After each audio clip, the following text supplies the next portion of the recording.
attack the Gestapo headquarters in the Ministry of Marine.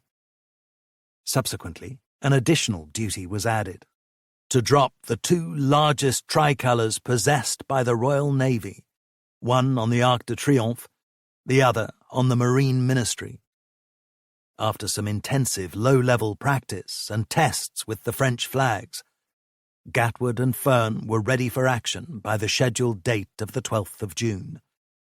Taking off from Thorney Island near Portsmouth, and having crossed the Channel, they raced over northern France at treetop level towards Paris, without being detected by the Luftwaffe, despite sunny weather. Soon the unmistakable silhouette of the Eiffel Tower came into view. They could not resist looping the structure before releasing the first tricolour, carefully folded and fitted with weights in its corners, so it spread out as it fell. Gatwood recalled in a post-war interview, "I said to Sergeant Fern, 'Are you ready for the first flag?' And he said, 'Yes, I'm all ready, but the slipstream is almost breaking my arm.' He was pushing this furled flag down a flare chute into the slipstream of the propellers, and at the right moment he let it go. We couldn't stop to see exactly where the first dropped, but Vichy said it fell right on the tomb of the unknown warrior, which, of course, was where we wanted it to be. But as they carried on down the Champs-Élysées, they saw neither a band nor a military parade. The event had been cancelled. Gatwood and Fern now turned their attention to the Ministry of Marine, completing one circuit over the building, then coming in for a second run. According to Gatwood's account, "We came in as low as we dared in case they had any light ack-ack on the rooftops. We came square up to the Ministry of Marine, and we were right in line at a range of about 500 yards before we let fly with our 4 cannons, and saw the sparks flying off the building. We hadn't any time to see whether the shells burst inside, but a good deal went through the windows. We sprayed the place from base to apex and only cleared the roof by about 5 feet. While I was doing this, Fern was shouting out encouragement and pushing out the second flag, which we hoped would fall slap across the front door. They saw a number of German military cars stop in the street, with Huns standing around them and others dodging around the street and the avenue. But we couldn't let fly at them, because there were too many civilians about. Then they started for home, flying back at a height of just 30 feet over France, before landing at RAF Northolt, where they were personally greeted by Joubert. They had only been over central Paris for 6 minutes, but their exploit, eagerly reported by the BBC and the press, raised national spirits at a time when the North African campaign was going badly. As these men were struggling desperately against powerful enemy forces, the RAF Coastal Command Beaufighter tourist excursion was a balm for hurt pride, stated Tatler magazine. For their bravery on this mission, Gatwood received the Distinguished Flying Cross, and Fern the Distinguished Flying Medal. Despite its uplifting nature, Operation Squabble was a sideshow compared to the wider picture of the unfolding war in the summer of 1942. In almost every theatre, the Allies continued to struggle. On the 21st of June, the vital port of Tobruk in Libya fell, raising fears that the Germans could soon take Egypt. Further north, the Russians were fighting heroically, but were desperate for supplies from Britain and the United States. To provide these, the Allies had established regular convoys from August 1941 through the Arctic to Russia's northern ports, but because of the huge distances, aerial cover was limited, while the German naval forces in Norway had been greatly strengthened from the beginning of 1942. To provide more protection, Joubert came up with a number of suggestions. One was to establish a flying boat base on the strategically important Norwegian island of Spitsbergen, which was ruled out because of its remoteness, poor weather, and the presence of German forces in the area, revealed by Coastal Command's long-range reconnaissance. Equally impractical was Joubert's idea that the German surface ships should be countered by sending a detachment of torpedo bombers to Vajenga in Russia. The Admiralty rejected this on the grounds that there were insufficient trained crews at home. There was a more favourable reception for his third idea, that 8 Catalinas should operate from the Kola Inlet on the Barents Sea and Lake Lachta near St. Petersburg, when the next convoy sailed. Yet this force proved hopelessly inadequate after PQ-17 had begun its journey from Iceland on the 27th of June. Under sustained attack from German aircraft, ships, and U-boats, only 11 of the 35 vessels in the convoy made it to their destination. After this disaster, Joubert pressed again for the use of torpedo bombers to guard the Russian convoys. Shaken by the experience of PQ-17, the air and naval staffs now agreed to send a stronger Coastal Command force to North Russia, comprising a full squadron of Catalinas, 4 photo-reconnaissance Spitfires, and 32 Hamden torpedo bombers.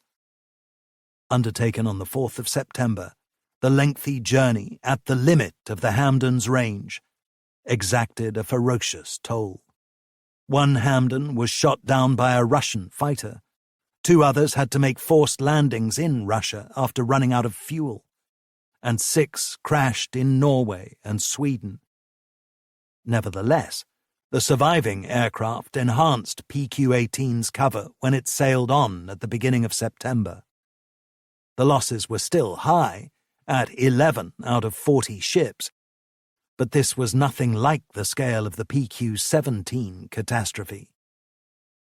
Moreover, the Germans lost 3 U-boats and 35 aircraft. One of the RAF casualties was Catalina pilot Dennis Healy of 210 Squadron, a man of astonishing bravery and skill, who had won the Distinguished Service Order after undertaking a series of reconnaissance sorties in May and early June to the island of Spitsbergen.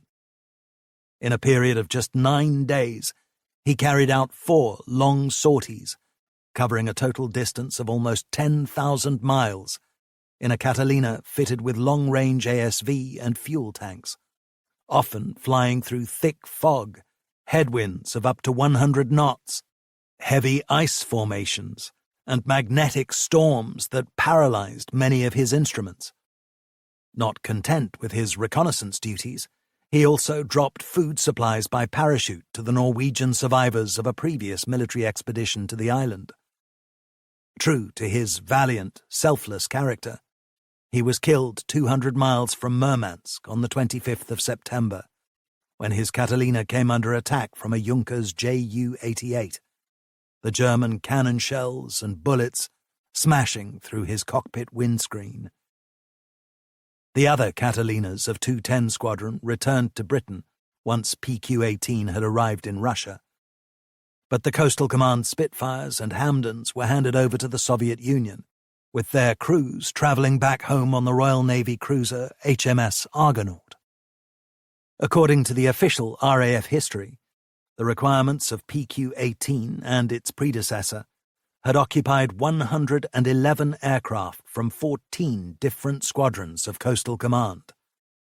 Between them, these aircraft had put in 279 sorties in 2,290 flying hours. By far, the greater part of this time had been taken up with getting to and from the area of operations.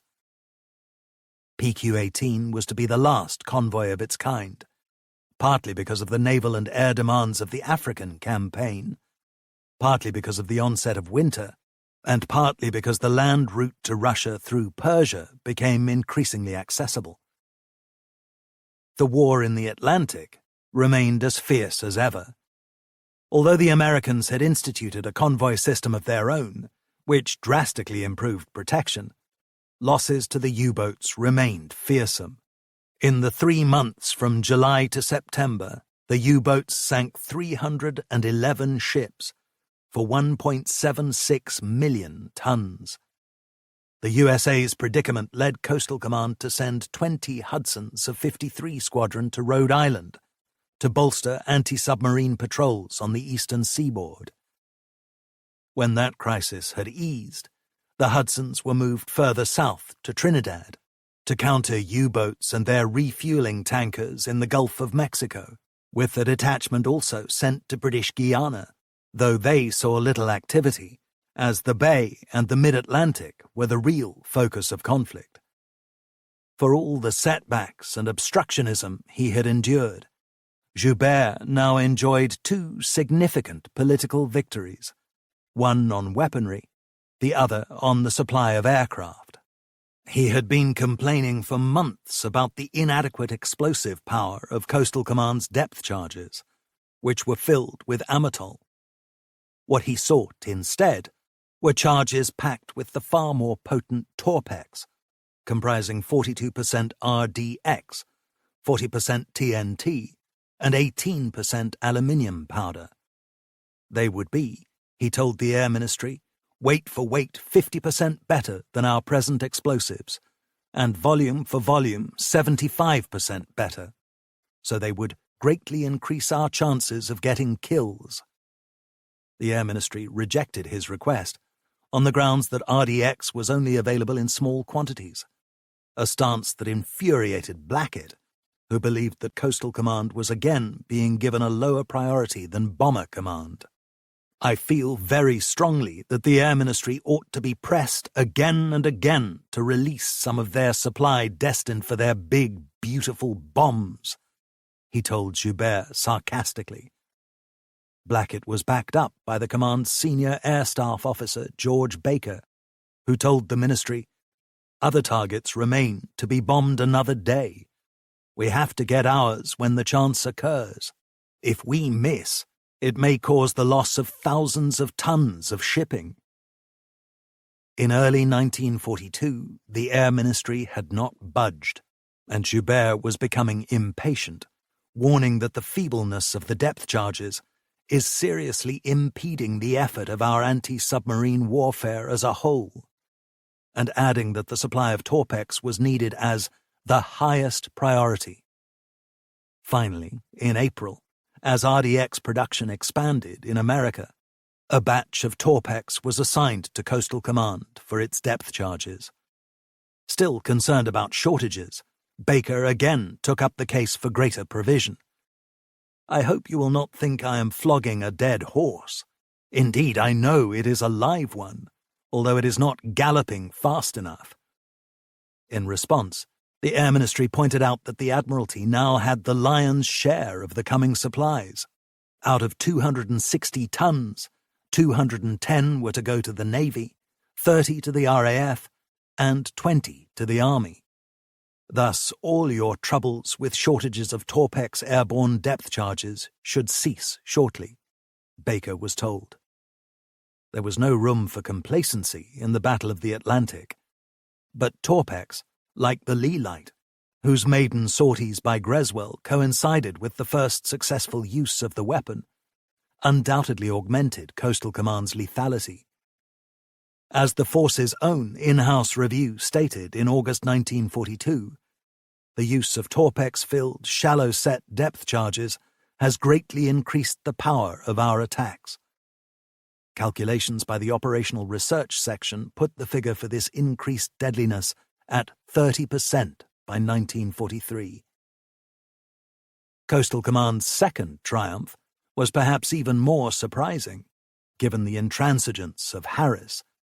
Exasperated by the continual demands for more aircraft to cover the Atlantic and the Bay, the bomber chief wrote to Churchill on the 17th of June to warn against allowing Britain's aerial power to become inextricably implicated as a subsidiary weapon in the prosecution of vastly protracted and avoidable land and sea campaigns.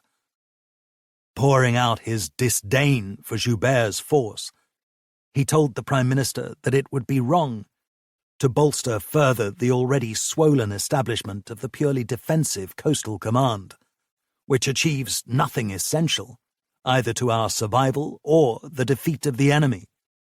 Coastal Command is therefore an obstacle to victory. Why nibble at the fringes of the enemy's submarine and air power, when we can obliterate with comparative ease the very sources of that power.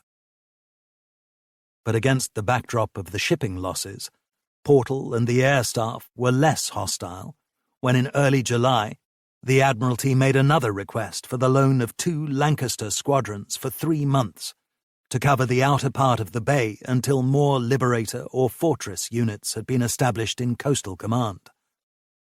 Portal could not resist claiming that the planes would be better used by Bomber Command.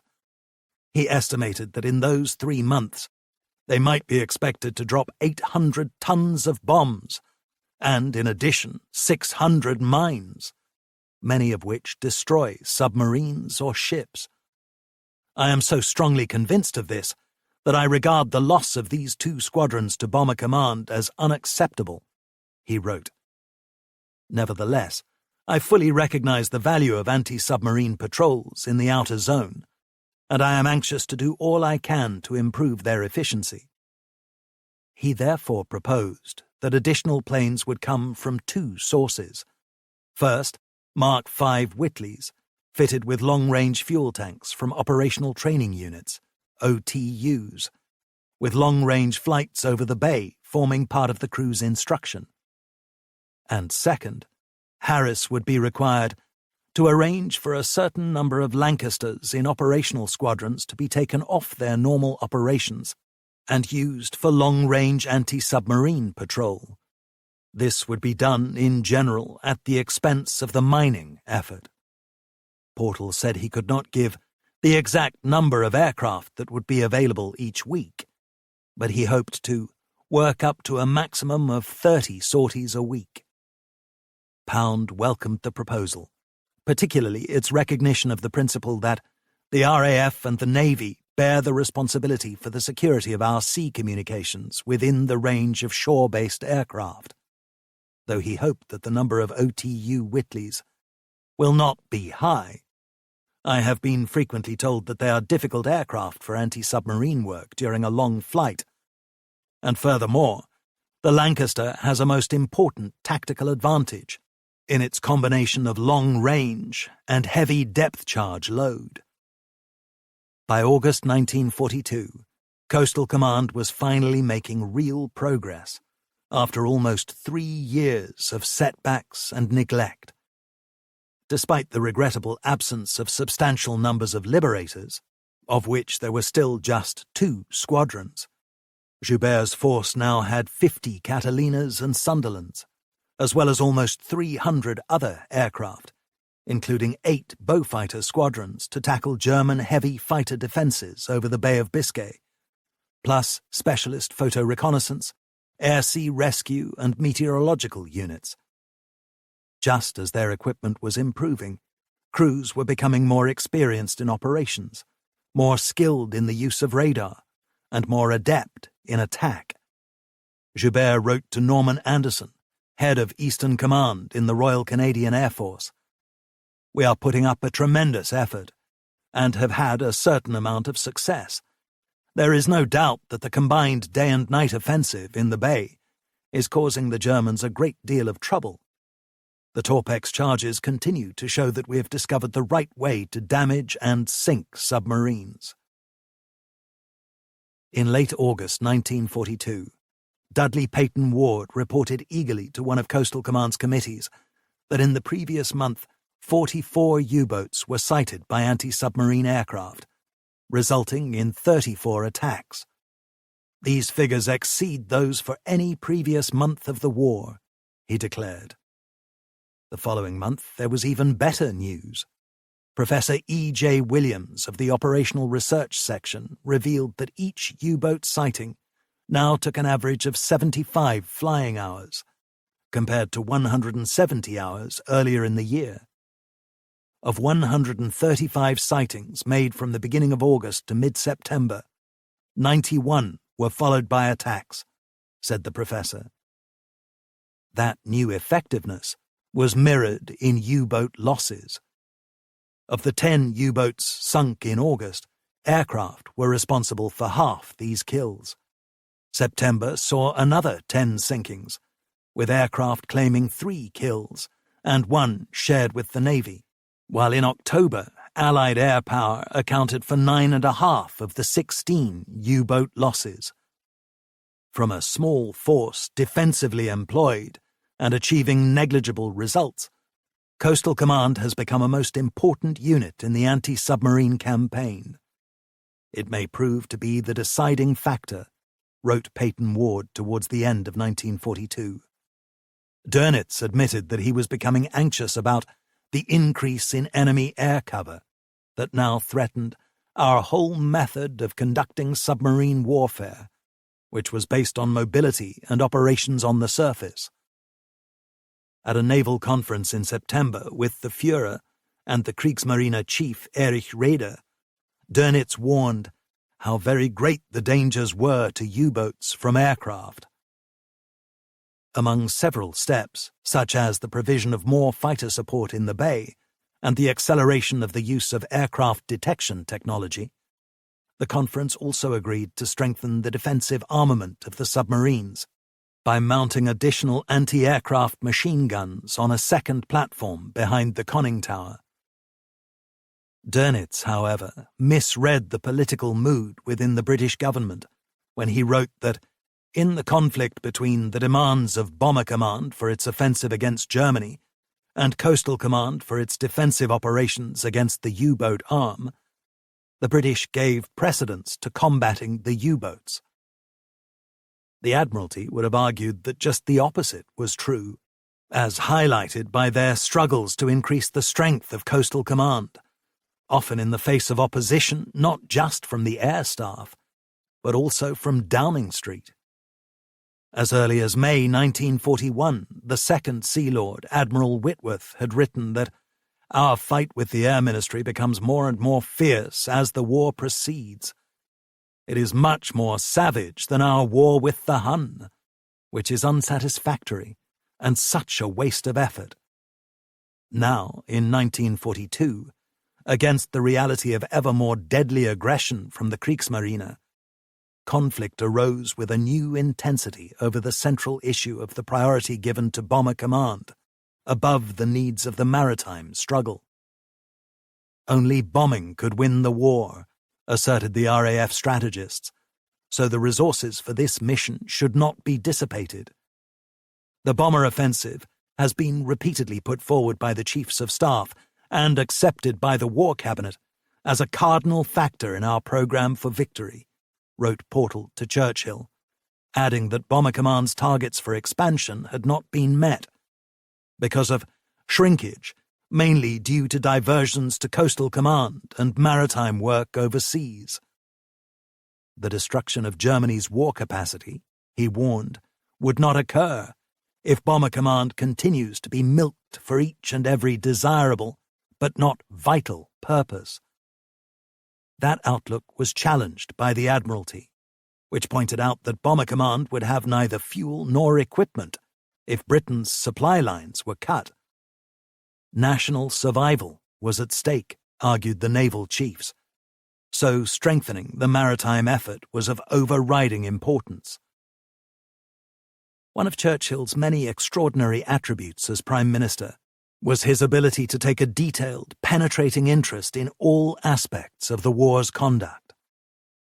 The Battle of the Air prompted his inquiring mind to focus on the operational efficiency of Coastal Command, fueled by the recurrent belief that the RAF's maritime arm was not making the best use of its resources. His doubts were reinforced by his former scientific advisor, Frederick Lindemann, now elevated to the government as Paymaster General, and to the peerage as Lord Cherwell, who argued that Coastal Command was not putting enough aircraft in the sky in proportion to its size. On the 4th of June, Cherwell suggested to Churchill that it would be feasible for Coastal Command to increase the number of sorties without augmenting the number of machines, since its heavier types of aircraft only make rather more than one sortie a week on average. Churchill immediately asked Portal to look into Cherwell's idea, telling him in a handwritten note that it is very much in the RAF's interest to avoid further inroads, as are constantly threatened. Portal's preliminary inquiry, reported to Churchill on the 15th of June, confirmed Charwell's claim that Coastal Command's long-range aircraft each made approximately one sortie per week. This is too low an average, and it should be possible to increase it substantially, wrote Portal, explaining that Coastal Command's Operational Research Section would now conduct a full, urgent investigation. By this stage of the war, Professor Blackett's renown had led to his promotion as head of operational research at the Admiralty, with E.J. Williams taking his place at Coastal Command. Williams quickly began work, aided by Dr. Cecil Gordon, whose ideological outlook was displayed in his membership of the Communist Party. Together, Williams and Gordon identified a number of problems in Coastal Command's management of maintenance. One was the poor allocation of labour, with the result that in some squadrons ground crews were overworked, and in others they had little to do. Another was the stringent rules on serviceability, which required that 70% of aircraft should be ready for operational duty at all times. The Operational Research Section's imaginative, counterintuitive solution was a system called planned maintenance flying, whereby serviceability rates were to be lowered dramatically to increase overall flying hours, while a centralized team of technicians and inspectors would be created at each command station, in place of detached, separate crews for every unit. Churchill's backing heightened the pressure for the scheme to be implemented swiftly. Influenced by Charwell's research, he told Sinclair and Alexander, "I understand that Coastal Command squadrons with an initial establishment of 20 machines are flying only about 20 hours a day, and that a substantial increase in the number of sorties per squadron could be obtained if the maintenance organization were expanded and improved. Until everything possible had been done in this direction, there can be no case for transferring additional squadrons from Bomber to Coastal Command." Alexander struck a note of caution, telling the Prime Minister that, by reducing the percentage of serviceable aircraft, we shall wear out the aircraft more quickly. Nor did Alexander feel it was fair to judge efficiency simply by the numbers of operational sorties, since the duties confronting Coastal Command are often of an urgent nature, brooking no delay. By now, Churchill was becoming frustrated with the Admiralty. "You must not trench so heavily upon the resources of the RAF. I do not sustain the impression that the costly Biscay patrols have justified the inroads into our bombing resources," he told Pound.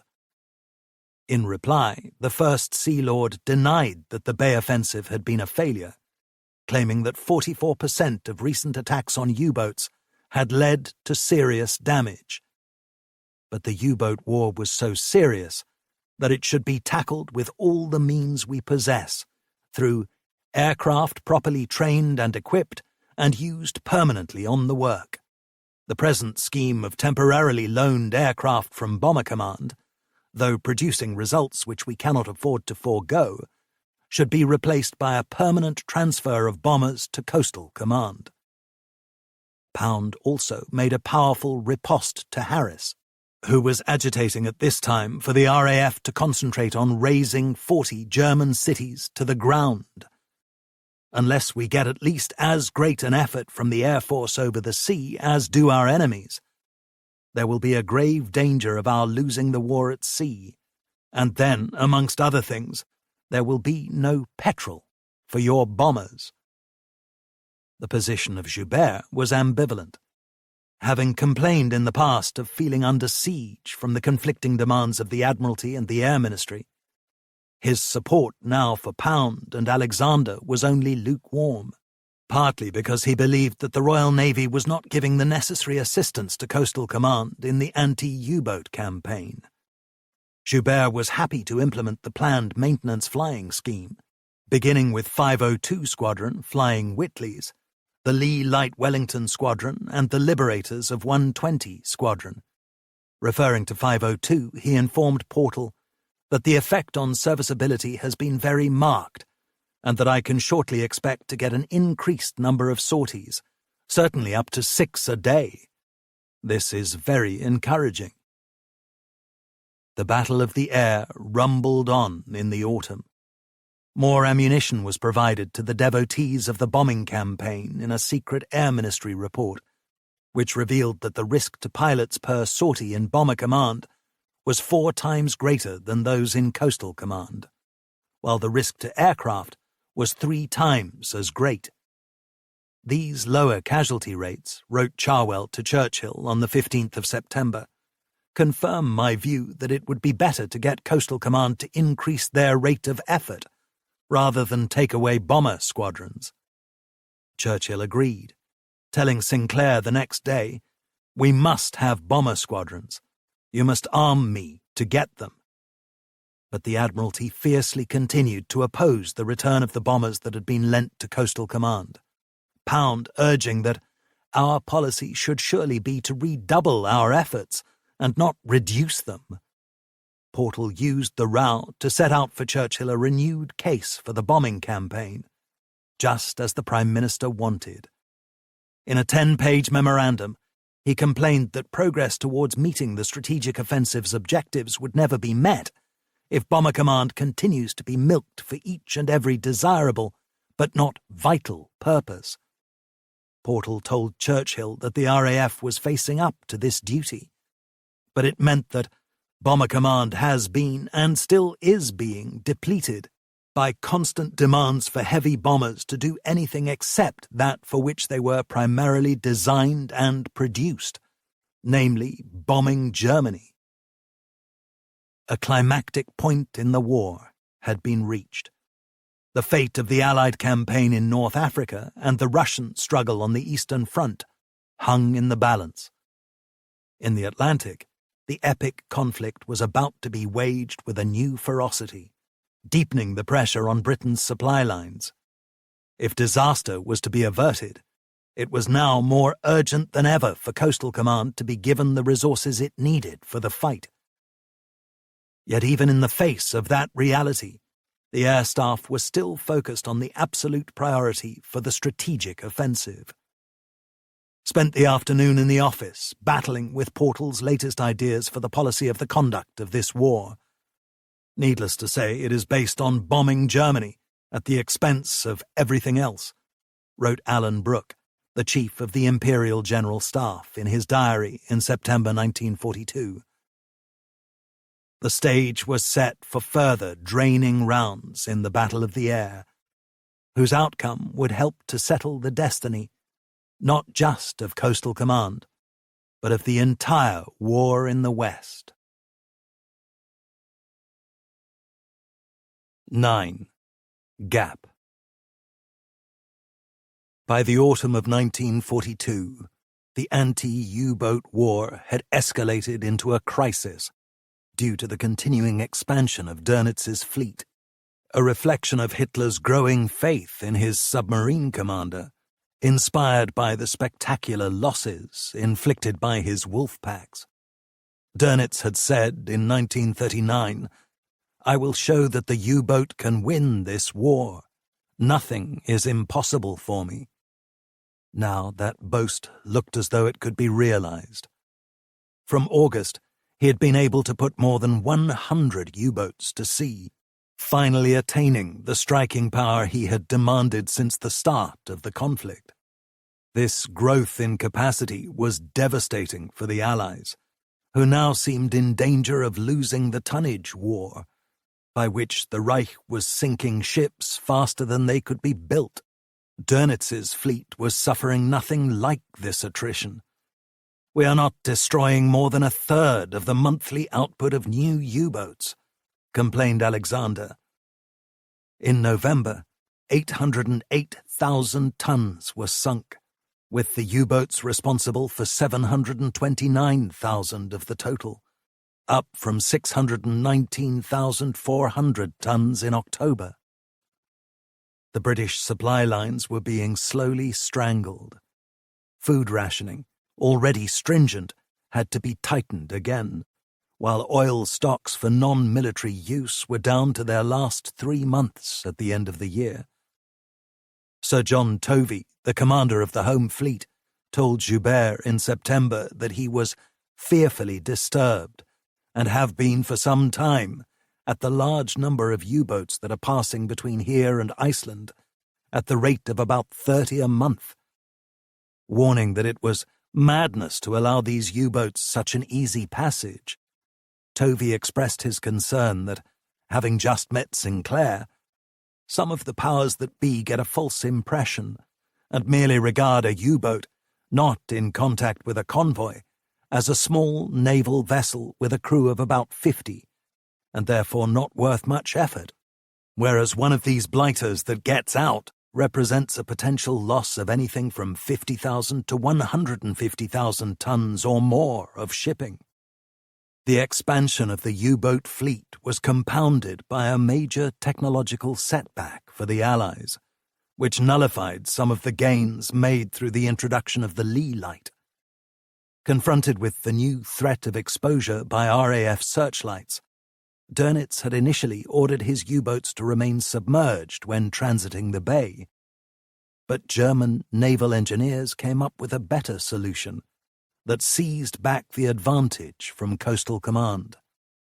What they devised was the Metox radar receiver, which gave the U-boat crews advance warning of the approach of enemy aircraft.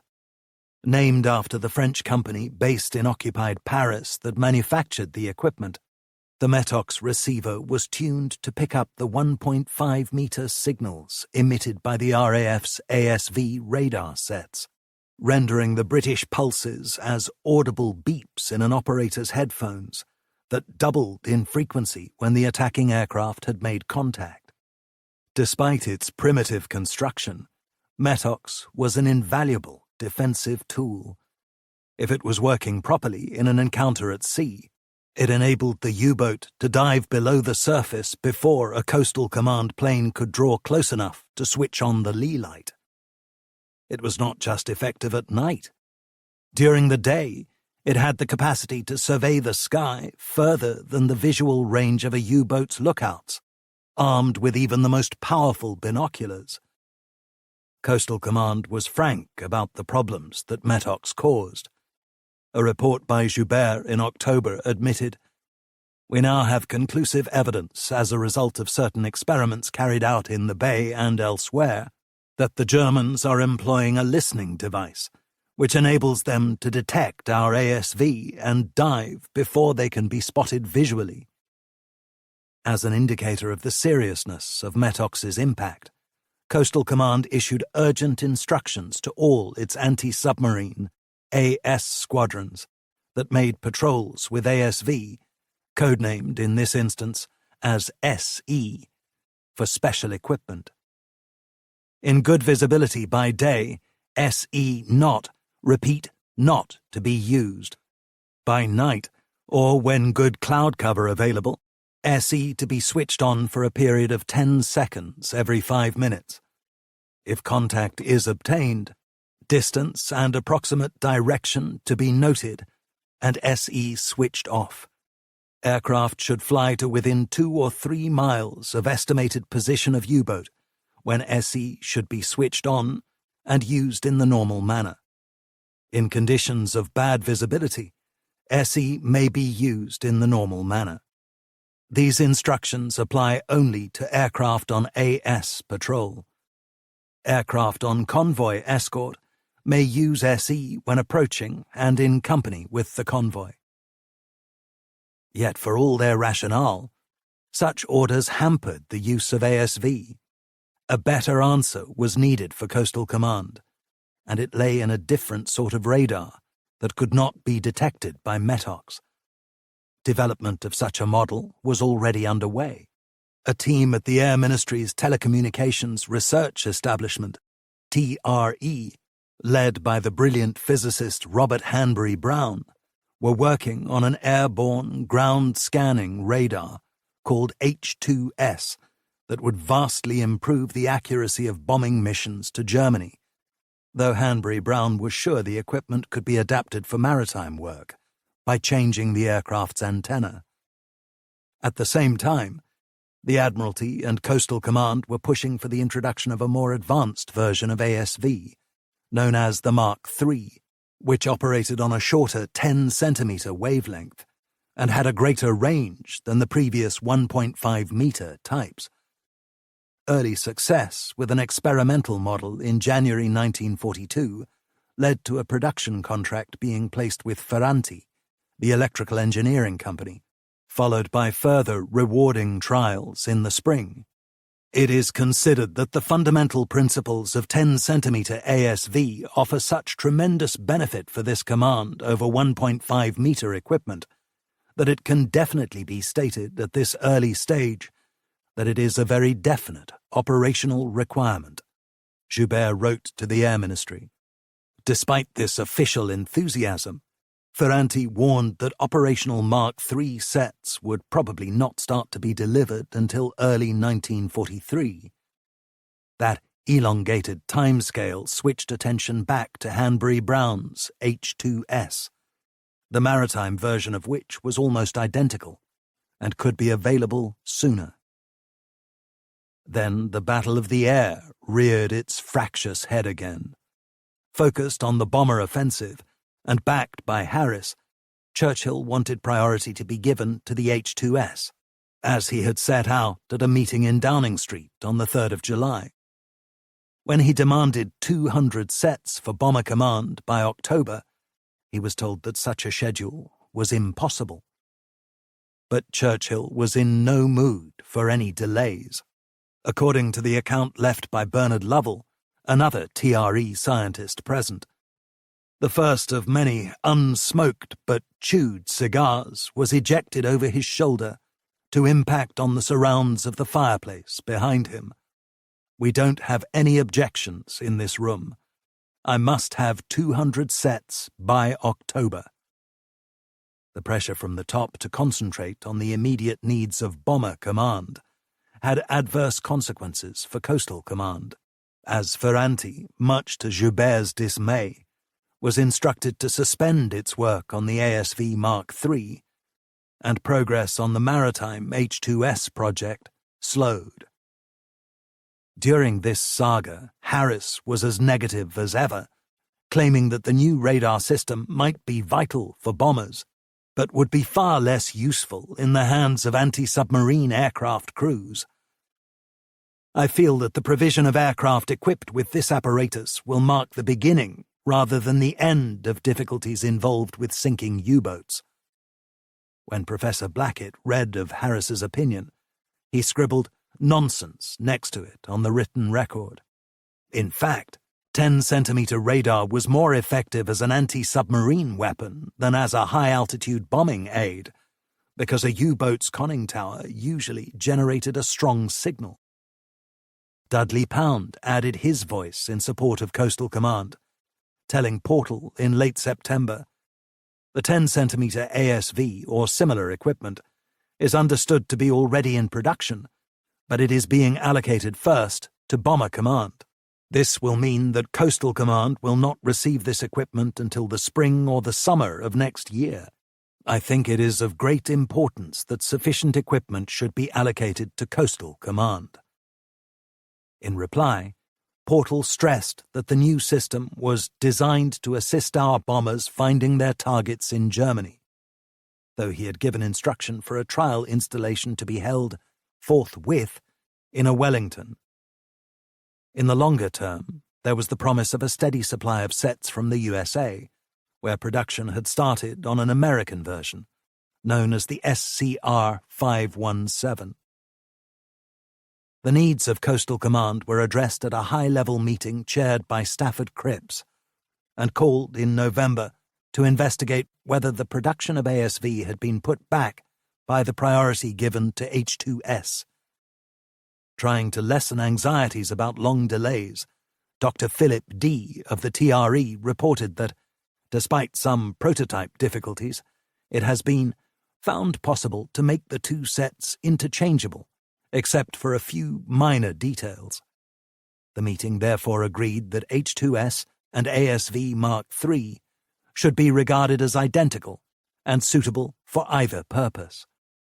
Furthermore, Joubert was promised that given the projected output of ASV, there would be sufficient sets to equip all the new aircraft coming forward for Coastal Command in the planned expansion program next year.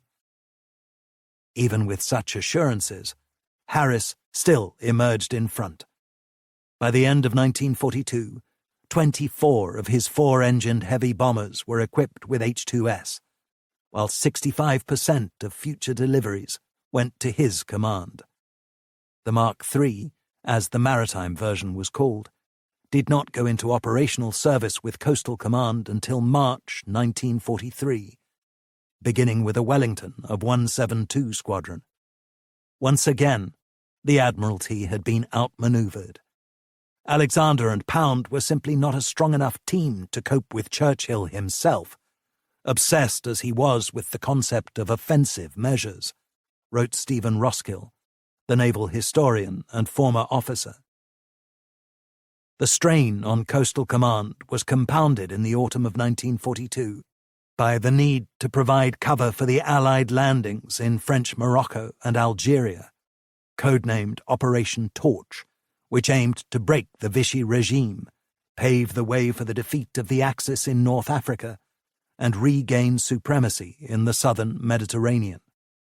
Led by Dwight Eisenhower, the Allied invasion comprised 107,000 troops and 850 naval vessels in 7 convoys and 1 naval task force, against which the Germans were expected to send 60 U-boats within 10 days of becoming aware of this operation, in the words of the Admiralty. Coastal Command was central to the plans to negate this threat.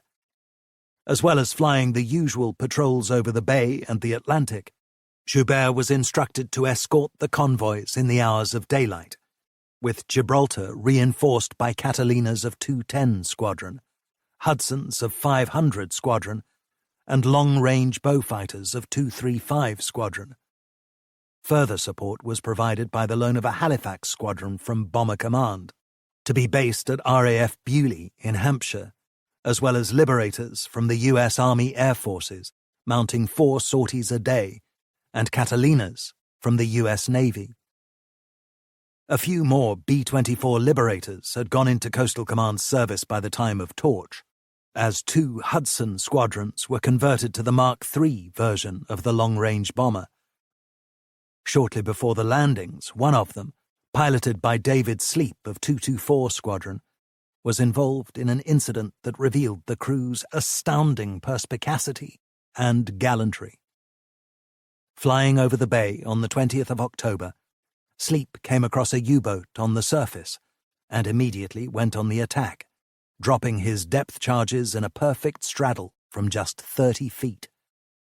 The subsequent blast not only sank the vessel, later confirmed as U-216, but also caused severe damage to Sleep's aircraft, with both elevators destroyed in the explosions.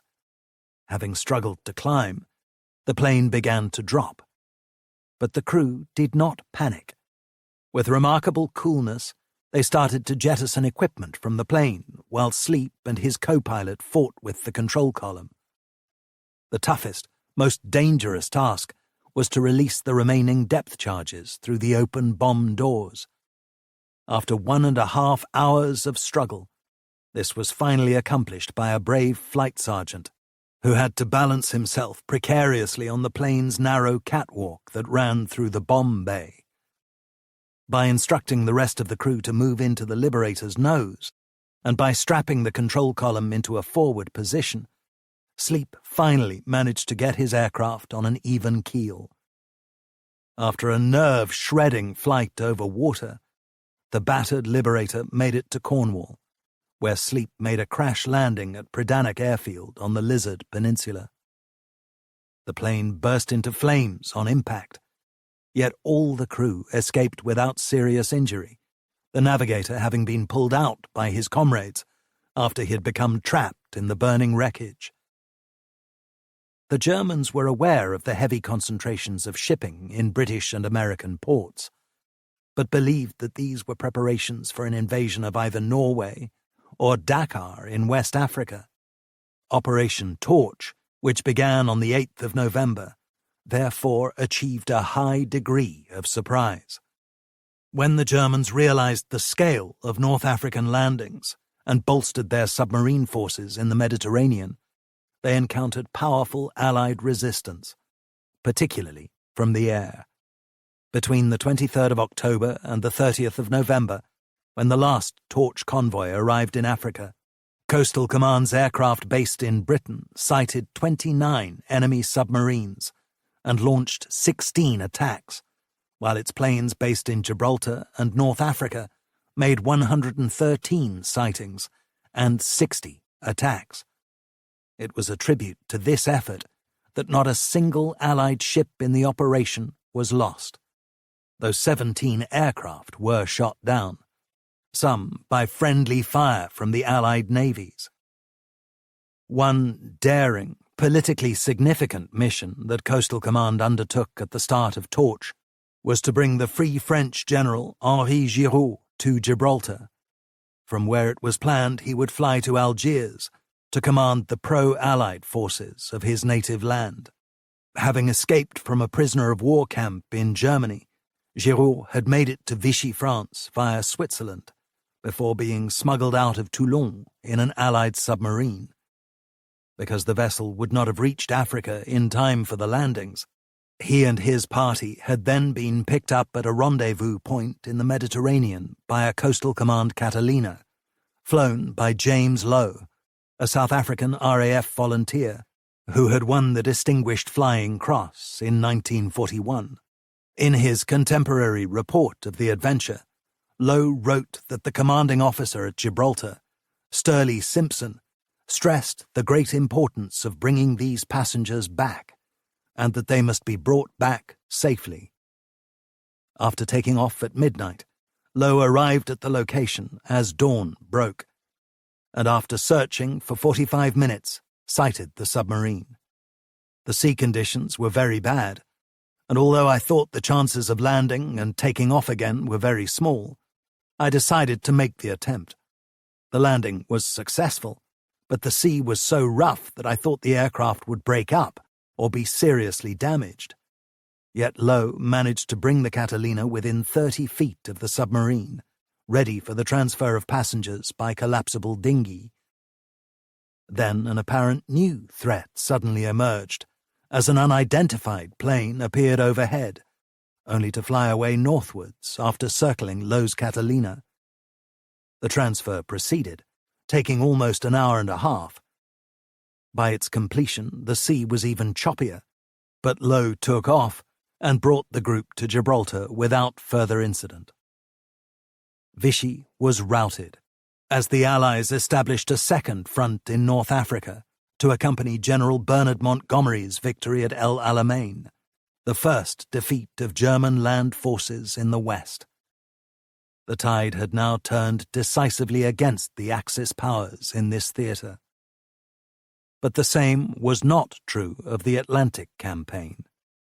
Paradoxically, the very diversion of RAF and naval resources that ensured the landings were a triumph also weakened the usual convoy protection and enabled Dönitz's wolf packs to roam more freely, leading to the loss of 123 ships in mid-ocean during November alone.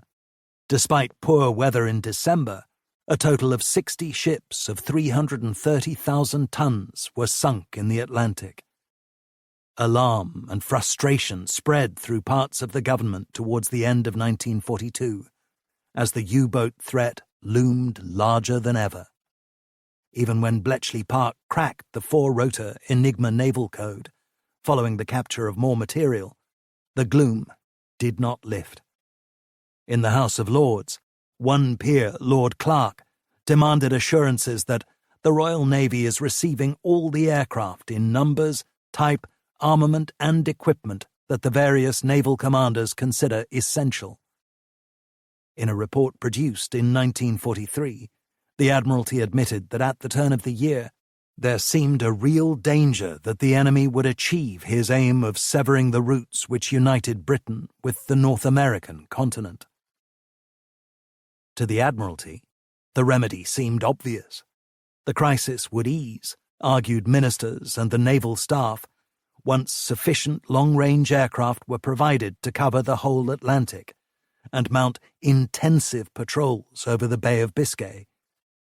That case was set out in a paper of the 13th of November 1942 by Dudley Pound, who maintained that the key to the whole problem is to get at least 40 long-range aircraft to re-equip selected squadrons in Coastal Command and to persuade the Canadians to increase their air cover. To achieve this, he suggested, as an emergency and temporary measure, the government should comb out all resources of the United Nations, i.e. the Allies, for Liberator 1 and Liberator 2s.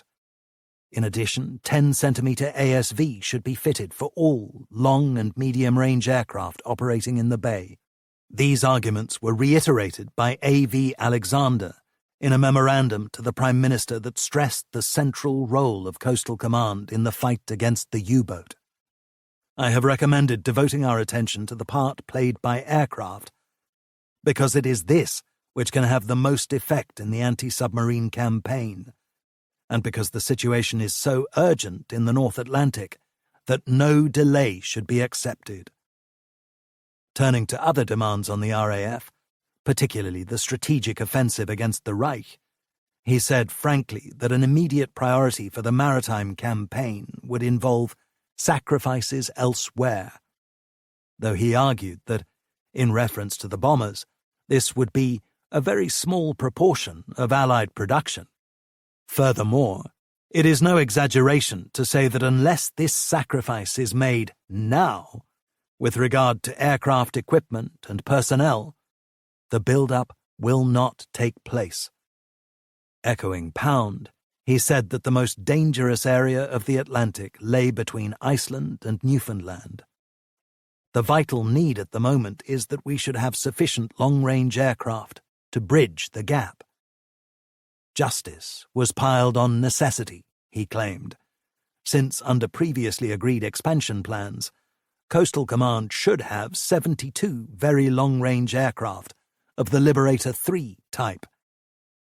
The logic of the Admiralty's demand for Coastal Command to be given greater priority was demonstrated in the experience of two convoys that sailed one day apart in December, HX-217 and SC-111, which were harassed by 20 submarines from Dönitz's force, but without the devastating impact of previous clashes. That was largely because of the cover provided by 120 Squadron based in Iceland, of which Terry Bullock was the outstanding pilot, epitomized by his performance on the 8th of December, when he attacked 7 U-boats during a 9-hour patrol alongside the convoy. With his unrivaled eyesight, ferocity of purpose, and tactical awareness, Bullock was an exception, yet he showed what could be achieved with air escorts in skilled, determined hands. During parts of the voyage, support was also provided by Sunderlands, Catalinas, and Flying Fortresses, one of which, on the 11th of December, sighted 3 U-boats and attacked 2. Although Dönitz put out one of his strongest packs yet in the battle, just 2 ships out of 70 in the convoy were lost, while 16 Allied attacks were made on the submarines, with 2 probable sinkings. The German commander, often inclined to pessimism, commented ruefully, "By increasing the range of their air cover, the English have succeeded in gaining air control over a great part of the North Atlantic with land-based planes, and narrowing the area in which U-boats can operate without threat from the air." Coastal Command's own operational research section came to the startling conclusion that regular long-range air escorts would reduce convoy losses by no less than 64%.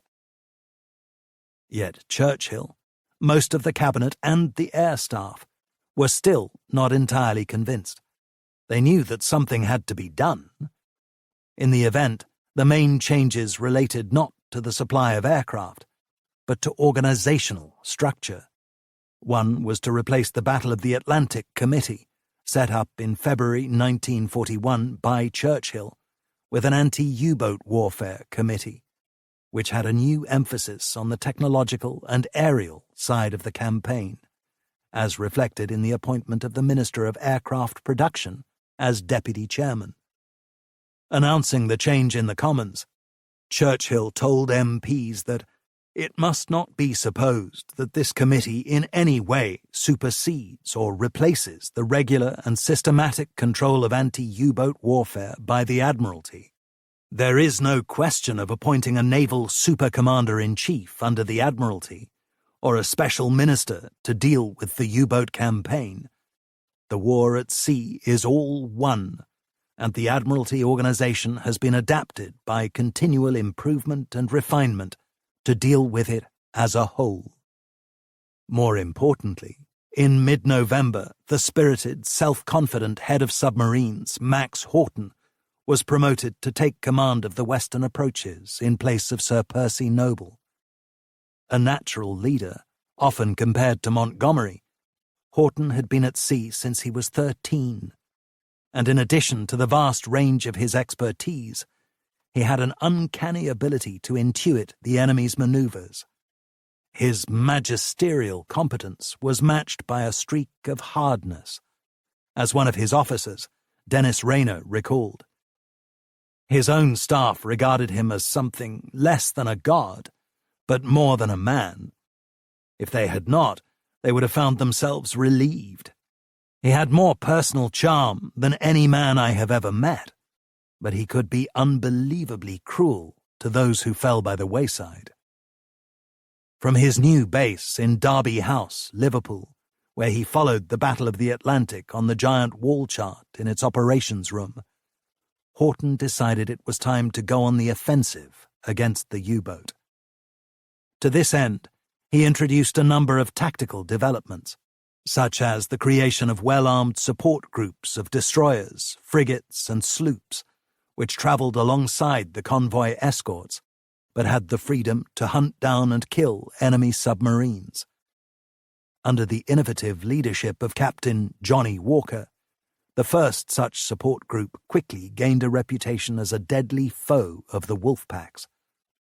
Houghton was also a passionate believer in intensive training, while, unlike some others in the Navy, he recognized the importance of aerial power. To deepen his understanding of Coastal Command's work, he regularly joined lengthy patrols.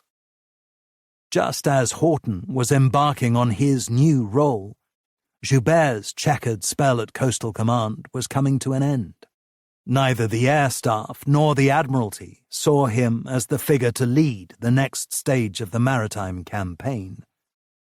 In mid-October 1942, Alexander had written to Sinclair, "The First Sea Lord has suggested to me that a change in the command of Coastal Command would be desirable. We fully recognize and are grateful for the excellent work which Joubert has done in the technical development of Coastal Command aircraft, but the First Sea Lord feels that Joubert lacks the operational grip which was evident in Bowhill's time." The verdict of Sir Wilfrid Freeman, who, as Vice Chief of the Air Staff, had regularly clashed with Joubert, was that he was insufficiently attached to the doctrines of the Air Staff. In addition, said Freeman, Joubert was always lacking in judgment, and most people who knew him well were astonished he ever got as far as he did. Appointed to the less demanding post of RAF Inspector General, Joubert was bitter about the way he had been treated. "The move was a great disappointment to me," he wrote later. Yet for all the criticism he endured, he had presided over a transformation in Coastal Command since he had taken over in June 1941, with the number of flying boats having doubled and the total of long-range squadrons having increased threefold. Altogether, the command's establishment had gone up from 32 squadrons of 568 planes, many of them obsolescent Ansons, Blenheims, and Beauforts, to 54 squadrons of 880 aircraft, including Liberators, Beaufighters, Spitfires, and Fortresses. In the same vein, the command had shared in just 2 U-boat kills when he was appointed. In conjunction with US and Canadian forces, it had destroyed another 27 and damaged 120 by the time he left. His departure was announced in December, and at a final Coastal Command committee meeting of the year, Joubert was showered with valedictory messages, typified by the words of Commander Harold Fawcett of the Admiralty's Directorate in Anti-Submarine Warfare. The growing success against the U-boat, said Fawcett, was due to the personal inspiration and direction of the Commander-in-Chief, as was the close cooperation and excellent relations existing between the command and his directorate. Clearly moved, Joubert expressed his deep thanks for the help you have given me and the good teamwork that has gone on at this headquarters. It couldn't have been a better time, nor could the help have been better. I think we have given the Boche a good deal to think about. 10. Convoy. Sir John Slessor, Joubert's successor, should never have been an airman. As a child, he had contracted polio and was left lame in both legs. When he tried to enlist at the outbreak of the First World War, he was rejected by an Army Medical Board as totally unfit for any form of military service. But a combination of his own tenacity and a family connection in the upper ranks of the Royal Flying Corps enabled him to circumvent this decision. On his 18th birthday, he became a commissioned officer, serving first at home in an anti-Zeppelin fighter squadron, then in the Middle East, where he won the Military Cross for his bombing attacks on Turks and Sudanese rebels. Wounded in action, he spent the rest of the war as an instructor in both France and England. Slessor's streak of iron-willed determination that won him a place in the Royal Flying Corps was evident throughout his long career, which culminated in his being made Chief of the Air Staff in the early 1950s. For decades, his was a clear, authoritative voice on the development of military strategy and relations with Britain's allies. Of all the wartime heads of Coastal Command, he was the most distinguished, vigorous in policy, articulate in exposition, strong in purpose. When Harold Macmillan, the future Tory Prime Minister, spent time alongside him in talks with the USA on the unfolding Mediterranean campaign after Torch, he wrote in his diary, "Slessor is concise, firm, hitting every nail on the head, the most impressive of the lot." The exceptional Coastal Command pilot, Mike Ensor, described him as the most approachable, very, very senior officer I ever knew. Born in India in 1897, Slessor had military service in his blood, for his father was a major in the Sherwood Foresters.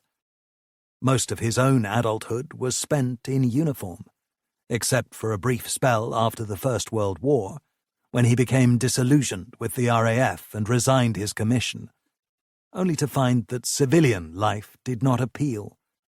On rejoining the RAF, he quickly moved up its hierarchy, proving a success both as a squadron commander and staff officer. During his journey upwards, particularly during his spell as the RAF's Director of Plans between 1937 and 1940, he grew into one of the foremost advocates of the bomber doctrine, in which victory could be achieved by aerial assault against the enemy's infrastructure. Our belief in the bomber was in fact intuitive, a matter of faith, he wrote later. The fervor of his attachment to the official creed fed a number of delusions.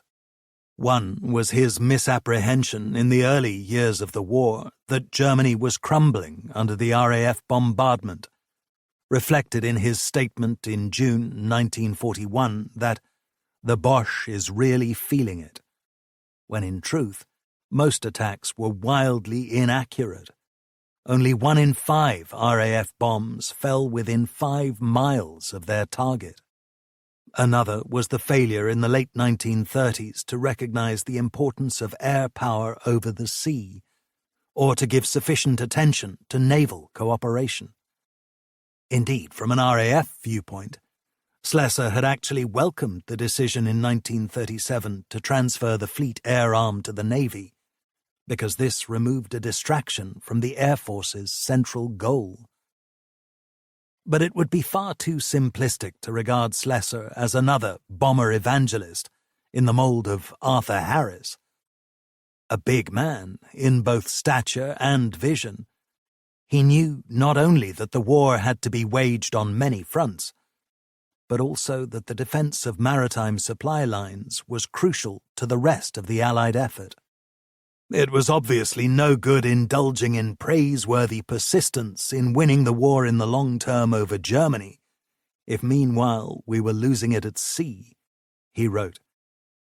Schlesser was also a pragmatist. Part of his objection to the Admiralty's persistent pleas for more Coastal Command planes before 1943 was that sheer quantity would achieve little, arguing, "You do not defeat the U-boat offensive by piling up against it quite unsuitable aircraft that lack any of the essential specialized equipment." Schlesser was appointed Commander-in-Chief in late 1942, but did not formally take up his position until February 1943. The delay was caused by the seriousness and urgency of his duties as Assistant Chief of the Air Staff, in which role he was helping to formulate the Allies' strategy and conduct high-level negotiations with the USA. Despite the hiatus at the top of Coastal Command, these responsibilities had the tremendous advantage of providing Schlesser with a profound grasp of the problems facing the RAF and the Navy. By far the greatest was, inevitably, the Battle of the Atlantic, where the wolf packs were reaching new levels of deadliness. Dönitz himself, with over 120 U-boats at his disposal for the campaign, had also reached a new height of importance within the Reich's war machine. In January, he became head of the entire Kriegsmarine on the resignation of Erich Raeder after Hitler had lost all faith in Germany's surface fleet, whose perceived failures and lack of offensive spirit he contrasted with the lethal success of the U-boats. So deep was the Führer's anger that he even spoke of his determination to scrap the Reich's capital ships and use their guns for coastal defense, though on taking command, Dönitz dissuaded him from this course. But the reprieve did nothing to lessen Dönitz's resolve to step up his campaign against the Allied supply lines. One of his first actions was to shift many of his submarines from Norway and the Western Mediterranean back to the Atlantic. Even in appalling weather across the ocean in January 1943, 30 Allied ships of 189,000 tons were sunk, a figure that rose to 50 ships of 310,000 tons in February. Particular punishment was suffered by the convoy SC-18 that set out from New York on the 24th of January, and, despite a strong naval escort, was targeted by 20 U-boats. In total, 8 of the 64 freighters in the convoy were lost. Many of the attacks were made at night, which emphasized the need for cover from long-range aircraft fitted with lee lights. Still in office, if not in power because of the drawn-out succession, Joubert told a meeting of the Anti-U-Boat Warfare Committee in January, "To put it quite bluntly, the Navy and ourselves had completely failed to arrest the development of the U-boat war. The numbers had increased to astronomical proportions, and the number of U-boats at sea made it practically impossible now to carry out effective evasion with convoys. We were faced with the need to fight our convoys through the U-boat packs, and to put it again, quite bluntly, we had neither the number of escort vessels nor the number of aircraft to do the job effectively. So taking it by and large, the outlook was extremely depressing."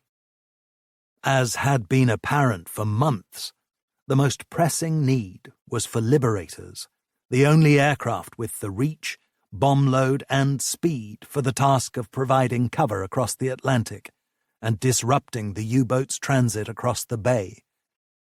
Not everyone admired the huge American bomber.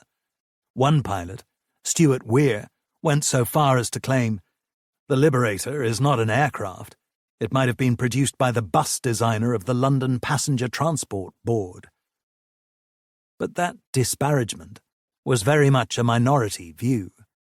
It was our first real aeroplane, was the view of Terry Bullock of 120 Squadron, an opinion shared by Joe Collins of 59 Squadron, who called it the greatest aircraft in anti-submarine warfare, though he admitted that it was not a forgiving aircraft or easy to fly because of its tendency to wallow most unstably and the poor view from its cockpit. With a patrol radius of 1,000 miles to and from its base, it could scan far wider stretches of the ocean than even the Sunderland, which had a radius of 600 miles, or the Catalina at 800 miles. Stafford Cripps, the perspicacious Minister for Aircraft Production, was right when he said that very long-range aircraft are the true solution to the U-boat menace. Yet, though the case was obvious, the realization of that goal was beset with complications, not least because of American inter-service rivalries and political priorities. On one hand, Admiral Ernest King, the obstinate, irascible commander of the U.S. Navy, who had little of President Roosevelt's admiration for Britain, believed anti-submarine patrols were futile and wanted to focus more on the Pacific rather than the European war. Of King's notorious temper, Roosevelt himself once said that he shaves every morning with a blowtorch. On the other, General Henry Hap Arnold, the head of the U.S. Army Air Forces, USAAF, harbored his own ambition to create an independent service similar to the RAF, and saw strategic bombing in Europe as a means to achieve that. He, therefore, wanted as many heavy bombers as possible, and until the arrival of the Boeing Superfortress, the Liberator was the finest American type. Furthermore, the highly advanced nature of the plane meant that early output at Consolidated's huge plant in San Diego was not as rapid as hoped, while in Britain, the demand for modifications, combined with the lack of spare parts, also created bottlenecks. Looking back on the initial supply of Liberators to the RAF, Joe Collins wrote that speed was definitely not of the essence in this rather sorry tale. In the autumn of 1942, according to the Air Ministry, Coastal Command had 39 Liberators in 3 squadrons, 59, 120, and 224. But by the end of the year, the picture, far from improving, had deteriorated. Part of this was due to wastage, part due to the work needed to convert the planes for anti-submarine operations. The first 2 versions, the Mark I and Mark II, were now outdated, and the former was even out of production. But deliveries of the newer Mark III, which featured extra armament, were slow, and further hold-ups came as a result of modifications to create the Mark V, with 10-centimeter radar and auxiliary fuel tanks to extend its range even further, accommodated by the removal of some armor, as well as the rear guns and the mid-upper turret. Indeed, No. 59 Squadron at Chivenna had its Liberator 3s withdrawn, even though they had only arrived in August, in order that the unit could undergo a later conversion to the Mark V. In the temporary absence of any Liberators, the squadron was given flying fortresses, significantly reducing its radius of action. "It is all a little bit of a mess," confessed Slessor after a visit to Chivenna in February. Nor was there much optimism about imminent progress, given that the conversion program to the Mark V, to be carried out by the engineering firm of Scottish Aviation based at Prestwick, was expected to take at least 3 months. Until January, the strength is bound to fall, the Air Ministry warned Joubert in early November. A lament followed up a fortnight later at a meeting of the Ministry of Aircraft Production. There is very little hope of an increased supply of Liberator 3s or 5s in the near future. Against the backdrop of the U-boat's potency, the meagerness of the RAF Liberator force could not be easily accepted by the government. Churchill wrote to Harry Hopkins, Roosevelt's most trusted aide, asking urgently for 30 very long-range VLR Liberators, equipped with 10-centimeter radar, only to be told that the USA could not spare any for the RAF. However, Hopkins said that 20 of them would be sent to England as part of the USAAF to operate under the control of General Eisenhower in undertaking anti-submarine work, with the proviso that they could be transferred to the Mediterranean at any time. By January 1943, the USAAF unit, based at St. Evell, was ready for operations, though the American airmen were unimpressed by the primitive conditions at Coastal Command's Cornwall airfield. Poor food, gloomy weather, and an absence of maintenance hangars were among their complaints. Despite these problems, the Americans soon proved their worth, reaching far into the Bay of Biscay and sinking U-519 at the end of January. But their spell at St. Evell was short-lived. In March, the detachment, now numbering 2 squadrons, was transferred to Morocco to take part in the Mediterranean campaign. That decision again illustrated how the RAF needed its own substantial Liberator force. Political pressure had to be cranked up, and it was, by Slessor during a visit to the USA at the end of 1942. By then, Allied losses of shipping had reached nearly 8 million gross tons for the year. The main purpose of his high-level diplomacy was to cement the USAAF into an alliance for the sustained bombing of Germany in 1943. But he also stressed the need for long-range maritime aircraft. His intervention seemed to bear fruit at the historic Allied summit in Casablanca, held in January 1943, presided over by Churchill and Roosevelt. Held in an atmosphere of crisis about the Atlantic campaign, it was agreed at the final plenary meeting that the defeat of the U-boat remains the first charge on the resources of the United Nations, i.e., the Allies. From this resounding declaration stemmed several crucial subsidiary decisions. First, the Allies would mount an intensive bombing campaign against the U-boat bases on the French coast. Second, convoy protection would be enhanced by escort carriers. And third, the USA would supply Coastal Command with at least 80 VLR Liberators. At last, there seemed a real chance of closing the Atlantic gap. The needs of the Maritime Air Wing had finally received recognition at the highest level. The apparent success of Casablanca left Slessor eager to take charge of his command. I was instantly gripped by the fascination of a struggle in which we felt we were pitting our wits and skill against a ruthless and formidable enemy, for stakes which we all knew to be of literally vital importance, he wrote. Slessor was highly conscientious, writing all his memoranda, speeches, and articles in his own scholarly hand.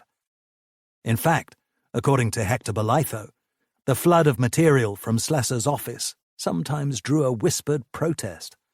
My God, another note from the old man.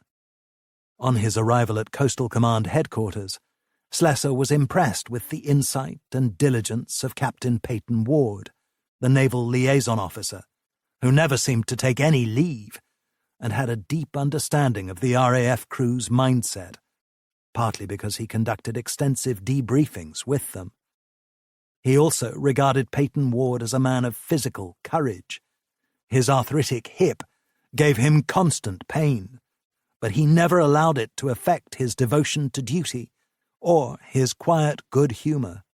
The new Commander-in-Chief had far less time for Professor Patrick Blackett, the head of the Admiralty's operational research, whom he regarded as emotionally and temperamentally incapable of taking a really objective view of strategic problems, preferring to indulge in some of the most bogus, pseudo-scientific analyses I have ever seen. Having been in charge of a bomber command group himself from 1941 to 1942, Slessor further felt that, as well as Joubert's lack of clout, another legacy of his leadership had been excessive circumspection. In a note to his group commanders, he wrote that, "We are not really making use of the endurance inherent in our aircraft, because we're being too prudent about our PLE." Even accounting for weather and the need to keep a reserve in hand, I have no doubt that 9 times out of 10 our aircraft come back with far more than the scheduled proportion of fuel in their tanks. We obviously cannot afford this. He estimated that such an approach added up to a monthly loss of something of the order of the whole planned effort of one complete squadron. I think this is partly due to the fact that we in Coastal Command and Group Headquarters are too cautious and conservative. As a group commander in Bomber Command, I used, for instance, to send the old Hamden to Berlin. Provided the meteorological conditions were as forecast, he would have 1 hour's petrol left on his ETA at home. This was cutting it pretty fine, finer than anything I have seen at Coastal, and every now and then we lost an aircraft. But that is a chance we must take in war. He concluded, "I want you to go into this personally and take immediate steps to impress upon all your station and squadron commanders the essential need for sucking the last drop of endurance out of aircraft. PLE means prudent limit of endurance, not a 100% margin of safety." Slessor soon experienced other problems. Predictably, not much of the fine rhetoric of Casablanca translated into reality. Given instructions by the US President and the British Prime Minister, Harris could not disobey the order to mount a bombing offensive against the French submarine bases. But, as he had warned, the effort was futile, because the U-boat pens were now so well protected by layers of concrete, 16 feet thick in some places. Joubert had claimed in October 1942 that the destruction of these ports as U-boat bases and the starting point for many of the tankers that refuel the U-boats at sea would cut down the operational efficiency of the U-boats by not less than 50%. But that was wishful thinking. It was a great mistake of the British not to have attacked these pens from the air when they were under construction, wrote Dönitz. For 5 months the Allies carried out attacks on the Biscay ports, the RAF bombing by night, the USAAF by day. In over 7,000 sorties, their aircraft released 18,000 tons of explosive and incendiaries. Yet, despite widespread devastation to civilian life along the French coast, not a single shelter was penetrated or U-boat destroyed. In return, the Allies had lost 99 aircraft. Harris, having protested repeatedly against this hopeless misuse of air power, which could not possibly achieve the object that was intended, had seen all his doubts vindicated. Paradoxically, this failure worked to his advantage, as it strengthened his hand in his fight with the Admiralty to stop the drain of Bomber Command's resources to the maritime campaign, since he could argue that diversions from the strategic offensive against Germany were counterproductive. The other aspect of the war on the Biscay coast was the assault on the U-boat traffic through the bay, long viewed by Coastal Command as the arena offering the richest potential for submarine kills. Aiming to exploit the growing strength of the command, a new tactical plan was devised to flood the bay with heavy patrols. In theory, according to a paper by command staff, this intensification would make it impracticable for the U-boats in that area to dive each time an ASV signal is heard. Under such conditions, the U-boats would either have to remain submerged during the flooding period or ignore the ASV signals and run the risk of being attacked. The scheme was put into action on the 4th of February, the day before Slessor formally took charge, and was codenamed Operation Gondola. Organized by Geoffrey Bromett, the dependable commander of No. 19 Group headquartered in Plymouth, Gondola involved more than 300 sorties over the next 12 days. But the results of the high-density patrols were disappointing, with just one U-boat sunk from 19 sightings and 8 attacks. The problems were that despite the increase in aircraft numbers, too few of them were equipped with lee lights or 10-centimeter radar sets, and there were too few liberators. In early 1943, Coastal Command still had only 2 Liberator squadrons, amounting to just 17 operational aircraft, and none west of Iceland. Against a backdrop of American wrangling and possessiveness, the promise of 80 new planes seemed as distant as ever. Nevertheless, the savage losses in the Atlantic had the effect of concentrating minds, even that of the obdurate Anglophobic Admiral King. At the beginning of March, as the wolf packs continued to wreak havoc, he convened a conference of the Allies in Washington to discuss the deepening crisis over the Atlantic convoys. Representing Coastal Command was Albert Durston, now the senior air staff officer at Coastal Command's headquarters.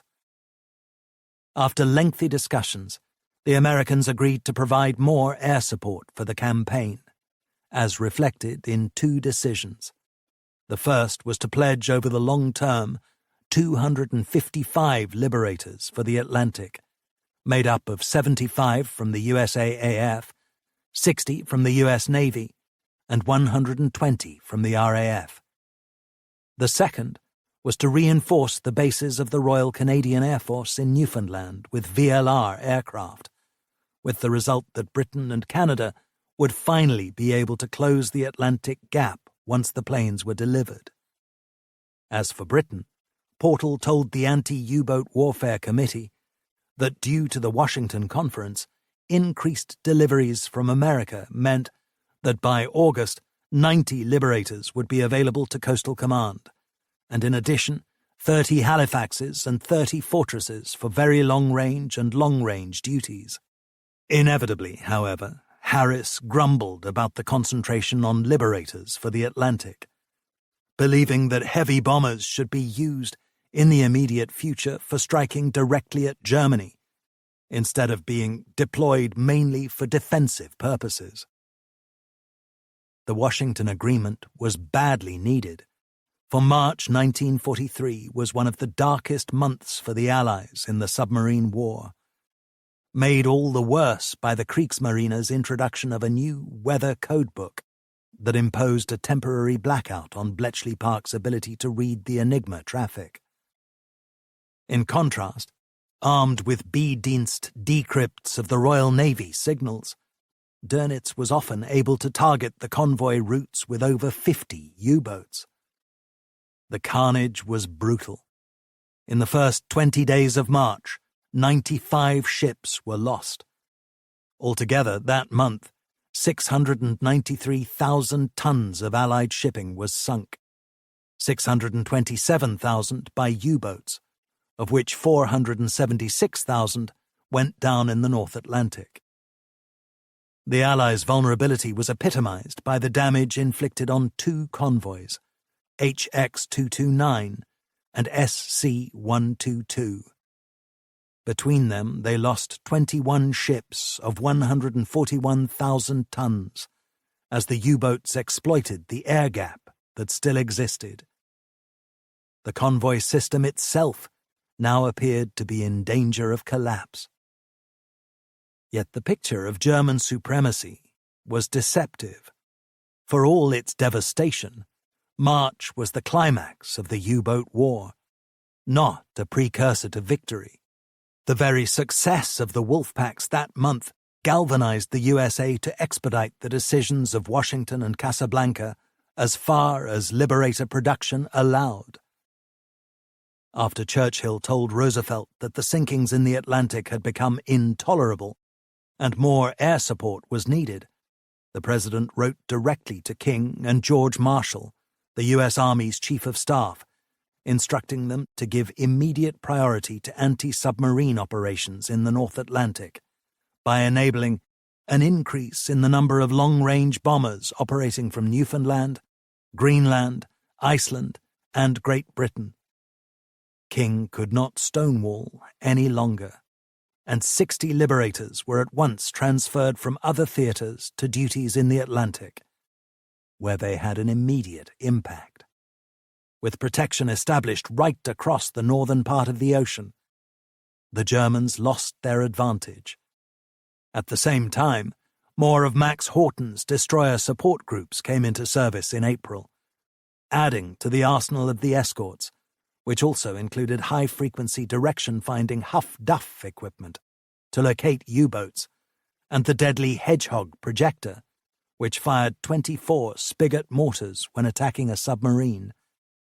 With remarkable prescience, Admiral Horton sensed that even amid the huge convoy losses in March, Allied fortunes were turning due to the increase in aerial cover. He wrote, "The air, of course, is a tremendous factor, and it is only recently that the many promises that have been made show signs of fulfillment so far as shore-based air is concerned, after 3.5 years of war. All these things are coming to a head just now, and although the last week has been one of the blackest on the sea, so far as I am concerned, I am really hopeful." Horton was right. As long-range aircraft became available, so the destructiveness of the Allies grew.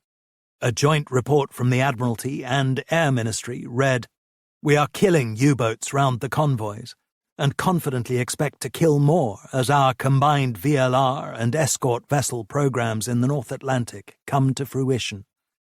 We regard it as vital that nothing should be done to interfere with those programs. On the British side, they have already been accelerated." Results soon vindicated the champions of air cover. German sinkings began to mount dramatically. In March, 15 U-boats were lost, 7 to aircraft, rising to 17 in April, with aircraft responsible for 8 of the kills. In May, the total leapt to 44, of which 25 were accounted for by aircraft.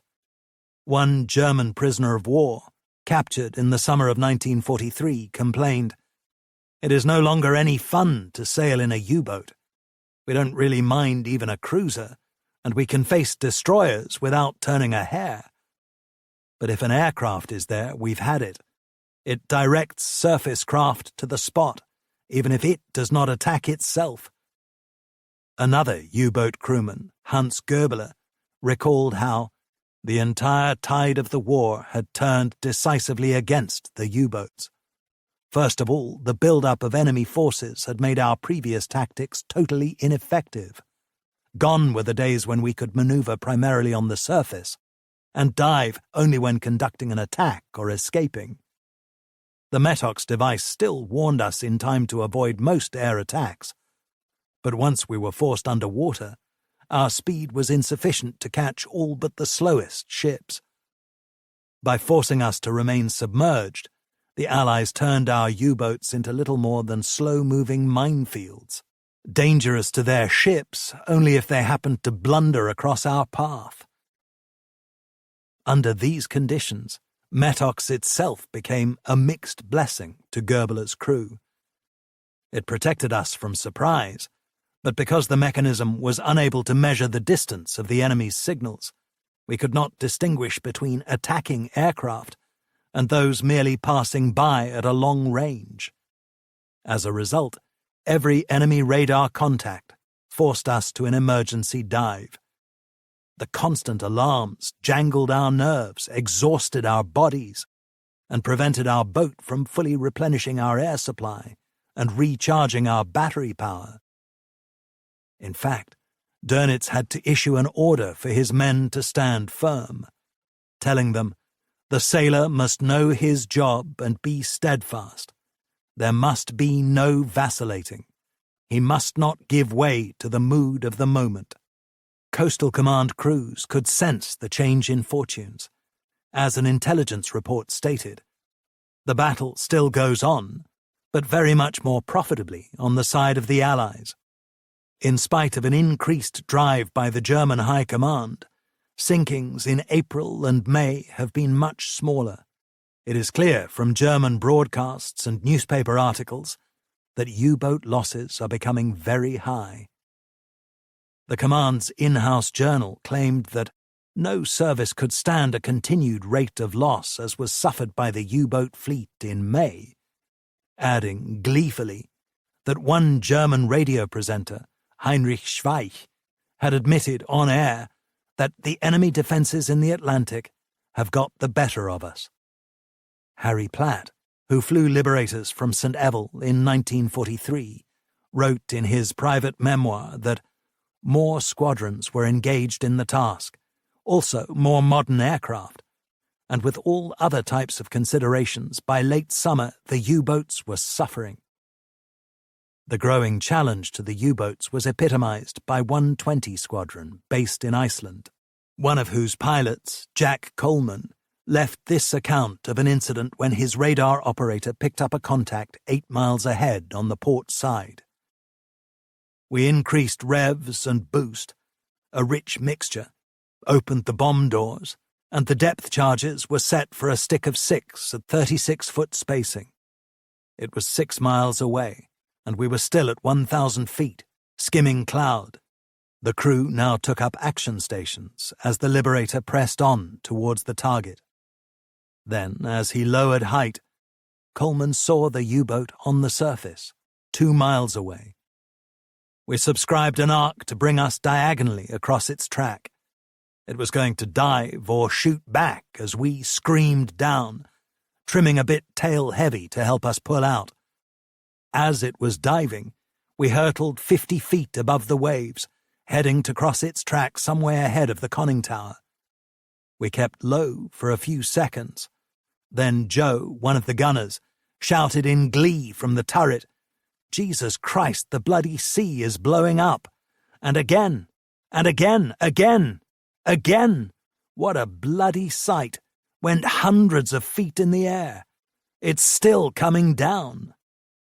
The water churned between further eruptions, and oil could be seen on the surface, though for all the graphic imagery, this was not proof that a kill had been achieved. Even so, the episode illustrated the strain that the U-boats now faced. Mounting confidence was also encapsulated in an attack on U-boat U-563, skippered by Oberleutnant Gustav Borchardt, that left Brest on the 29th of May to take part in the Atlantic operations. 2 days later, as the vessel sailed westwards on the surface at 12 knots, it was spotted by a Halifax of 58 Squadron, flown by the distinguished pilot Wilfred Olton, who exploited cloud cover to stalk his prey. Olton already had 2 U-boat kills to his credit that month, though the second had not been confirmed. Now he was on the trail again. Within 4 miles of the target, Olton flew down from 3,000 feet and launched his attack. At a distance of just 1,000 yards, the navigator opened fire with the Halifax's nose guns, followed by a second burst from 600 yards, which penetrated the conning tower.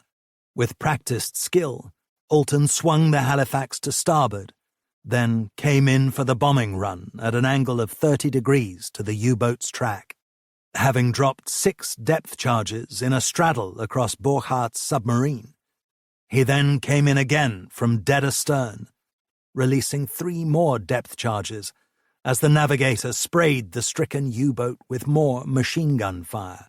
Several German crew manning a flak cannon managed to hit back as their boat moved awkwardly round in circles. Yet, despite the clear damage, the vessel refused to sink. With his depth charges expended, Alton had to break off the assault, only for another Halifax from 58 Squadron to take over. Its depth charges fell short, but it was joined soon afterwards by 2 Sunderlands. Such reinforcements were an indicator of both the RAF's strength and the effectiveness of its communications. One of the Sunderland pilots, Flight Lieutenant Maxwell Mainprize, recalled the final moments of the encounter. The U-boat, which had been trailing oil and maneuvering freely, stopped. I circled and made a second attack with 4 depth charges 2 minutes later from the starboard beam. After the second attack, the U-boat was down by the bows, stern clear of the water. It appeared to be sinking slowly. The entire crew of 49 was lost, with Alton's Halifax and the 2 Sunderlands sharing the kill. Alton himself was awarded the Distinguished Service Order. On the return of the planes to England, the crews were congratulated on making what was regarded as a model attack in terms of tactics and coordination. In the words of Geoffrey Bromett, the sinking was an example of good cooperation and successful homing. Portal was even more effusive about the growing power of Coastal Command. On the day of the exploit, he sent a message to the squadrons, full of praise for their perseverance and courage. Now that you have gained this remarkable advantage over the U-boats, I know you will press it home with ever-increasing vigour and determination, until, in conjunction with the Royal Navy, you have broken the enemy's morale. It was a theme relayed in the press and Parliament. Substantial progress has been made in providing air cover for convoys coming to Britain from across the Atlantic. Specially adapted Liberator bombers, capable of flying more than 1,000 miles from their bases, now protect our ships almost from port to port, reported the Daily Telegraph on the 18th of May. The junior Admiralty Minister, Lord Bruntsfield, told the Upper House that the decline in merchant ship losses has resulted in large increases in the tonnage available to the United Nations. This improved situation in the Battle of the Atlantic reflects the growing size of our escort forces, both ships and aircraft, and the growing deadliness of our new weapons and devices. May, he added triumphantly, is the best month of the war for kills so far. Dönitz had seen an astoundingly swift reversal in his position. By May, his total U-boat force was 425, including vessels on trial and in crew training. But the scope for action was becoming drastically restricted. That harsh new reality was highlighted when all 35 ships in convoy SC-130, sailing from Newfoundland on the 18th of May, managed to reach Britain without any losses, in contrast to the sinking of 3 U-boats. Just as big a failure was the attempt to ambush convoy HX-239, beginning on the 22nd of May.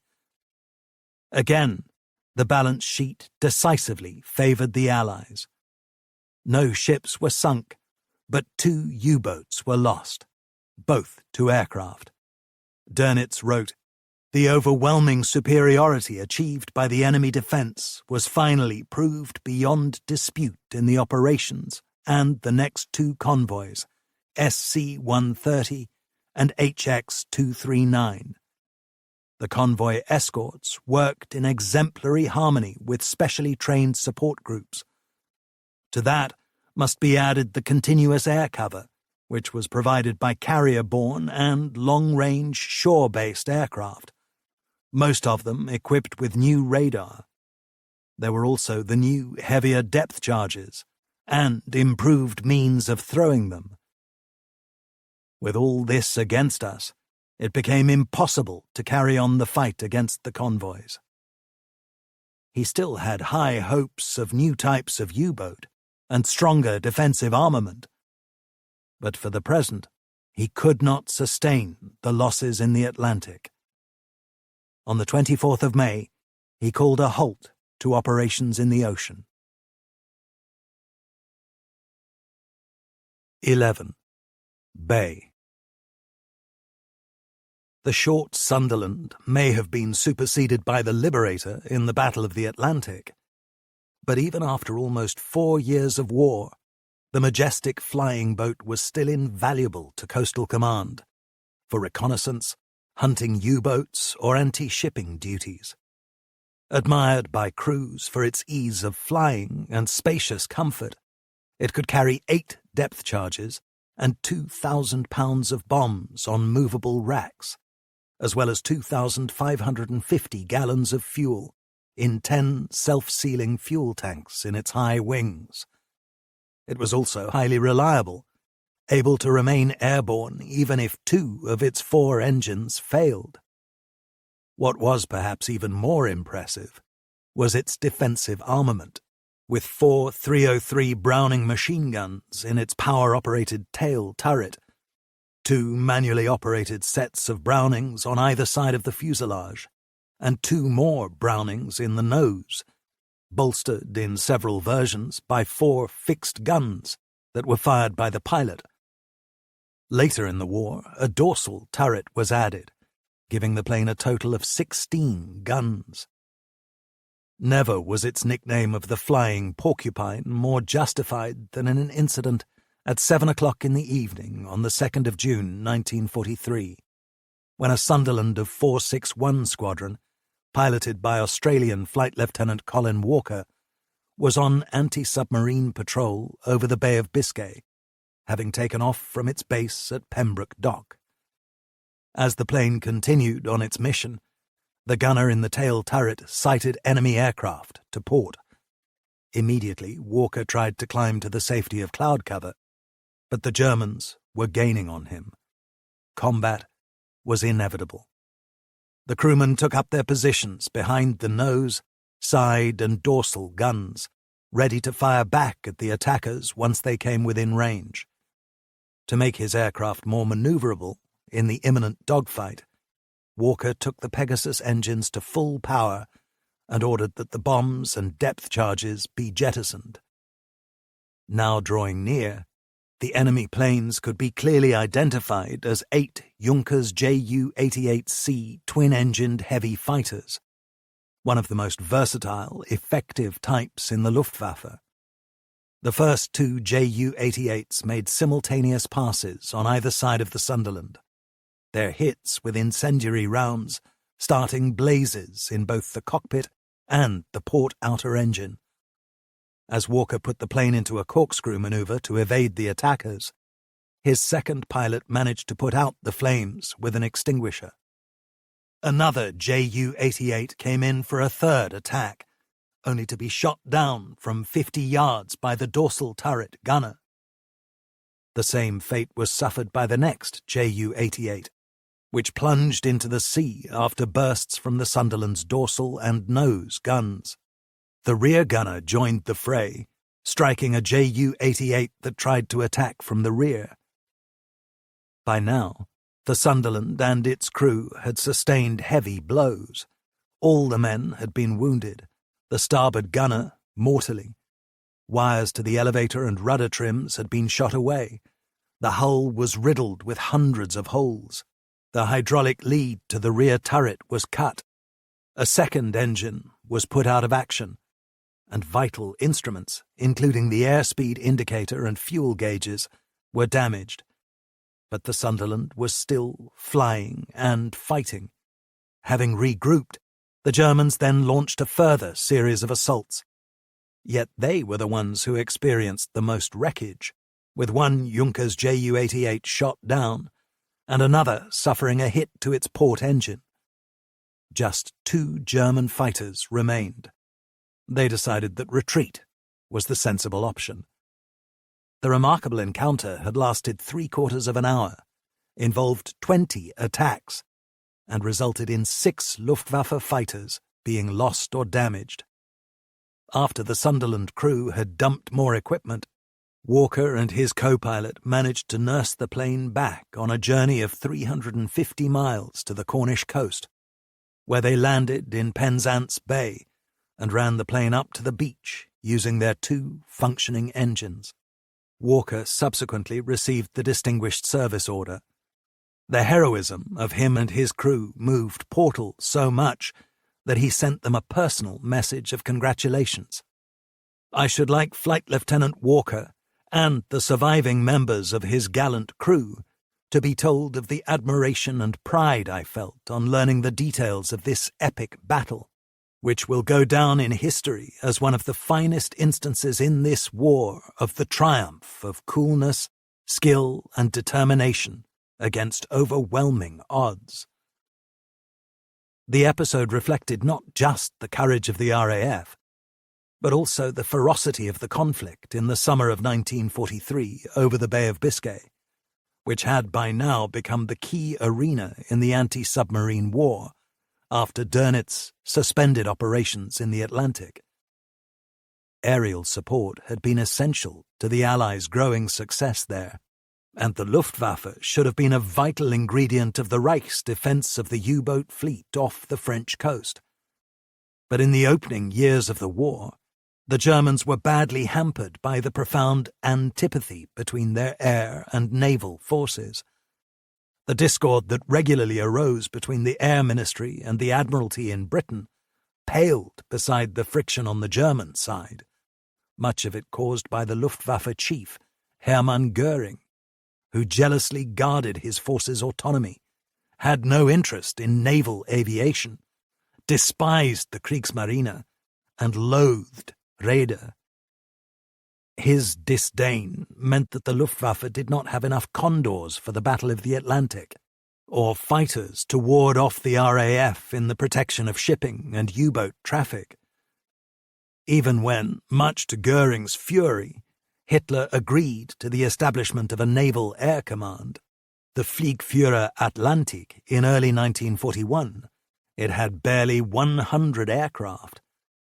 The numbers grew over the following year, particularly in the supply of Ju-88s, though this was not enough to deny the RAF air superiority over the Bay in 1943. Schlesser was determined to use that advantage. Now that the tide had turned in the Atlantic, his belief was that the Bay was the decisive point on which we should concentrate in order to bring about the final defeat of the submarine menace, like felling a tree by cutting through its trunk. For Coastal Command, this was the one place where we could be absolutely certain there would be U-boats to be found and killed. But it was a stance that brought him into conflict with the U.S. Navy commander, Admiral King, who thought he was demanding too much, and the British Admiralty, who felt he was demanding too little. At the end of March, the Admiralty suddenly came forward with a dramatic call for no fewer than 190 more long-range aircraft for the Bay offensive. This demand was set out in a paper by Patrick Blackett, the Admiralty's head of operational research, who argued for saturation coverage of the Bay through 100 sorties a day and 40 a night by long-range aircraft equipped with ASV. The prospect of a vast enhancement of Coastal Command's fleet, however, did not appeal to Schlesser. He believed that a far better approach would be to push the Americans to move more of their aircraft from the Caribbean and the American West Coast, where there was no longer any real threat, to southern England to operate in the eastern Atlantic theatre. His view was reinforced by private information from Bob Lovett, the U.S. Assistant Secretary of War for Air, who told him that 70 of our VLR Liberators were sitting doing nothing on the Pacific coast, which to Schlesser amply illustrated the ridiculous state of affairs now prevailing. With the support of Harris and Portal, Schlesser persuaded the Defense Committee to reject Blackett's paper, concluding, If ever there was an example of the unwisdom of letting sailors try to run air operations, that was one. Then, on the 4th of April, he wrote a lengthy memorandum to Pound, setting out his objections and suggesting the alternative of US redeployment. In the immediate term, another 30 to 40 long and medium-range aircraft could be reassigned to the bay from within Coastal Command's resources, though these would not have ASV. In the longer term, from July 1943, the real answer was to convince the American Chiefs of Staff that the bay is a productive area for U-boat kills, and I suggest we should ask them to assign 6 squadrons, 72 planes, including a proportion of VLR anti-submarine aircraft. It was not worth asking for more, he warned Pound, because this is the maximum force which could in practice be made available, maintained and accommodated in southwest England this summer. Pound, increasingly dogged by ill health, did not fight Slessor, but joined him in making the request to the Americans, which was put forward in a paper on the 21st of April. But Admiral King, the head of the US Navy, who had already balked at the demands of the Atlantic campaign, was not receptive to the idea. Still focused on the needs of the Pacific, he denied there was any surplus of US liberators, and described the search for U-boats from the air as like looking for a needle in a haystack. Discussions between London and Washington dragged on, until eventually the Americans agreed to transfer 2 Liberator squadrons of 24 aircraft to the United Kingdom, though they would not arrive until mid-July. This was very far short of the 72 aircraft for which we had asked, and towards the end of June I flew to Washington to discover whether it was intended to send any more US squadrons to this country, recalled Slessor. His visit yielded an apparently welcome result, with 1 further naval and 2 more Army Liberator squadrons promised for the bay. Yet these pledges were never fulfilled, due largely to more obstructionism and arbitrary policy-making by King. By the end of the year, there were still only 3 US Navy Liberator squadrons. It turned out that Coastal Command had largely to fight the Bay offensive on its own. After his visit in June, Slessor wrote to Trenchard, "There is a tendency in Washington to want air cover for every ship that sails. The old Hun has only got to send 1 U-boat to the Caribbean, and the local admiral there is screaming for more aircraft." He felt that if anyone wants a living argument for the folly of not having an autonomous air force, let him go to Washington now. I have never known relations as bitter between the US Army and Navy as they are now over anti-submarine squadrons. The long dispute, both with the USA and within the American military in 1943, led to calls for a unified Allied command to take charge of the whole Atlantic campaign, thereby improving coordination. But by May, it was clear that the plan had gained no traction. Instead, the British and Americans created a much more low-key body, the Allied Anti-Submarine Survey Board. But with limited powers, it achieved little. Slessor was not sad at the demise of the scheme, as he wrote to Patrick Brind, the Assistant Chief of the Naval Staff. The idea, which appeals to people who don't really know what the system is and how it works, of great combined headquarters, in which a high panjandrum, or 2 high panjandrums in different coloured coats, sit looking at a great chart and moving flags about and making weighty decisions, is, I think, in reality, not only unnecessary, but unworkable. In fact, Slessor thought there was already too much bureaucracy in Coastal Command, without adding more layers. To Blackett, he wrote in April, "There are a darned sight too many committees about this war. Frankly, I think there are altogether too many people commanding Coastal Command. while the one chap who ought to be doing it, me, spends half his time writing papers or briefs on somebody else's papers for yet another committee. Even in the face of these difficulties, Slessor had tremendous faith in the Bay offensive, telling Trenchard, "Every U-boat that operates in the whole Atlantic has to go out from and come back to a bay port. And that's where we can kill the U-boat menace. Kill him at sea. Don't waste bombs on his base ports." He had started the offensive with Operation Gondola in February, followed by Operation Enclose in the last week of March, which involved 182 sorties and 15 U-boat attacks, though only one sinking was achieved. At this stage, the Germans still tended to crash dive when they were sighted on the surface, but the increasing number of Coastal Command aircraft with lee lights and ASV Mark III 10-centimeter radar, undetectable by the Metox receivers, made that tactic far more difficult. As the RAF stepped up the assault with Operation Enclose II in April, Dönitz ordered his U-boats to remain submerged at night and surface during the day, when their crews could keep a visual lookout. Moreover, instead of invariably diving once spotted, they were instructed to fight back against the enemy if possible, helped by the introduction of extra armament. Many submarines were now fitted with additional platforms to accommodate fully automatic 37mm anti-aircraft cannon or twin 20mm flak guns. The disconcerting experience of coming under fire was described by Donald Fraser of 172 Squadron while diving towards a U-boat in the bay. "I saw machine gun tracers and rapid fire, probably from 20mm guns, spurting up towards me. I felt very lonely and naked sitting in the greenhouse at the front of the plane.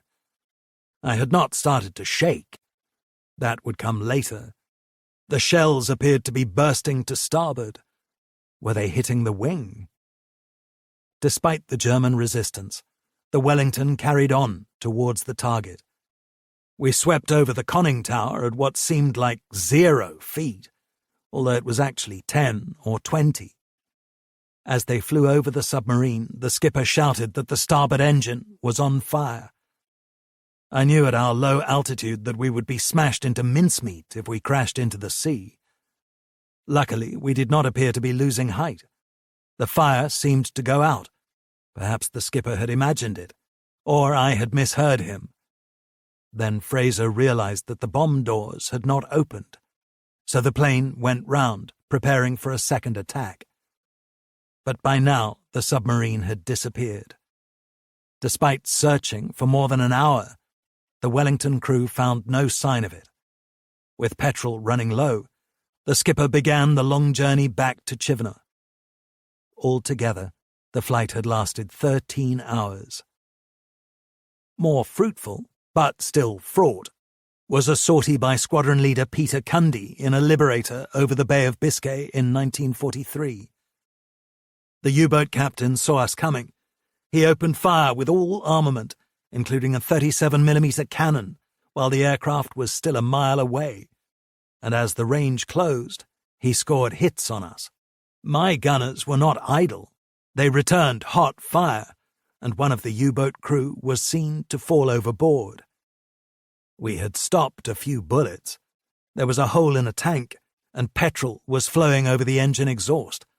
I thought there might be a fire at any moment, but we carried on and dropped our depth charges, one of which hit the U-boat abaft of the conning tower and bounced off into the sea. As we circled for a second attack, we saw the depth charges go off. There was a sudden spurt of water close to the enemy's guns, which abruptly ceased firing. The enemy started evasive action, but was very low in the water and only a little way on. Once again we flew over, and our second stick of depth charges straddled it, hiding the U-boat in the huge plumes of the explosions, which merged into a single gigantic fountain of water. I circled round again, and we saw the U-boat. All that we could see was a dark brown patch of oil. Several bodies rose to the surface. Despite the damage to the Liberator, Cundy managed to nurse it back to St. Ebel on 3 engines. By April, Coastal Command had 150 aircraft in the bay for the offensive, 75 of them long-range planes with ASV-3. But some of the early skepticism proved justified. The overall results of operations to the end of that month, which concluded with Operation D-Range, did not match the effort. Coastal Command had flown 80,443 hours, but sunk only 10 U-boats and damaged 24, in return for the loss of 170 aircraft. Some crewmen, like D.M. Gall of 201 Squadron, recalled the tedium of much of the work over the bay. I should say that we disliked anti-submarine patrols compared with convoy escort work. With the latter, at least we had something to look at, but on patrols we had to suffer the extreme boredom of flying mile after mile with nothing to see but the sea for something like 15 hours at a time. Yet even if they saw nothing, the presence of Coastal Command planes was putting pressure on the U-boats. As the commander Teddy Zurin wrote, "The last test awaiting us was the Bay of Biscay. Although we had got through it previously at full speed and on the surface, I was not much in favour of this tactic. The accuracy with which the planes had flown at us made me assume that the enemy had radar now fitted to their planes, in spite of all expectations to the contrary, and that they could pinpoint us on the surface.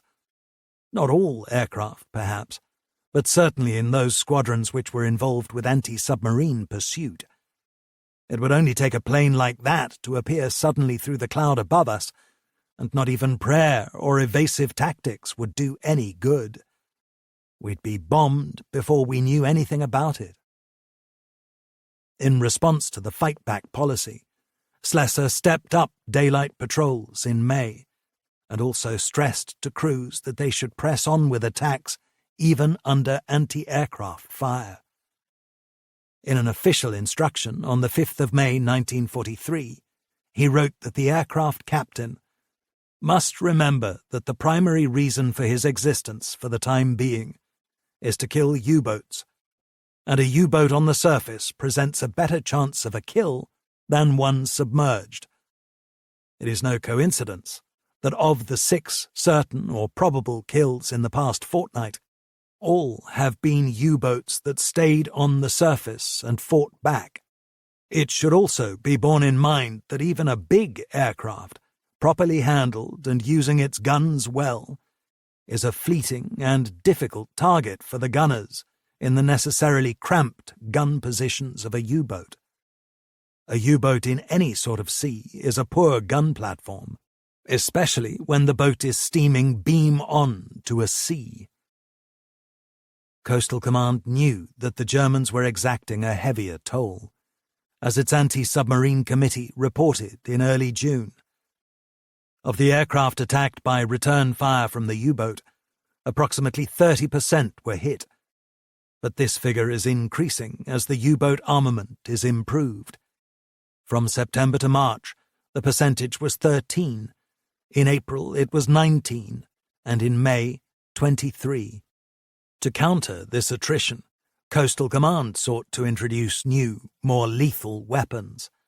One was a 600-pound depth charge, of which Joubert had been a passionate advocate, though Blackett and Williams had been far more doubtful about its value, because it had to be dropped from a higher altitude, and therefore accuracy, so essential to the fight against the U-boats, was lost.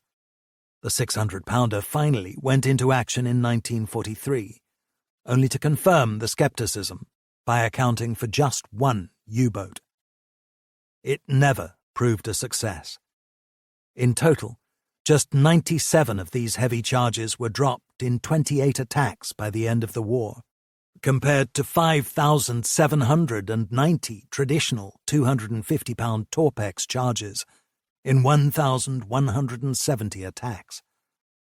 Of the latter, Slessor wrote that if the depth setting was right, if the distance between the depth charges making up the stick was properly spaced, above all, if crews were well trained and laid their sticks accurately, it was an exceedingly effective weapon.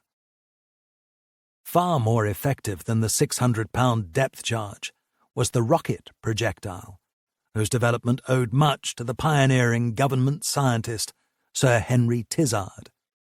Initially used by the RAF as a tank-busting weapon in the Desert Campaign, it had obvious potential in both anti-shipping and anti-submarine operations, and had successfully completed its trials with Coastal Command by February 1943. In the Maritime War, the projectile, which travelled at 1,800 feet per second when fired, came with two types of head, a 60-pound one filled with high explosive, and a 25-pound armor-piercing one made of solid steel. From the early summer, aircraft equipped with this weapon went into action against the U-boats, scoring their first kill off the Azores on the 23rd of May, when a solid head projectile fired by a carrier-borne Fleet Air Arm Swordfish tore through the pressure hull of U-752, the large holes preventing the submarine from diving and leaving the vessel easy prey for the British naval craft that arrived swiftly on the scene. This was followed by a successful rocket attack on the 28th of May by a Coastal Command Hudson of 608 Squadron on U-755, which was spotted on the surface near Majorca in the western Mediterranean. In the spirit of Dönitz's new tactical instructions, the U-boat skipper Walter Göing decided to fight it out against the RAF attacker. But the encounter turned out to be calamitously one-sided for him and his crew. Flown by G.A.K. Ogilvy, the Hudson came in from a low height and fired a two-rocket salvo. One missile failed to release, but the other hit the underside of the hull, right in the center. After he had circled the stricken boat, Ogilvy came in for a second attack, which proved even more devastating, as 3 of the 4 rockets made direct hits. On orders from Göing, the crew tried to abandon ship, only to find the Hudson spraying them with 7,000 rounds from its machine guns. The vessel went down in 9 minutes, with the loss of 39 lives. Confidence in the rockets led to Coastal Command's decision in April to install them on all the Beaufighters of 236 Squadron, which was now to be a new element in the Bay offensive. Once intensive training had been completed, 236 went to Predannock in Cornwall for its anti-submarine duties. On the 1st of June, soon after the squadron had arrived, Mark Bateman took off in his Beaufighter, armed with 4 rockets under each wing, to patrol the bay. After almost 3 hours in the air, flying at 3,500 feet, the navigator sighted a U-boat about 10 miles away. Immediately, Bateman went on the attack. He was just 5,000 yards from the target when his Beaufighter was seen by the U-boat's 2 lookouts in the conning tower. They sounded the alarm with the vessel's electric bell, and the captain gave orders to dive. But it was too late. The conning tower was still visible above the surface when Bateman fired his first 2 salvos at the boat, aiming not directly at the hull, but, as he had been trained, at the sea 25 yards in front of the target. In his account of the incident, based on eyewitness testimony, Roy Conyers Nesbitt described how, 3 seconds after firing, the projectiles hit the sea by the side of the U-boat, and their trajectories curved upwards as density changed from air to water. They then struck the German vessel with tremendous force, puncturing holes in the pressure hull. The warheads broke off and smashed through the other side of the U-boat, leaving the motor tubes flaming and spinning inside the hull. Great jets of seawater spurted uncontrollably into the perforated and stricken U-boat. Soon the submarine was at the bottom of the sea. and the 236 Beaufighter was on its way back to Bredannock. The rocket projectiles had turned out to be a valuable addition to Coastal Command's armoury. Their qualities were praised by the ace Terry Bullock, who perfected his own technique for their use on Liberators in 224 Squadron. His method was to fire 2 rockets from each side in the dive at 800 feet, another salvo of 4 at 600 feet, and finally 2 pairs at 500 feet, before he pulled out of the dive. Describing the solid 25-pound rocket as a great weapon, he said that when released at the correct dive angle and speed, it had remarkable ballistic qualities. On entering the water, they would descend to approximately 25 to 30 feet deep, then level off, travel horizontally for a distance, then re-emerge from the sea. The head would penetrate the pressure hull of a U-boat and come out the other side. A compelling description of a slightly different approach to the use of these projectiles was given by Peter Burden, who flew in Hudson's with 206 Squadron. Tactics were evolved which radically changed the aircraft attack. Hitherto, an attack with depth charges was made at a dive from the patrol height of 600 feet, with the bomb doors open to about 50 feet for releasing the depth charges. This gave the maximum probability of getting the depth charges in the right place, and the least chance of them fracturing on impact with the sea. Rocket projectiles required that an attack be started from 1,500 feet in a steep dive which took the airspeed up to about 350 knots. Very fast for an aircraft whose cruising speed was usually about 130 knots. 2 rockets were fired at about 1,000 feet, another pair at 600 feet, and the final 4 at 300 feet. The first 2 pairs burnt out before reaching the target, but the smoke and noise were alleged to give the screaming habdabs to any gun crew on the sub. And that, and the rapid closing with the target, gave a much better chance for the aircraft to escape damage. The end of the attack dive was a heave back on the control column, and a sincere hope that the aircraft was at least levelled out, and hopefully even climbing before reaching sea level. It was a nice judgment when to pull out of the dive, leaving it as long as possible to get the best chance of hits on the target, but not too late so that the aircraft became the missile that hit the sub. The depth charge, however, remained the prime anti-submarine weapon of Coastal Command, partly because, as Burden pointed out, the projectiles could be dangerous in less capable hands. In contrast to this tale of success on weaponry, one problem that Coastal Command never fully resolved was the creation of a trusted bomb sight. The Mark 14, widely used in Bomber Command, proved erratic at low level. To overcome this difficulty, the Operational Research Section devised the Mark III, which, on the insistence of Joubert, entered service in late 1942 and utilized a primitive form of mechanical computer to guide the bomb release. Also known as the angular velocity sight, it was said to increase the chances of destroying a U-boat by 35%. But it was not universally popular with crews, who often preferred to rely on the judgment of their own eyes. Due to Coastal Command's aggressive response, Donitz's fight-back policy failed to give the protection he had hoped as the offensive escalated. From June, Schlesser divided the bay into 2 operational zones, an outer western area, codenamed Sea Slug, which was covered by aircraft from 15 Group, and an inner eastern area, codenamed Musketry, where the regular patrols along parallel tracks were coordinated by 19 Group and backed up by the Royal Navy's support units. The aim was to create what was called the unclimbable fence, trapping the enemy in the bay. A signal from Albert Durston, the senior staff officer to Coastal Command's groups, emphasized the priority of this task. It is of the utmost importance to follow up and intensify our recent successes against the U-boats. Until further orders, the maximum possible effort of both 19 and 15 groups is to be directed to the Bay offensive after the minimum requirements of air cover for threatened convoys has been satisfied. The growing vigour had its impact.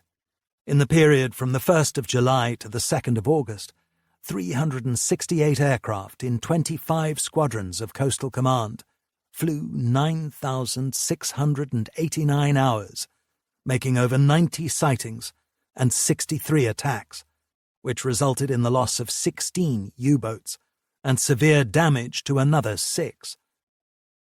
But the Germans were endlessly resourceful.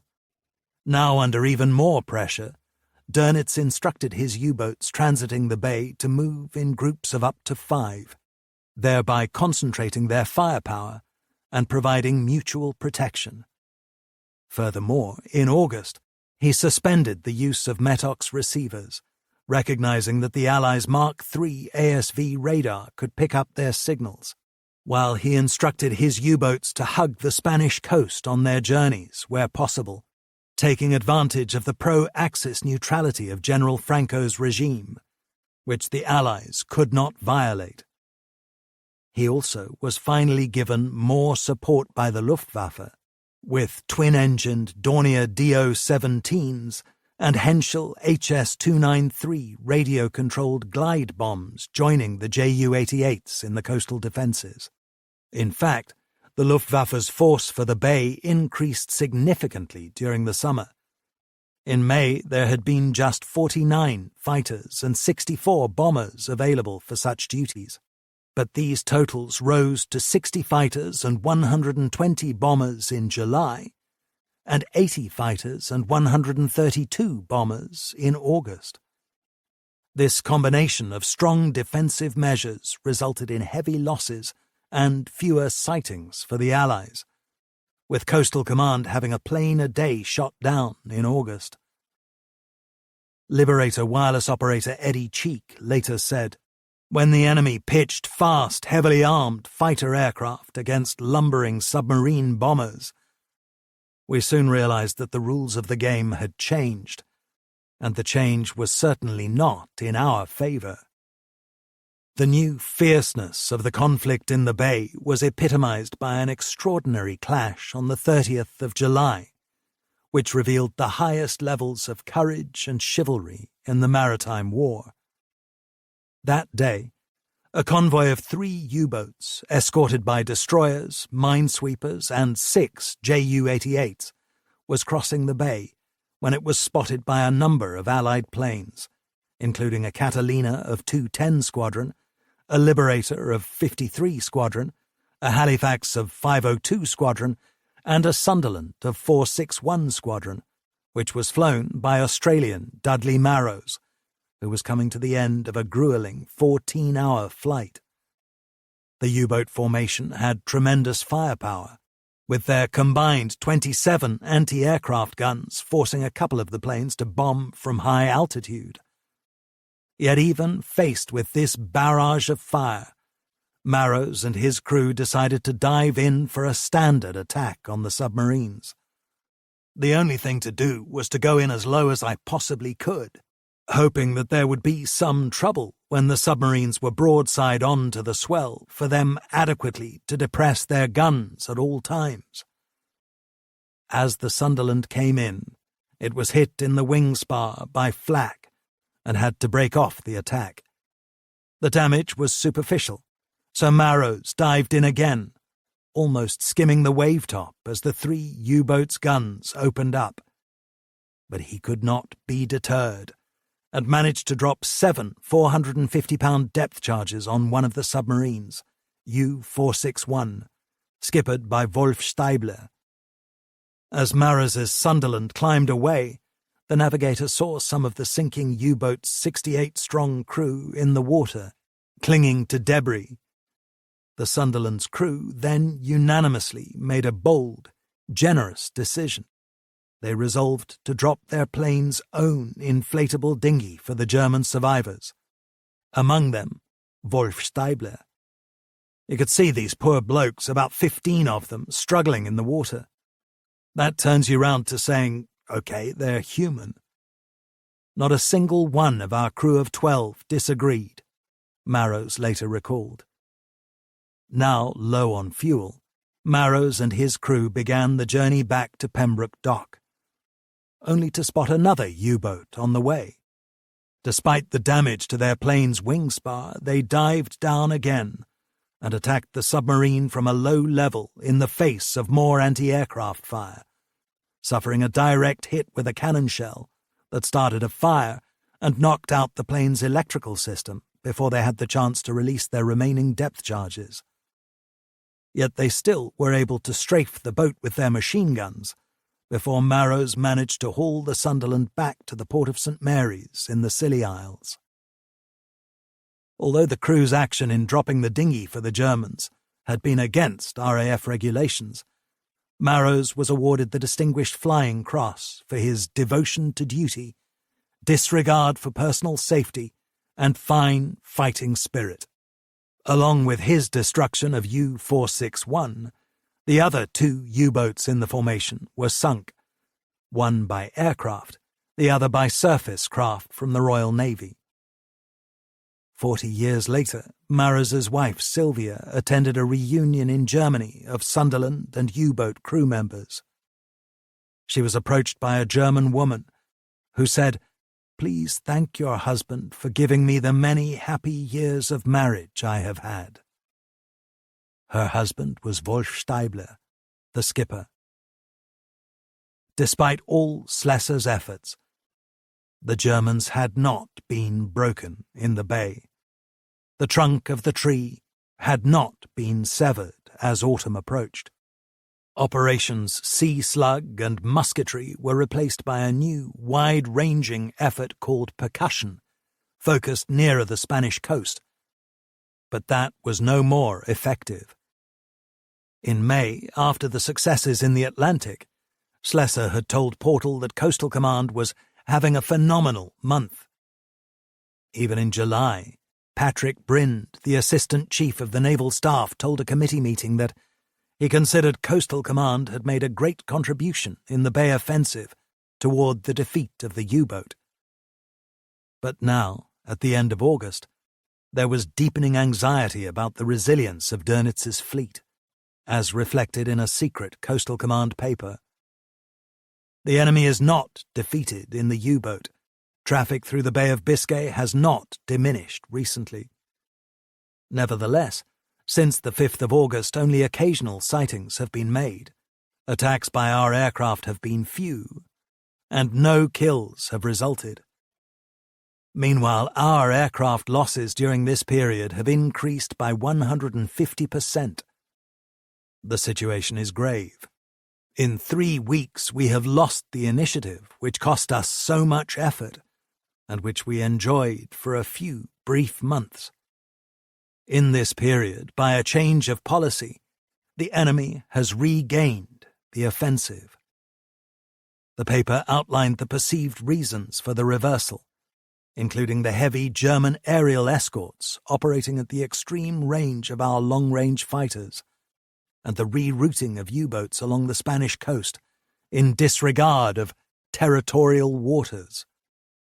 According to the paper, the latter tactic also undermined the effectiveness of Coastal Command's Lee Light planes. The work of Lee Light aircraft is difficult in all parts of this area, and virtually impossible inshore. The suggested answers were perseverance, greater use of naval support groups, an increase of patrols from the Gibraltar-Morocco area, deployment of heavily armed flying fortresses, and bombing the aerodromes in occupied France. But the atmosphere also bred an incendiary accusation from Wing Commander Lionel Cohen, an RAF liaison officer at the Admiralty's Operations Division, about Coastal Command's fighting spirit against the Luftwaffe. The morale of the squadrons is deteriorating. If any of our aircraft sight another aircraft during patrol, they immediately take evasive action by steering west, and rarely make an attempt to investigate the contact. This is a defeatist measure. to re-establish the fine morale which existed in the squadrons, Cohen suggested more protection from Spitfire, Mosquito, and Beaufighter units, as well as better training in formation flying for anti-submarine patrols. Schlesser himself, the prime evangelist for the Bay Offensive, was alarmed at the change in fortunes, writing to Douglas Eville, Vice Chief of the Air Staff at the end of August. Operations in the Bay have taken a turn seriously unfavorable to us. The enemy fighters are making our task very difficult, and the enemy bombers may make the position of the surface ships cooperating with us untenable. It is therefore of vital importance, if we are to regain our ascendancy in the Bay, to have every possible long-range and Lee-light night aircraft that we can possibly get into action. However, Brian Baker, the new commander of 19 Group, believed that Coastal Command's rigid patrol tactics and centralized control were part of the problem. In a bold letter to Schlesser in late September, he declared that, although the enemy has changed his tactics, we have not, and it is submitted that by sticking to an old groove which did produce results under a certain set of circumstances, but which are not producing them now, we are making a desperate mistake. In fact, the flexibility of air power has been forgotten. The answer, argued Baker, was simple and straightforward.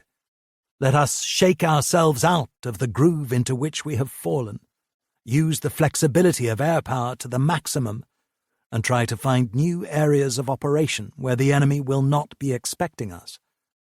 With Liberators, we can get to 24 degrees west, and finally allow the groups who should be conducting the operations some measure of initiative. Time was when the groups were allowed full control, and I would suggest that they have staffs sufficiently experienced to do it again. He concluded, let us shake ourselves free from the stereotyped system of patrols with which the enemy must now be fully acquainted. Yet the situation was not nearly as bleak as it seemed, for the Reich's ascendancy in the Bay was of little use if it did not change the course of the Battle of the Atlantic. Improved protection of the U-boats off the French and Spanish coasts could not be an end in itself, but only a means to regaining the ability to cut the Allied supply lines. But by the autumn of 1943, the convoy system was so secure that the Germans were unable to inflict much damage when they resumed their operations. If the trunk was still alive, the branches had now withered. Not only was the Atlantic gap firmly closed, but air support in the middle of the ocean had been dramatically reinforced by an agreement secured by the persuasive diplomacy of Foreign Secretary Sir Anthony Eden with the Portuguese government to allow Allied planes to operate from the Azores. This meant a further extension to Coastal Command's global empire. The commander of the new base on the island of Terceira was the cool-headed Geoffrey Bromett, former head of 19 Group, with the first planes, a pair of flying fortresses, arriving in October. Further reinforcements followed, among them Lee Light Wellingtons of 172 and 179 squadrons, and Hudsons of 269 Squadron.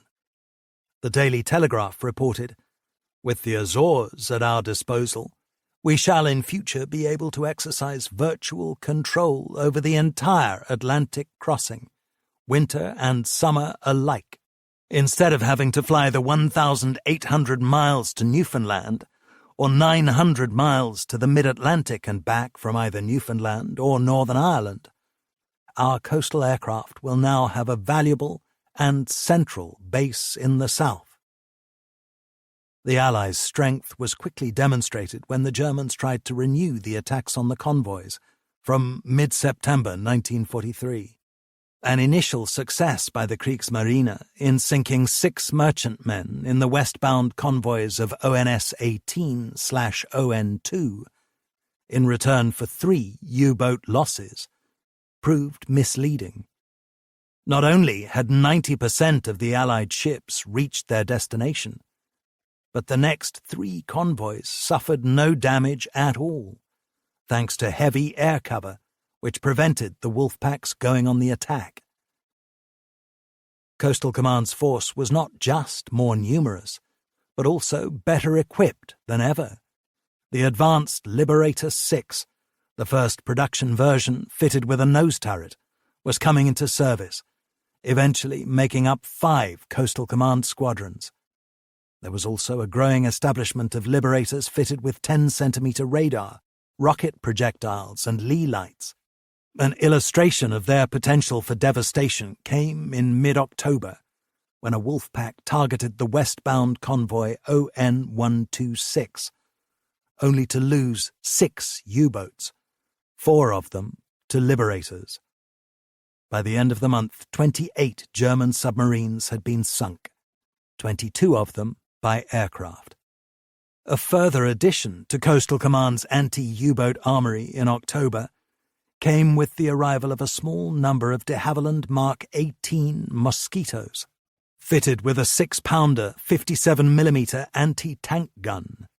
Incongruously, the gun was built by the Mollins Company of Peterborough, which before the war had specialized in the production of machines for packaging cigarettes.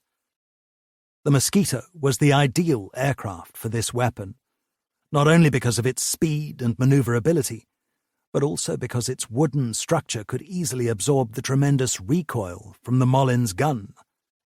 Once other modifications had been made to the Mosquito, such as extra ammunition tanks, the removal of outer machine guns, and further armor in the nose and cockpit to deal with enemy anti-aircraft fire, tests proved the practicality of the plane, which was a fearsome sight when the gun fired, with flames 30 feet long spouting from its barrel with each round.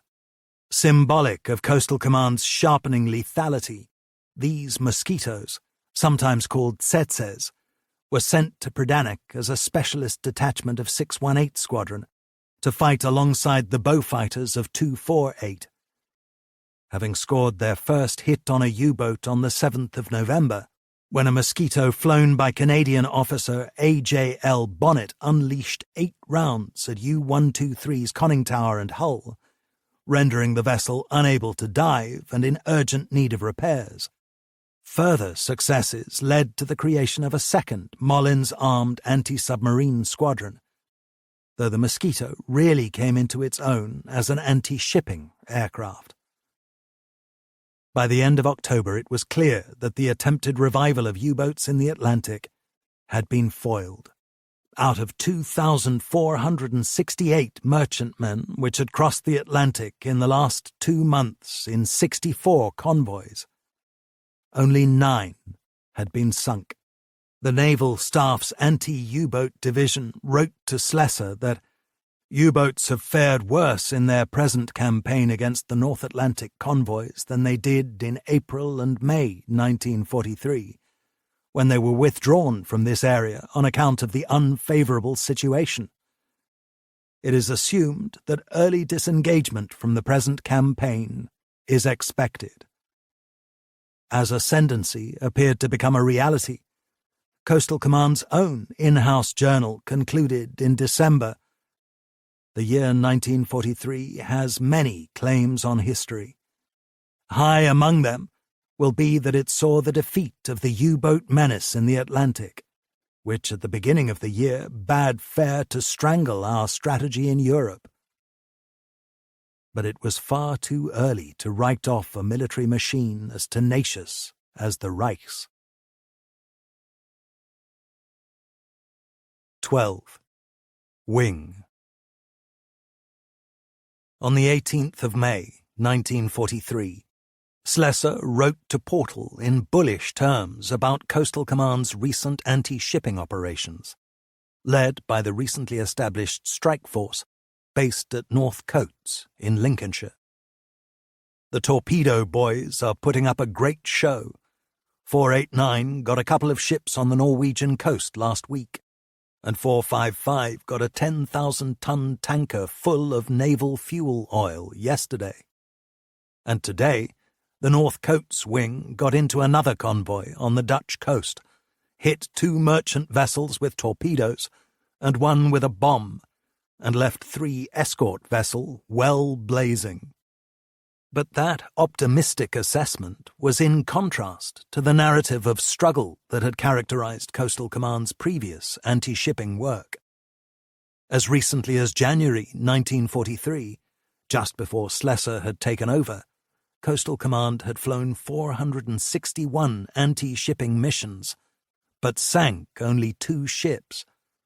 Nor had there been much early glory for the North Coats Strike Wing, which was hampered by poor coordination and lack of training.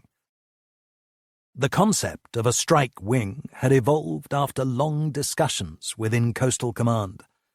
A key influence in its adoption had been the experience of the war in the Mediterranean, where some success had been achieved against Axis shipping by torpedo bombers flying at low level in tight formations, making astern attacks and coordinating with other aircraft that used cannons and machine guns to quell the enemy flak or create diversions.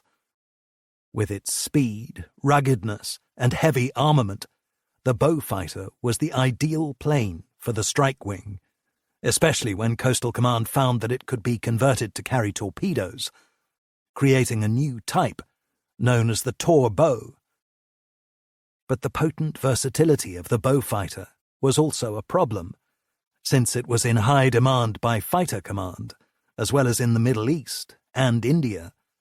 Indeed, Pound wrote to Portal in May 1942 to warn that the drain of Beaufighters had left Coastal Command in a most unsatisfactory state, with the result that a long-dated program of expansion for torpedo bomber aircraft is much overdue. There had been, however, sufficient Beaufighters and Tor bows to form a strike wing, part of No. 16 Group, with additional training and trials of equipment undertaken at Lucas in Scotland. By November, Coastal Command HQ had deemed the new unit ready for its first anti-convoy operation, which was to have 3 main elements: an advance section to hit the ship's defences, followed by the torpedo bomber section, with both guarded by an escort of Spitfire fighters. On the eve of the maiden assignment, the RAF's Torpedo Development Unit stressed the need for simplicity. The only form of attack likely to succeed is the simplest in every case. As soon as any complicated manoeuvring is introduced, things will start to go wrong. In fact, the very first mission of the North Coats Strike Wing, on the 20th of November 1942, had gone badly awry before it had even left England. Comprising 24 Beaufighters of 236 and 254 squadrons, it had been led by veteran pilot Mark Bateman and targeted an Axis convoy of 16 ships off The Hague. In poor weather, it had failed to meet its fighter escort over Kent, while 4 Beaufighters had become lost and returned to base. Further mishaps followed as the reduced, unprotected formation came under heavy Luftwaffe fighter attack. Torpedoes failed to explode, and flak defences proved deadly. The trip had proved an expensive disappointment. In return for 1 tug definitely sunk, plus inconclusive reports of 2 hits on merchant ships, 3 RAF aircraft had been shot down and 6 badly damaged. Joubert had been forced to order the suspension of any further operations by the wing, so that further training could be undertaken. The botched trip to The Hague epitomized the continuing struggles of the RAF's anti-shipping arm after 3 years of war. Altogether, in 1942, Coastal Command had sunk just 26 vessels for 55,424 tons, compared to 28 vessels for 51,965 tons in 1941. In another telling statistic, 12 of the 15 Axis ships that acted as blockade runners during that year along the Western European coast were intercepted by aircraft, yet not one was sunk. Further attempts to damage the German ships Prinz Eugen and Scharnhorst proved equally fruitless. There were occasional successes, however, particularly on the Norwegian coast, where there was a greater volume of German shipping, much of it handling vital iron ore imports from Sweden. Even the Hamden, deemed obsolete by Bomber Command, came into its own in this theatre, sinking 45,000 tons of shipping between September 1942 and mid-1943. One noteworthy Hamden torpedo attack was led by Flying Officer Tony Mottram, who was to become a tennis star after the war, reaching the quarter-finals of Wimbledon in 1948. On the 17th of September, he was in a formation of 3 Hamdens dispatched to attack a convoy of 2 large merchant ships with 5 escorts off the southwest coast of Norway. Having sighted the vessels, as he recorded in his debriefing report, we went in together and released our torpedoes almost simultaneously. I flew past the convoy, and as I turned to come back, I saw a big mushroom of water go up into the air just across the beam of the larger ships. As the water fell away, another spout shot up, showing that a second torpedo had scored a hit. Shortly afterwards, a dense pall of chocolate-coloured smoke arose from the ship, and in a short while almost completely enveloped it. All this time they were throwing up a lot of flak at us. At first it was inaccurate, but then they seemed to get our range, and shells began bursting uncomfortably close. A pom-pom shell hit the cowling of one of my engines and blew a bit off, but it kept going and got us home safely. The temporary suspension at North Coats did not lead to the abandonment of the strike-wing experiment. On the contrary, plans were formulated early in 1943 for the creation of 2 further wings within No. 18 Group in Scotland. There were also intense discussions within Coastal Command about the development of better tactics, communications, weaponry, training, and use of intelligence. Typical was a paper by the Directorate of Torpedo Operations of the 11th of February, which suggested that in a torpedo attack, the primary role of the accompanying diversionary aircraft is to keep down the flak of the escorts and of the target ships themselves.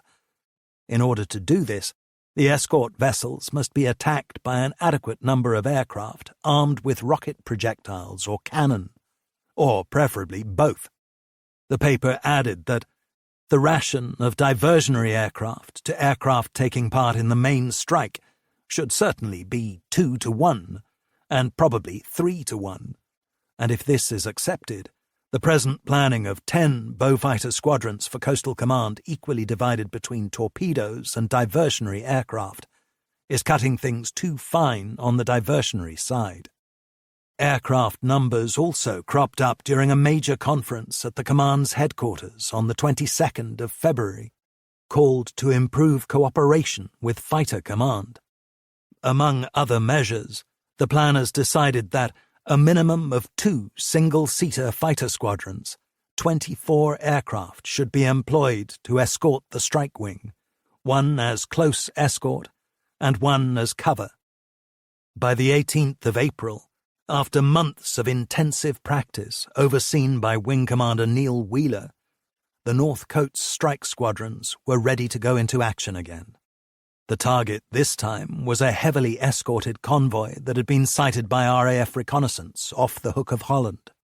Assigned to the attack were 9 Torbeaus of 254 Squadron, under the command of the redoubtable New Zealander squadron leader Bill Size. They were supported by 12 anti-flak Beaufighters of 143 and 236 squadrons, each of them armed with 4 20mm cannon and 2 250-pound bombs, one slung under each wing. The tension in the build-up at North Coats was captured by David Ellis, a pilot in 236 Squadron. After briefing, activity on the station increased.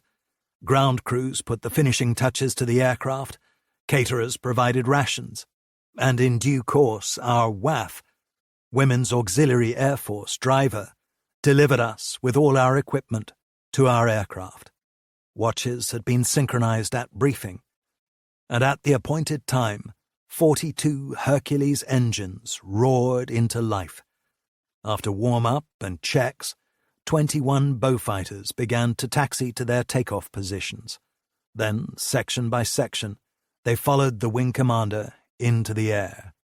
Soon they were over RAF Coastal, where they successfully picked up their escort of 22 Spitfire Mark Vs and 6 American Mustangs, the exceptional American fighter with unrivaled range and speed.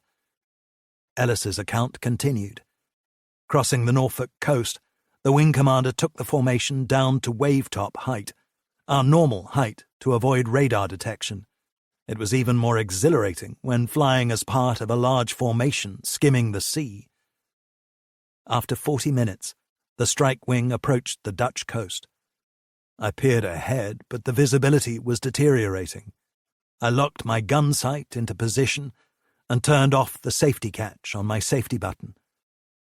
Following Wheeler's lead, the formation climbed to 1,500, the Beaufighter crews knowing from the whine in their headphones that they had been picked up by German radar. Then the convoy came into view, made up of 2 lines of 4 merchant ships each, escorted by 6 flak ships and 2 minesweepers.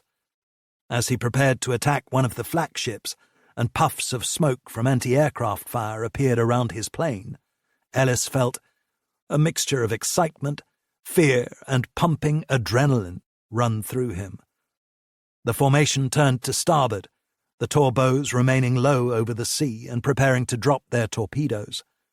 The rest of us dived towards the flak ships, and as I settled into the dive, I brought my gun sight to bear on the target, and saw cannon shell splashes in the sea move towards the ship. At the same time, tracer shells were rising to meet me. This was the crux of the attack, when pilot and ship's gunner faced each other like duelists. Fortunately for Ellis, the tracer missed his plane, and he released his 2 bombs as he skimmed over the target before weaving his way from the convoy, where the heaviest ship, the 5,000-ton Norwegian-registered collier, Høeg, was now belching smoke, having been hit by 2 torpedoes. One of them was dropped by a torpedo of 254 Squadron, whose navigator was Raymond Price. He later recalled, "We were most conscious of what sitting ducks we and the other torpedo-carrying aircraft were. We were lucky, however, and were not hit by flak. As soon as the torpedo had been released, we weaved up and down and approached the convoy, which was only a few hundred yards ahead of us. We were firing our 4 cannons all the time at the target, and as we were about to fly over the convoy at mast height, I managed to take a photograph of the ship's bows." The returning crews felt elation and relief when they landed back at North Coates, where they were given an ecstatic welcome. Roy Conyers Nesbitt wrote, "All the ground crews, with WAFs, motor mechanics, sick bay attendants, operations room staff, and indeed the majority of the 1,000 personnel on the station, were lined up outside the crew rooms in front of the hangars. Each time a Beaufighter landed, they waved and cheered thunderously, counting in the aircraft. It was as though the Flyers had won the cup final at Wembley." The whole attack had lasted just 4 minutes. It achieved such complete surprise that the Germans did not have time to scramble their fighters from their coastal aerodromes. Not a single aircraft had been lost, while the collier had been sunk and 4 escorts badly damaged. What delighted Slessor almost as much was the impact of the strike wing's cannon fire. As he wrote in his post-war dispatch, "Gun crews of the escort vessels were seen leaping overboard. and there could be no doubt that heavy casualties were inflicted on personnel. Before the month was over, the North Coats Wing had undertaken another destructive mission under Wheeler's command against a convoy off the Dutch coast, with Bill Size again leading 12 torpedoes of 254 Squadron, supported by 15 other Beaufighters. On this occasion, 2 merchant ships and a flak ship were sunk, though 1 aircraft from 143 Squadron was lost. Referring to these opening operations by the wing, Slessor wrote, "Each of these so-called strikes was a carefully planned, highly organized and hard-fought action involving 30 or more aircraft, each of which had its own particular role in the attack." Slessor also had high praise for the fighter escorts. So excellent was their cooperation that the strike wing crews were imbued with a feeling of security from interruption by enemy fighters that was a stimulating influence on their morale.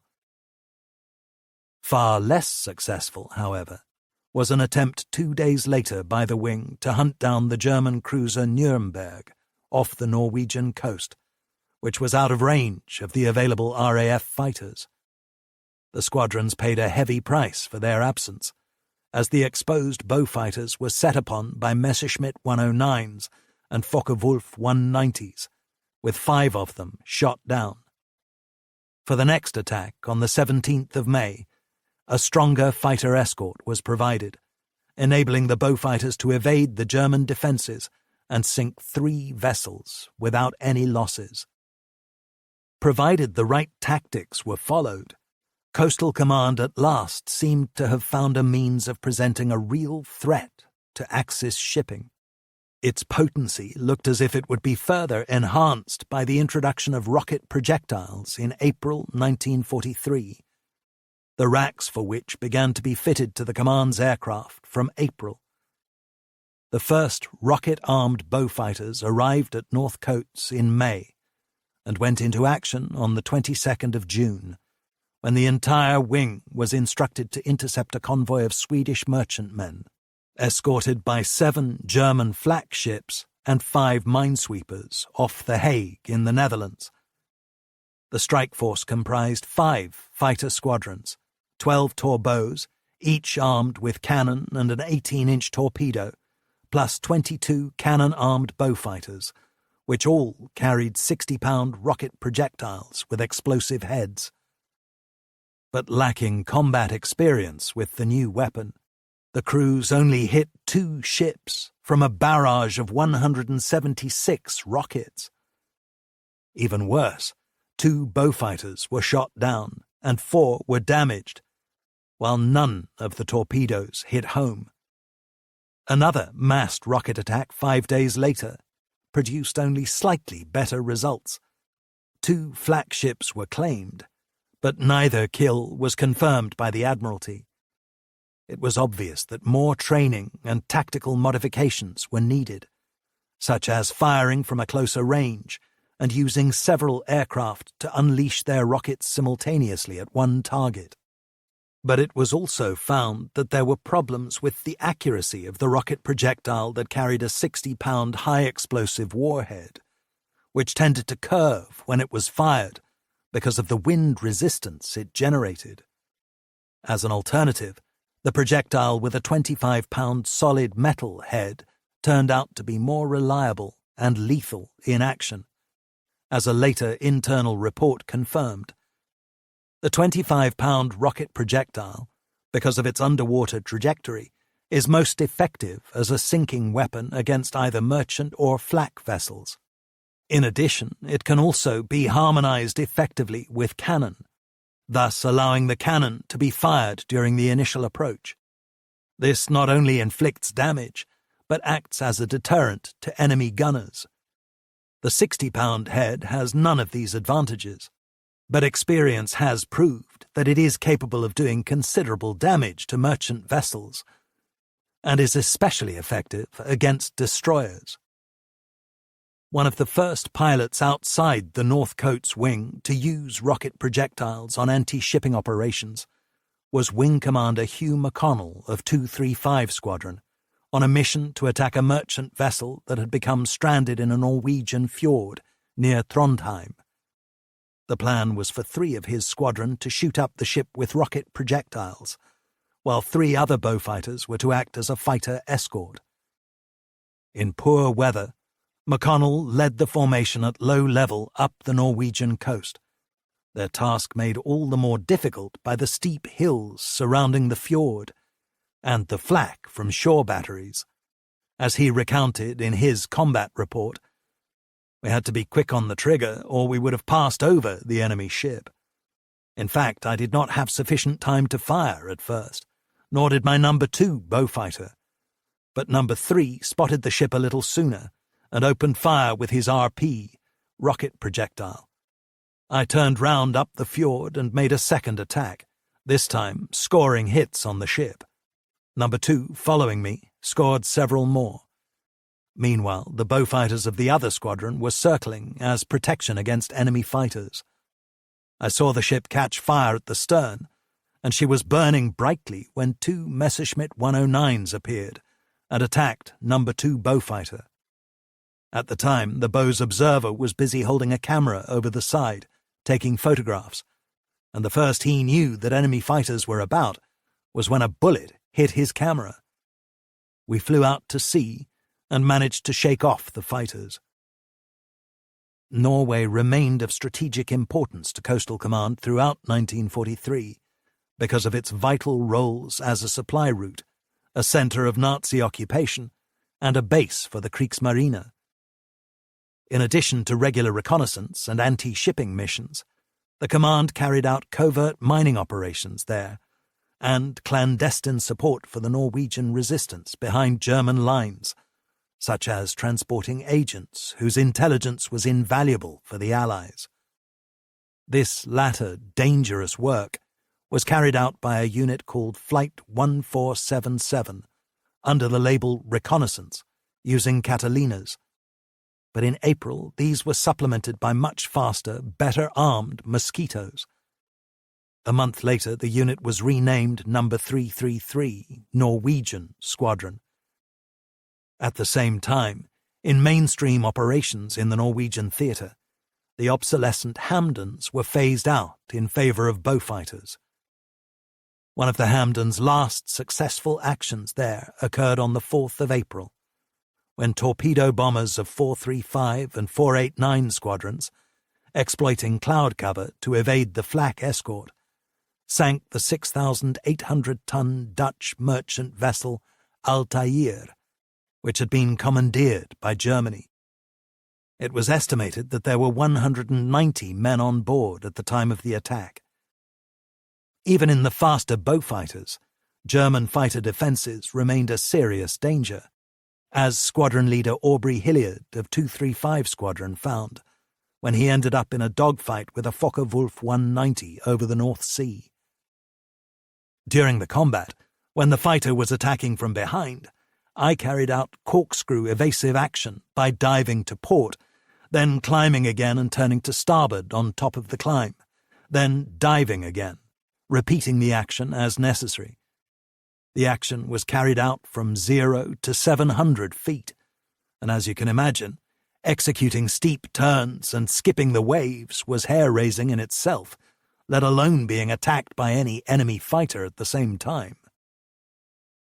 The one advantage Hilliard had was that I could fly lower than him due to the excellent cockpit view from the Beaufighter.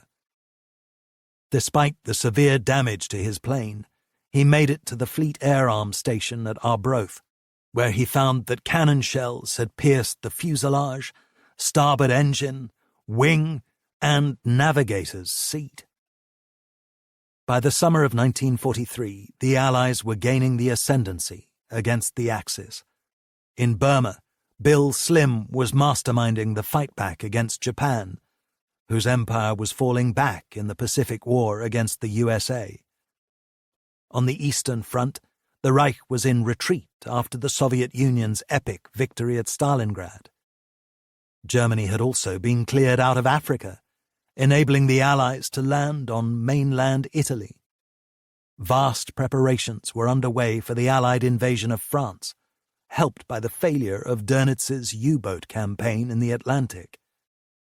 Speaking to the Daily Express in early August, Sir Max Horton, the head of Western Approaches, said that particular credit is due to Coastal Command for the vigour of the offensive against the U-boats on passage and the determination and gallantry shown by captains of aircraft and their crews against the powerful armament of the U-boat. Having played its central part in that victory, Coastal Command continued to grow in capability and confidence. On the 4th of August, the Daily Telegraph reported that the command had its most active month of the year in July, all records for sorties being broken. A fortnight later, a meeting of the War Cabinet, chaired by Deputy Prime Minister Clem Attlee, agreed to send a message of congratulations to Schlesser for the achievements of Coastal Command in the last month. Tony Spooner, who had been serving in Malta, was struck by the transformation in mood when he returned to England in 1943 to serve on Liberators in 53 Squadron. It was completely unrecognisable. We put the fear of God into the enemy. As well as rocket projectiles, other new equipment was becoming available, like the highly sophisticated Mark 24 ASW, developed by American scientists and nicknamed Fido, which was actually a torpedo propelled by a battery-operated electric motor. When dropped from an aircraft, it used 4 hydrophones placed around its midsection to pick up acoustic signals from an enemy vessel before steering itself towards the target. Under conditions of great secrecy, whereby crews had to sign an oath on the Bible that they would never divulge any information about this weapon, Fido was first deployed in action by Coastal Command on the 11th of May 1943, when a Liberator of 86 Squadron successfully dropped it on U-456 in the Atlantic. Although it did not sink instantly, the U-boat was severely damaged and was finished off the next day by a Royal Navy destroyer summoned to the scene by the Liberator. During the remainder of the war, the Mark 24 was used mainly by the USAAF and US Navy, but 62 attacks with the device were made by RAF aircraft. Altogether, it is estimated that 37 Axis submarines were sunk by this mine. The command made less progress with the new ASV Mark 6 radar, which used the 3-centimetre wavelength. More powerful than the 10-centimetre Mark III and undetectable by German receivers, this device seemed to represent a key breakthrough in the fight against the Kriegsmarine. Part of the impetus behind the project were fears that the Germans were developing their own new radar detector to replace the flawed Metox apparatus. In fact, just such a device had been created, called Naxos, though the high hopes invested in it by the Germans turned out to be misplaced. Because of its short range, Naxos was of limited use on U-boats, providing only a minute's warning of an approaching aircraft, while its antenna was not waterproof, so it had to be stowed before submerging. But, as had happened before, the British development of countermeasures had been hampered by another inflammatory clash in the long-running Battle of the Air. On this occasion, the flames of acrimony over the new radar were first ignited by Schlesser's anger at the low priority given to Coastal Command after the TRE had built a working 3-centimetre set, which had then gone into production with an initial order of 200. The Mark VI had a much longer range than previous types, and also had a facility whereby the operator, once locked onto a contact, could reduce the radar's output, so that its pulses did not get any stronger as the plane homed in on the target, thus deceiving the enemy about the imminence of an attack. Given these qualities, Schlesser urgently wanted the Mark VI for Coastal Command, and, annoyed at delays, called on Bernard Lovell at the TRE to find out what was happening with his share of the planned production. In a post-war interview, Lovell recounted the tale. I said to him, yes, we've got 3 centimetres ready for operations, but I'm afraid the responsible people have not provided the right fittings to get it in your aircraft. He was absolutely furious, took off his blue jacket and said, could you get me a piece of paper? He then wrote a most extraordinary letter to the Air Ministry, using phrases such as, nobody but a congenital idiot would expect this equipment to be of any use without the means for it to be fitted into aircraft. The letter led to another confrontation with Bomber Command. Soon afterwards, Lovell was summoned to a meeting in the Cabinet War Rooms, where he found Slessor and his Coastal Command team on one side of the table, opposite Robert Saundby, the deputy head of Bomber Command, and his colleagues. Lovell and Slessor made the case for Coastal Command to be given some of the Mark VI's production run, which was eventually agreed. But as soon as the meeting was over, Saundby phoned Harris to tell him this decision. At once, Harris contacted Churchill and got the agreement reversed, with the result that all the ASV Mark VI sets went to Bomber Command. This was the sort of antagonism and infighting that went on, recalled Lovell. Another less fraught development was the 35-pound retro bomb, used in conjunction with a magnetic anomaly detector, MAD, which could pick up the presence of a large metal object in the water by identifying tiny variations in the Earth's magnetic field.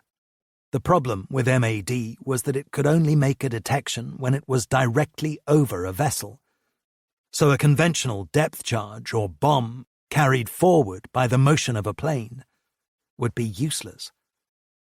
American engineers came up with an imaginative solution, the backward-firing retro bomb. Fitted with a solid-fuel rocket, which cancelled out the plane's forward velocity, this fell vertically when released and exploded on impact with a U-boat, generating enough force to crack a hull. These 35-pounders were installed on launching rails in Catalinas, 12 under each wing, and were fired in 3 salvos of 8. From 1943, Coastal Command deployed another sensor, the Sono Boy, in limited numbers. Codenamed High T, and mainly used by Sunderland's of 210 Squadron. This was the aerial equivalent of ASDIC in its ability to detect submerged U-boats. Aircraft themselves were becoming more advanced. The Mosquito, the most versatile British plane of the war, was now serving in a variety of roles, from photo reconnaissance to anti-shipping work, where 27 of the deadly new Mark 18 Tsetsis, with their devastating front guns, were now in action. In the same vein, 236 Squadron was re-equipped in July with the high-performance TF Mark 10 Beaufighter, the first variant specifically designed for anti-shipping strikes, as reflected in its lethal armory that featured 4 cannons in the nose, 6 Browning machine guns in the wings, 8 rocket projectiles, and either 2 250-pound bombs or 1 torpedo. The TFX went into action on the 2nd of August as part of a well-organized strike by the North Coast Strike Wing against a convoy off the Dutch island of Texel that sank 1 ore carrier and damaged 4 flak ships. But just as crews were gaining experience, so Slessor began to turn against the idea of the unit, primarily as a result of his remorseless focus on severing the trunk of the U-boat campaign in the Bay. In his determination to acquire more planes for that offensive, he came to see it as an expensive, uneconomical luxury which consumed too much in proportion to its effectiveness. In a critical letter to the Air Ministry of the 8th of August, he pointed out that the North Coast Strike Wing tied down 60 frontline aircraft and their crews, as well as ground staff totaling 72 officers and 1,309 other personnel. These numbers, he wrote, had been based on his conjecture that the wing would make 5 attacks a month. But in reality, so far, they had only been making 2, partly because Fighter Command could not always provide cover. The unit's resources, he argued, could be better deployed in the bay. Statistics appeared to back his claim, for in the year to May 1943, just 21 enemy ships had been sunk by aircraft, compared to 79 by mines. Everything, he wrote later, seemed to point to the breakup of the North Coats wing. But his views fell on stony ground. A major conference was called on the 20th of August to debate the strike wing's future, at which there was widespread hostility to Slessor's proposal. Sir John Tovey, the Commander-in-Chief of the Nore, a long-standing naval command that covered the Thames estuary, named after a sandbank at the mouth of the River Medway, who, in a previous post as commander of the Home Fleet, had urged the Admiralty Commissioners to threaten resignation to pressurize the government into providing more air support in the Atlantic, argued that the threat of North Coats attacks was forcing many German convoys to sail at night, which made them more vulnerable to his motor torpedo boats from the East Anglian coast. A compelling case was also made by the Ministry of Economic Warfare. Pointing out that sinkings were not the only criterion, the ministry highlighted the remarkable decline in recent German trade through Rotterdam, especially in Swedish iron ore. Because of the pressure of air assaults, much of the trade had been rerouted through the German port of Emden, whose facilities and transport links were much limited, putting a brake on the Reich's industrial production. Far from downgrading the strike wing, the ministry believed that it should be provided with greater operational support. That was the unanimous view of the conference. The wing concept was endorsed, North Coats was saved, and the planning for additional units proceeded rapidly. In November, a second wing was formally established at Wick in Scotland, comprising Torbows of 144 and Beaufighters of 404 squadrons, armed with solid-head rocket projectiles, which proved an excellent weapon in the narrow fjords. The official first mission by the Wick Wing was undertaken on the 22nd of November against a German convoy off Stadlandet, when the 404 Beaufighters sunk a Norwegian freighter and damaged 2 others. This was followed at the start of 1944 by the creation of the Lucas Wing, made up of 455 and 489 squadrons. At the same time that winter, Coastal Command was stepping up its harassment of Axis blockade runners sailing from the Far East to Western Europe. Notable actions included the sinking of the Italian cargo ship Pietro Orsello, which sailed from Singapore bound for Germany, only to be hit by torpedoes from the Beaufighters of 254 Squadron on the 18th of December. Another blockade runner, the Alsterhofer, was sunk little more than a week later on its way to Brest, an action in which Leslie Baverstock, a Sunderland pilot of 201 Squadron, took part, along with several other Coastal Command attackers. As he recalled in his memoir, "By the time we had spotted the ship, we were down to 200 feet, with our quarry dead ahead, in what should have been an ideal position. If I released our bombs, we just couldn't miss. But their forward speed, being the same as that of our aircraft, would have resulted in explosions directly under us, with the consequent dire damage to ourselves. This I could not risk." Instead, the Sunderland flew over the Alsterhofer, spraying it with a continuous stream of tracer before climbing to 1,000 feet and dropping its bombs and depth charges using radar as the means of aiming. Predictably, given the height, the damage to the ship appeared to be slight, and having cursed the stupid armaments office for not giving us delay fuses on our bombs as he should have done, Baverstock embarked on the long journey back to his squadron's base at Castle Archdale in Northern Ireland. But almost out of fuel, they had to come down near St. Mary's in the Scilly Isles, where he made a perfect landing on the water. Meanwhile, other aircraft, alerted by Baverstock, had gone into action against the Ulsterufer, among them a Liberator of 311 flown at low level by a Czech crew, which managed, in the face of intense flak, to fire 8 rockets at the ship, 5 of which scored direct hits. The damage was compounded by 2 well-aimed bombs that hit the stern and set the vessel ablaze.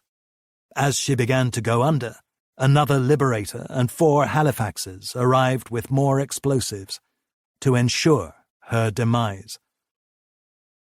Throughout the year, Coastal Command had grown in effectiveness, sinking 84,759 tons of enemy shipping, compared to 55,424 in 1942.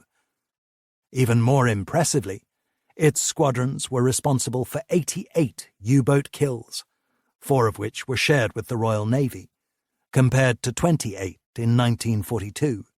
British naval ships themselves, in contrast, accounted for the destruction of only 48 U-boats.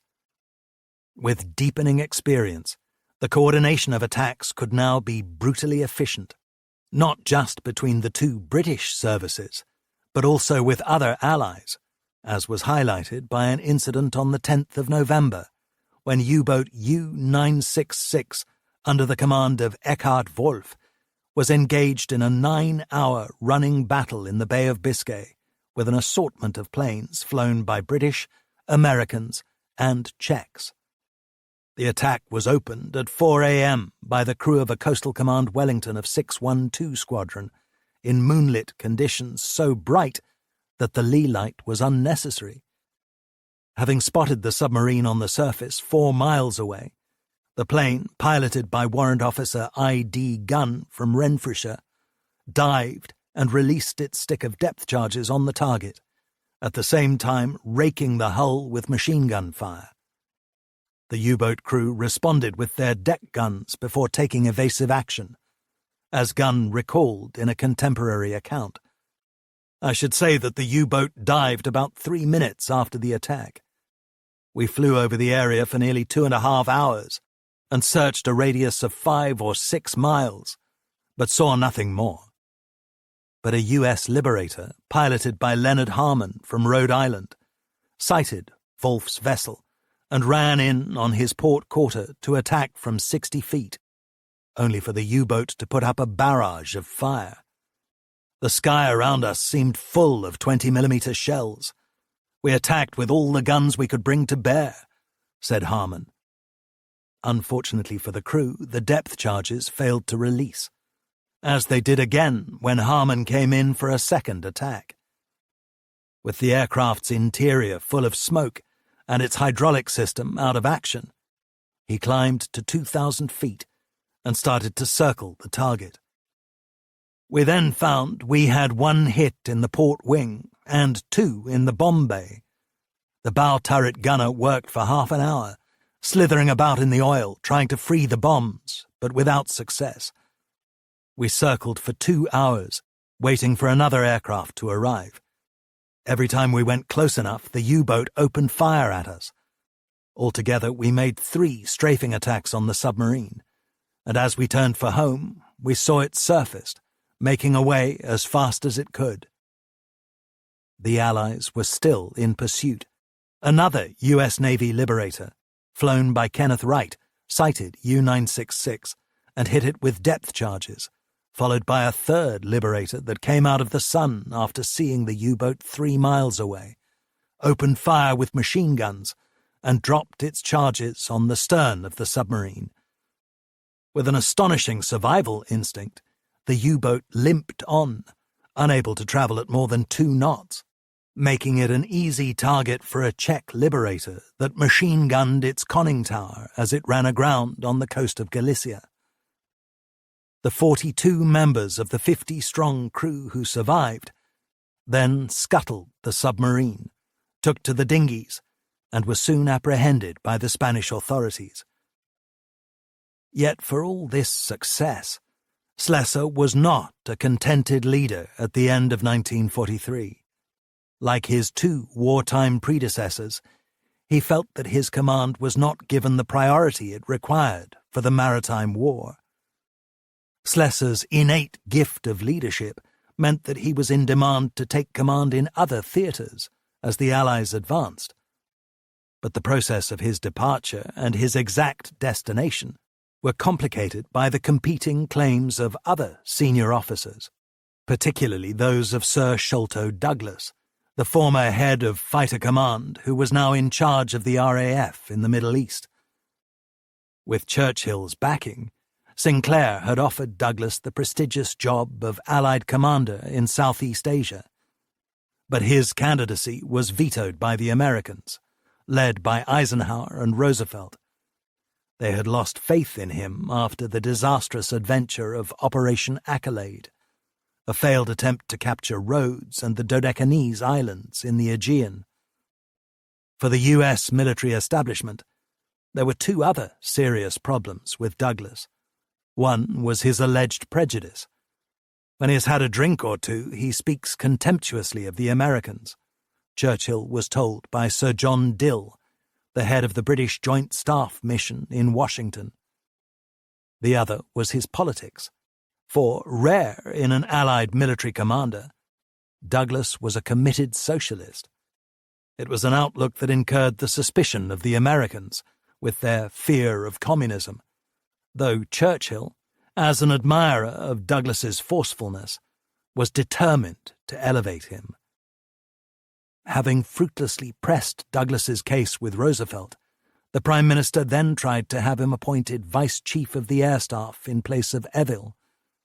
But Sinclair adamantly refused these entreaties. There was then an attempt to make him the Deputy Allied Air Commander in the Mediterranean, under the U.S. Lieutenant General Ira Eaker, but Douglas bristled at the idea, both because he felt American hostility towards him would make the job impossible, and because he had much more experience and a higher rank than Eaker. Indeed, Douglas considered resigning before he accepted the unwanted appointment with bad grace, after a lecture from Portal, who told him that it was not for you to say where you will be employed. But then he was saved from his fate by an act of extraordinary selflessness from Slessor. Keen for a move himself, and drained by the rows over the Bay campaign, Slessor, who was trusted by the Americans, volunteered to become Eaker's deputy, thereby enabling Douglas to take over Coastal Command. There was relief all round at this solution, made possible by Slessor's generosity in accepting what was technically a demotion, despite the wide scope of his position. Douglas himself was delighted at having a real command. Later, writing in his memoirs, "I now look back upon what was the happiest period of my service during the Second World War." Churchill, who was also relieved, wrote to Roosevelt to correct any misapprehensions about Douglas's views. "As I am moving Sholto Douglas from the Mediterranean to British Coastal Command to replace Slessor, I hope you will not mind my putting on record the fact that, after having made the most careful and searching inquiries in every direction, I am completely convinced that there is no foundation for the suggestions which have been made that this most capable officer has shown a lack of goodwill or loyalty towards the United States and its officers." Like all three of his wartime predecessors, Douglas had served with distinction in the Great War, first as a second lieutenant in the Royal Field Artillery, then as an officer in the Royal Flying Corps, ending up a captain in the RAF and winning the Distinguished Flying Cross. Born in 1893, he was the son of a former Anglican priest who had been Secretary of the Church of England Temperance Society, but later became a Roman Catholic, a citizen of the United States, an expert on Italian art, a multiple divorcee, and the father of 18 children, 10 of them illegitimate. Bright and inquisitive, Sholto Douglas had won a scholarship from Tunbridge School to Oxford, where he joined the Officer Training Corps and the Fabian Society, the intellectual powerhouse of the fledgling Labour Party. At the end of the war, he left the RAF to become a commercial pilot, but in 1922 was persuaded by none other than Trenchard to enroll at the new Air Staff College in Andover, where among his fellow students were Charles Portal and Keith Park, later one of the heroes of the Battle of Britain. After stints as a commander in the Middle East and an instructor at the Imperial Defence College, he joined the senior ranks of the Air Ministry in 1936, becoming Deputy Chief of the Air Staff in 1940, before succeeding Sir Hugh Dowding at Fighter Command. Yet for all his intellect, drive, and presence, he never attained the stature within the RAF that he felt he merited. As the historian Vincent Orange wrote, Douglas's military career, though distinguished, left him unsatisfied. He arrived in Fighter Command after the Battle of Britain, in Egypt after Rommel's departure, in Coastal Command after victory over the U-boats. Politics, American antipathy, and the Aegean campaign record played their part. But just as important was his personality, which some found overbearing and arrogant.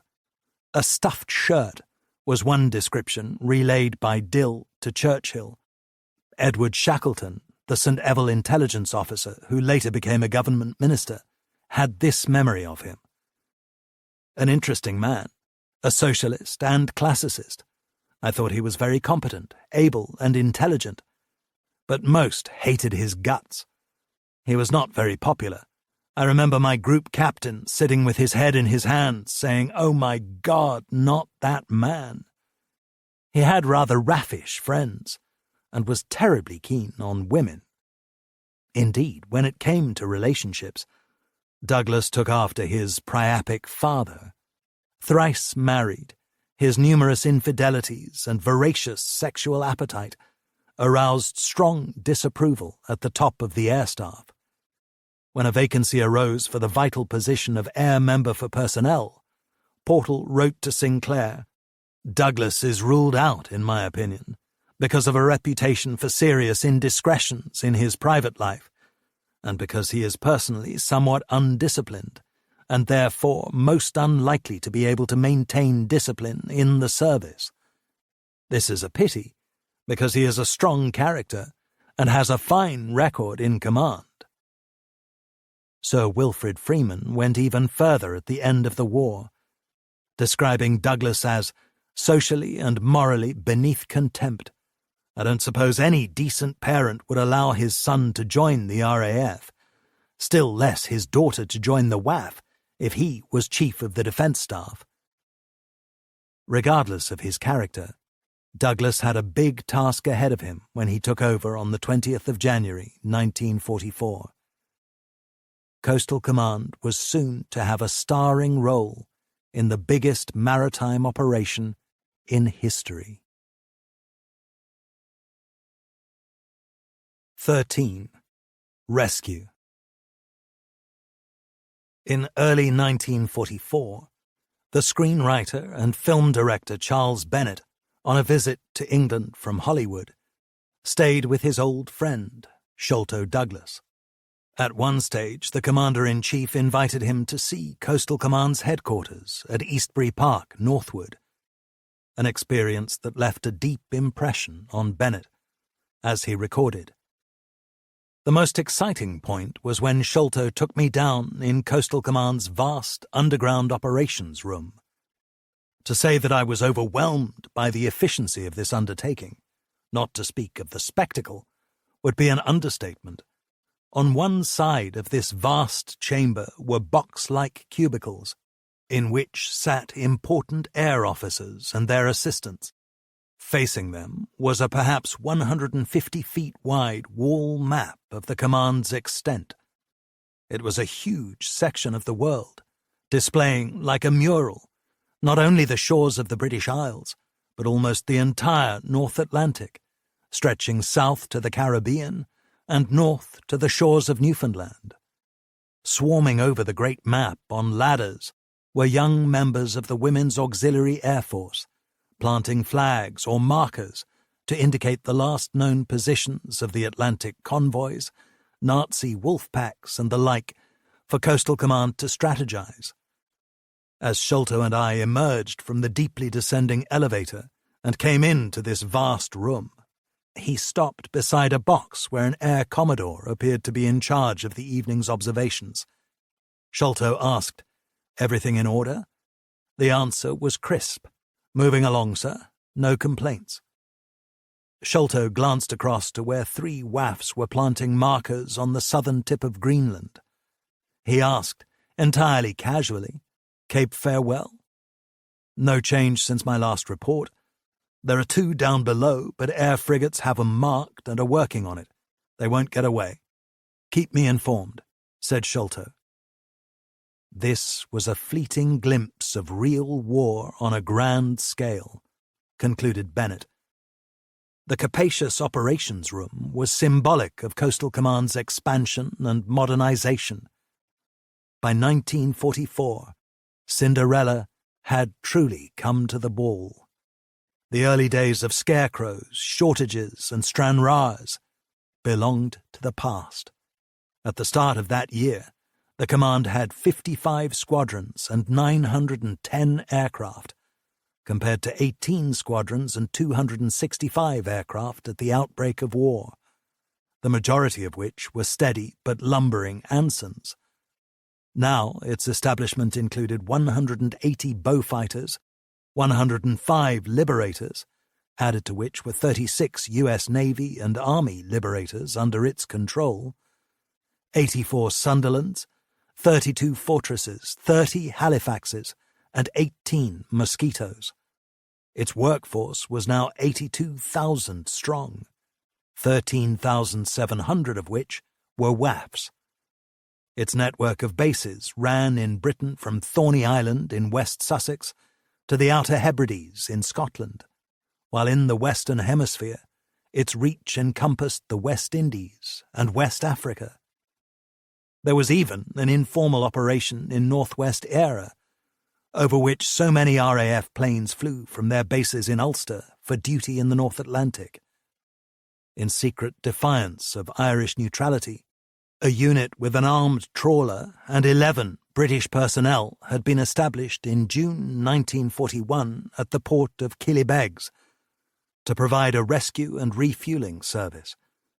The impetus behind the unit's creation was an incident in April that year, when Pilot Officer Dennis Briggs, returning from an anti-submarine patrol, was forced to ditch his Sarrow Lerwick off the Donegal coast after running out of fuel. He was towed by a local fishing boat into the seaside town of Bundoran, where he was taken prisoner by the Irish Army, whose commander disappeared to make a phone call. Briggs expected to be interned for the remainder of the war, but to his surprise, an RAF truck turned up from across the border with 80 gallons of aviation fuel, and he was allowed to fly back to Lough Erne.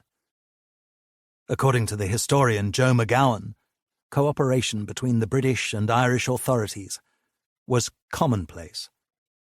Life on the Coastal Command bases in Britain did not have the glamour or excitement that typified fighter command stations in the summer of 1940. Like the patrols themselves, the work was of a more pounding, relentless nature, a wearisome routine, punctuated by moments of high tension, in the words of Graham Harrison, a Wellington crewman, who was based at Chivenor in Devon for much of the war. He recalled how the recruits entertained themselves when not on duty, with a music club, films, visits to the pub and dance evenings. He admitted, however, that some of his time was also occupied with erotic fantasies. Though the generality of WAFs inspired few lustful thoughts in me, perhaps it was the flat shoes, lisle stockings, and brass-buttoned tunic or shapeless battle dress, It was generally agreed that the ops room girls were a cut above the average, and I confess to having, on occasions, stumbled into the outer darkness after a briefing with the fading image of a well-filled tunic and thighs taut in the placing of a symbol on the chart. Occasionally, the desires went beyond fantasies. One evening, Harrison came across a couple in action on a pneumatic bed they'd installed in the airframe of an abandoned Wellington on the base. Clearly, this had been a repeat assignation, understandable in view of the frustrating lack of privacy on the station. Barnes-Wallace's geodetic fuselage could become a tunnel of loving dreams. Some disciplinarians among the higher ranks were confounded in their suspicions about amorous liaisons, as Edward Shackleton recalled of life at St. Evell. I was in charge of the photographic section, and the senior WAF officer was a great stickler. She did not like her girls being alone with airmen. She asked that only men should do night duties, but I overruled her. One evening she burst into the darkroom, hoping to catch a couple in flagrante delicto. All she succeeded in doing was damaging the photos that had been taken of Brest, though that had no bearing on the escape of the Scharnhorst and Gneisenau. Edward Nichols, who served a spell in 518 Squadron based on the remote Scottish island of Tiree, used other comforts to cope with the isolation. Living quarters, the usual Nissen hut. The one I shared with 3 other officers was several hundred yards from the mess. The station had a fairly large contingent of WAFs, a very bright bunch of young ladies who could recognize by their Morse rhythm who was sending the coded messages from way out in the Atlantic. But there was nowhere to go for entertainment. No pubs, nothing. We had our mess bars, which we put to good use, and we had our fun and games, some a bit crazy, the odd cinema show, and the even odder, very occasional, thank God, Ensa show. When not on duty, it was not unusual for me to have a whiskey chaser followed by 6 or 7 pints of wartime brew beer. Quieter times would be for writing letters home or playing Ludo at a bob a corner, even the odd doze in comfortable armchairs. The rigours of wartime life in Coastal Command were also described by Dorothy Williams, a wireless operator who was billeted in a private hotel when she served at Oban from 1942 to 1944. There were 7 of us in the room. You had a bed, a chair, and that was it. When we first went to Oban, they were very strict about cleanliness and kit, with regular inspections of feet and head. Her station ran a 4-watch system round the clock, which meant each operator did a shift of 6 hours. In theory, there was plenty of time for sleep. But in practice, the quarters were too noisy. That was the biggest drawback. There were no carpets to absorb the sound, just a bit of oilcloth. Everything had been stripped. One never had any quiet. You spent your time having short cat naps. Of her work, she said, even when weather conditions were good and you got very little crackling and atmospherics, it became very apparent when crews weren't receiving you. They kept asking for repetitions. We sometimes got a little impatient with them and tended to transmit quicker. It should have been the other way round. To gain an appreciation of what the air crews faced, she and her comrades were taken on occasional familiarization patrols. It really was a most fascinating experience. It made you realize what the aircrew were up against. One minute you were receiving signals at full strength. The next you heard nothing at all. Then you were back to full strength. That taught us a lot. After that, my attitude to work changed completely. One feature of station life that Williams disliked was the influx of conscripted recruits. I never felt they did their work conscientiously. Their attitude was different, constantly grumbling. It was amazing how infectious that could be, always banging on about something or other. Nothing was ever right. It did affect the whole atmosphere. People who were normally cheerful were mentally dragged down by these conscripts, who went on and on and on. I was always of the opinion that we would have been better off without them. Another WAF, Gwen Webster, worked as a cook at St. Eville. Not only was the station large, with many thousands of personnel, but so was her equipment.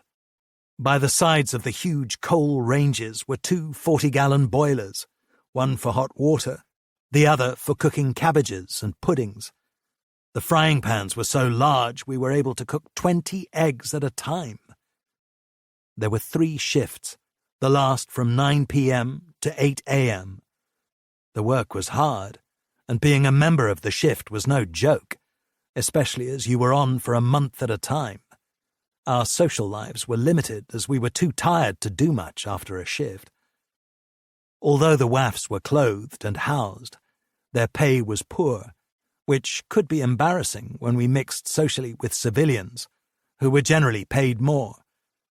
However, there was a wonderful rapport in the forces, and we were all very proud to be serving our country. Like the WAF Dorothy Williams, Electrical Officer Bryant Wolstenholme worked at Oban and found aspects of his job frustrating. As on any flying boat station, much of the available working time is lost in getting to and from the aircraft, no matter how efficient the marine craft section may be. Add to this the time lost in travelling to and from the island workshop, and an estimate of 40% available man-hours would probably be low. But, as he wrote in his wartime diary, Wolstenholme felt the greatest handicap was that all sections are under strength. For 6 whole weeks my own electrical station was left to carry on with 3 tradesmen, including a sergeant, out of an establishment of 10. He later moved in 1943 to Castle Archdale, Northern Ireland, and again, like Dorothy Williams, he gained an insight into the experience of operational crews by taking part in one of their patrols in February 1944. Up at 0300, when most civilized people are still sleeping, I don my borrowed flying boots and Irwin jacket, complete with helmet and Mae West. I grope my way down to the ops room to meet the rest of the crew. A good breakfast of bacon and egg, then briefing, where we learn that we are going south and west to look for a U-boat reported approximately 500 miles northwest of the Azores. We go out by dinghy to the Sunderland. In the black night she presents an eerie sight as we glide alongside. It beats me how those dinghy owners find the right one out of 36 identical kites. Once aboard, each member of the crew carries out his preliminary checks: navigators' maps and charters, oil, guns, ammunition, bomb trolleys. All are checked, while somebody gets the primus stove going in the galley for an early morning brew. As dawn began to break, the skipper received approval from flying control to taxi out. After the usual engine checks, the captain makes his run up the flare path, and we become airborne. Thus began one of the usually monotonous and typical sorties we are carrying out every day by Sunderlands, Catalinas, and Liberators. We see nothing but water and the occasional friendly ship, and porpoises, for 14 hours. A flying boat captain's dream is a lovely U-boat gliding along the surface, but that is all a matter of chance. Some crews get through a full operational tour of 800 hours without an enemy sighting. On the journey back, as it began to become dark, Wolstenholme was surprised to see the 4 engines glowing red-hot. "Quite normal," said the skipper. "They don't show up in the daylight." Soon afterwards the plane reached Castle Archdale, where the flare path guided the plane in to land. A dinghy takes us to our buoy, and another sortie is successfully completed. All switches off, hatches and portholes closed, and we are whisked away for debriefing, a good hot meal, and with the engine still whirring in my ears, bed, wonderful bed. Amazing to reflect we have travelled over 2,000 miles since getting up. What Polish navigator Bernard Połaniecki remembered of his time at a base in the Outer Hebrides was the bitter weather. The wind was always a problem and could sometimes get up to 100 knots, which made landings difficult. Life there was harsh. The climate was the enemy rather than the Germans. Many pilots found the conditions in Iceland even tougher. The harsh weather made flying difficult, but sometimes dramatic, as Liberator pilot Jack Coleman recounted of carrying out sweeps in December 1942. It was dark most of the time, apart from a couple of hours of twilight in the middle of the day. One typical sortie was murky and miserable, with the sea alarmingly rough, the wind ripping spray in great long grey tails off the top of breaking rollers. On another mission, he had a disturbing experience of the natural phenomenon of St. Elmo's fire. I began to get bloody scared as the rings round the prop tips got brighter and brighter, until the whole of each prop looked like a great big luminous disk of changing colours, and bits seemed to be flying off. What a queer place the Atlantic was. 1 minute filthy, rough weather bouncing up and down and maybe picking up ice. Then queer balls of fire floating around like weightless genies. Then beautiful, clear blue skies.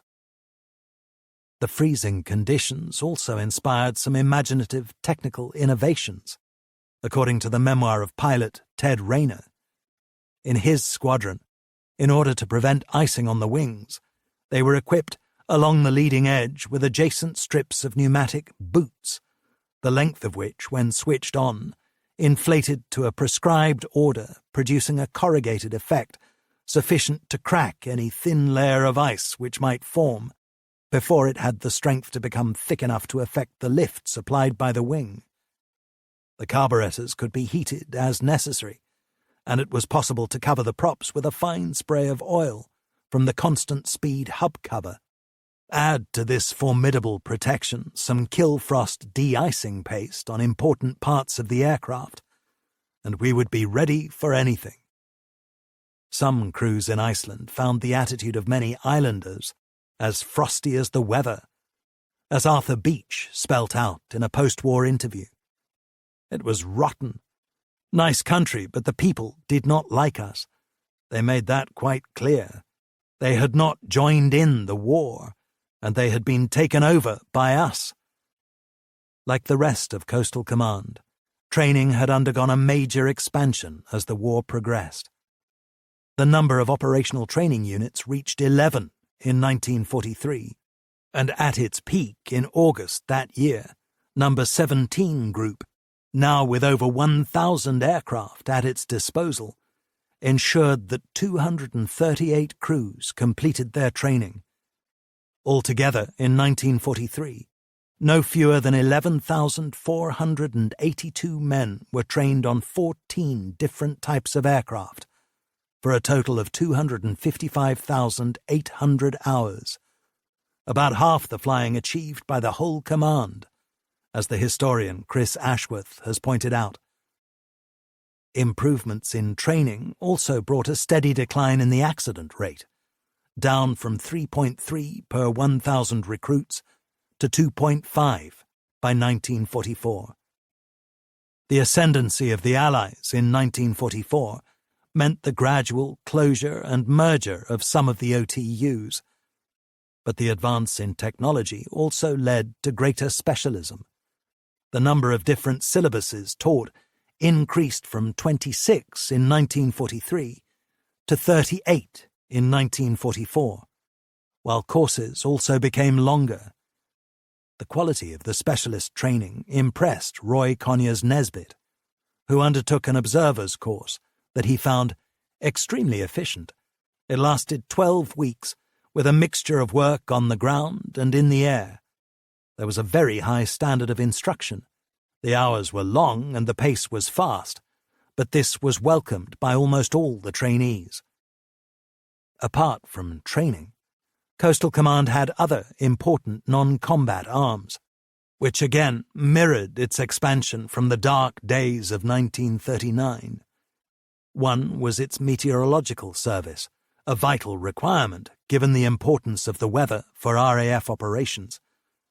At the outbreak of war, the Air Force had just one meteorological flight, made up of Gloucester Gladiator and Gauntlet biplanes, supplemented by reports from reconnaissance aircraft.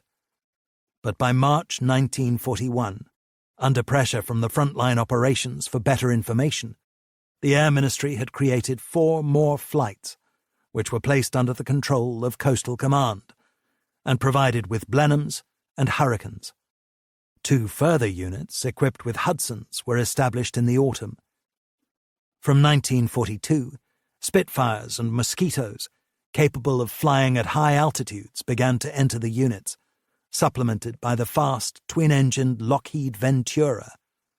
Though this American plane, despite its speed, was never popular with RAF crews because of its unreliability. The growth continued in 1943, with the creation of 3 new squadrons from the absorption of several flights, as well as the introduction of long-range Halifaxes, modified by the installation of dedicated observers stations in the nose. Further meteorological units were set up in Iceland, Gibraltar, and the Azores, again under Coastal Command's oversight. It has been estimated that in the crucial 6 months in the run-up to D-Day in June 1944, the command was responsible for 91% of all Allied meteorological flights in the Western Theatre. Just as crucial to operations was the intelligence provided by photo reconnaissance. Dissatisfaction within the RAF during the first year of war over the quality of material produced by Fighter Command's 212 Squadron, the specialist detachment responsible for this task, had led to the establishment of the Photographic Reconnaissance Unit in June 1940, under the control of Coastal Command. Bomber Command had wanted to take charge of the PRU, but the Air Ministry decided that Coastal was a better choice, partly because of the Admiralty's involvement, and partly because the command already had visual reconnaissance as its top priority. In the wake of that decision, 4 operational flights were created at the PRU, each with 3 medium and 1 long-range Spitfire, as well as 1 Hudson and a Tiger Moth biplane. At the time of the threatened German invasion, the PRU's intelligence about the build-up of barges in the ports of occupied Western Europe was an essential ingredient of Britain's defence. Once Hitler's planned Operation Sea Lion had been postponed, in September 1940, the PRU continued to carry out important missions, like keeping watch on the Biscay ports and Norwegian fjords. Meanwhile, the unit maintained its expansion with the arrival of the U.S. Martin, Maryland light bomber, new duties in the Mediterranean, and the introduction of low-level operations for close-up photography of key targets. These highly dangerous missions, undertaken by Spitfires, were known as dicers because their pilots were dicing with death. By September 1941, the PRU had 37 Spitfires, 2 Marylands and 2 Mosquitoes, the rapid growth continuing into 1942 to reach 8 flights, more than 1,000 personnel, and 70 aircraft flying from 6 different bases as far apart as Wick in Scotland and St. Evell in Cornwall.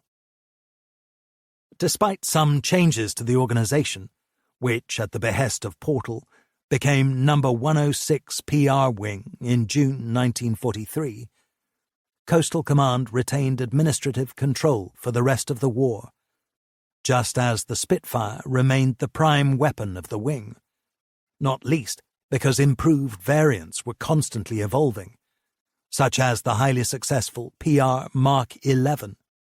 The photographs taken by the pilots played their part in many of the key episodes in the defeat of the Reich, like the Dam Busters raid, the destruction of the German V-1 and V-2 rocket sites, the resumption of the Russian convoys, and the assault on the Tirpitz. At the end of 1943, a year in which 106 Wing had flown 3,000 sorties, producing a total of 750,000 negatives, Schlesser paid this tribute. The enormous extent to which we rely on this wing for our knowledge of every aspect of the enemy's activity is perhaps not generally realized. The science not only of air photography, but of interpretation, has made enormous strides in the last 4 years, and the intelligence staffs would be blind without the courage and skill of the pilots and ground personnel of No. 106 Wing. In terms of life and death for RAF crews, there was no more valuable service in Coastal Command's realm than its air-sea rescue organization, given how much time the Allies' planes spent over hazardous stretches of water. It is another reflection of how ill-prepared Britain was in 1939, that at the outbreak of war there were no such units for crews who were shot down or had to ditch in the sea. Instead, the RAF relied on a makeshift array of RNLI lifeboats, salvage tugs, private vessels, and naval high-speed launches, though there were only 18 of these in 1939. Coastal Command's job was limited to acting as a spotter and coordinator of rescue operations. But all that changed with the fall of France and the Battle of Britain. As casualties mounted dramatically in home waters, the first ASR service was formed by Fighter Command and the Admiralty at Dover, which evolved into the Directorate of Sea Rescue in January 1941, using Westland Lysanders for scouting and supermarine walruses for dropping supplies. The Directorate soon proved itself, with the recovery rate for downed aircrews rising to 35% by June 1941, and it was further beefed up in the autumn under the leadership of Sir John Salmond, the former Chief of the Air Staff. Under his auspices, Coastal Command's rescue service was significantly strengthened by the addition of 2 new Hudson squadrons and the supply of sets of Lindholm gear. Each Lindholm set, joined together by a floating rope, had 5 cylinder-shaped containers, one of which held a 9-man inflatable dinghy. In the others were emergency rations, flares, and clothing. Chances of survival were further improved by 2 additional developments: the installation of dinghies, complete with automatic inflation, in larger aircraft, and the creation of an airborne lifeboat that could be dropped by a plane. As experiments with this lifeboat continued, the Directorate chose as its carrier the Vickers Warwick, a close relative of the Wellington. The Warwick had been meant for bomber command, but it had proved a disappointment because of its underpowered engines. In total, 57 had been built by January 1943, and the Air Ministry decided that for all its drawbacks, it would be useful for rescue work, particularly when an improved Mark II version became available. In November 1943, No. 281, based in Thornaby, North Yorkshire, became the first squadron to be equipped with the Warwick lifeboat carriers. That year, Coastal Command had rescued 1,684 men out of 5,466 who were reported to have ditched in the sea. A highly impressive ratio, given the number of aircrew who would have been killed on impact with the water. Indeed, the command's heroic ASR work prompted American Commander Ira Aker to write to Schlesser, "Your superlative air-sea rescue service has been one of the prime factors in the high morale of our own combat crews. This organization of yours picked up from the sea nearly 600 of our combat crewmen since we began operations in this theatre. This is a remarkable achievement, made possible only by the highest efficiency and the greatest courage and fortitude. It has our unbounded admiration." The first drop of a lifeboat by a Warwick took place on the 7th of January 1944, when a Mosquito crew was successfully rescued off Land's End. At the same time, More RAF surface rescue craft became available, reaching a total of 182 in early 1944, just as the Allies were preparing to invade Western Europe.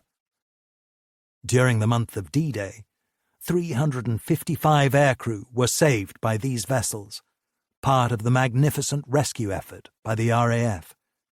According to Chris Ashworth, a total of 10,663 people were rescued in ASR operations during the war, made up of 5,721 Allied aircrew, 4,665 non-aircrew, and 277 enemy aircrew.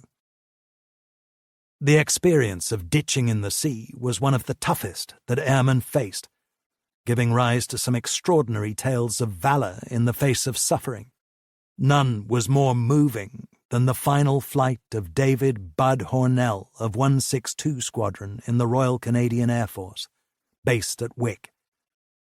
On the 24th of June, 1944, he was on a routine patrol north of Scotland in his Consolidate Canso amphibian, a Canadian-made version of the Catalina. After an uneventful 10 hours in the air, he spotted a U-boat, U-1225, 5 miles ahead to his port side. As he turned the aircraft to go on the attack, his men took up action stations. The U-boat was ready for them. Remaining on the surface, its crew put up a heavy barrage of anti-aircraft fire. Shells ripped through the Canso's wings, aerials, fuselage, and starboard engine, which was quickly engulfed in flames. The whole side of the ship popped full of shrapnel holes till it looked like the top of a salt shaker, recalled gunner Sidney Cole. Despite extensive damage and violent shaking in the aircraft, Hornell carried on towards the target, and at 1,200 yards, the Canso's machine guns opened fire, striking the submarine's conning tower. Moments later, the blazing engine broke free from its mounting and fell to the sea, leaving burning petrol to spread the conflagration across the plain. Still, Hornell did not give up, as his co-pilot Bernard Denamy described.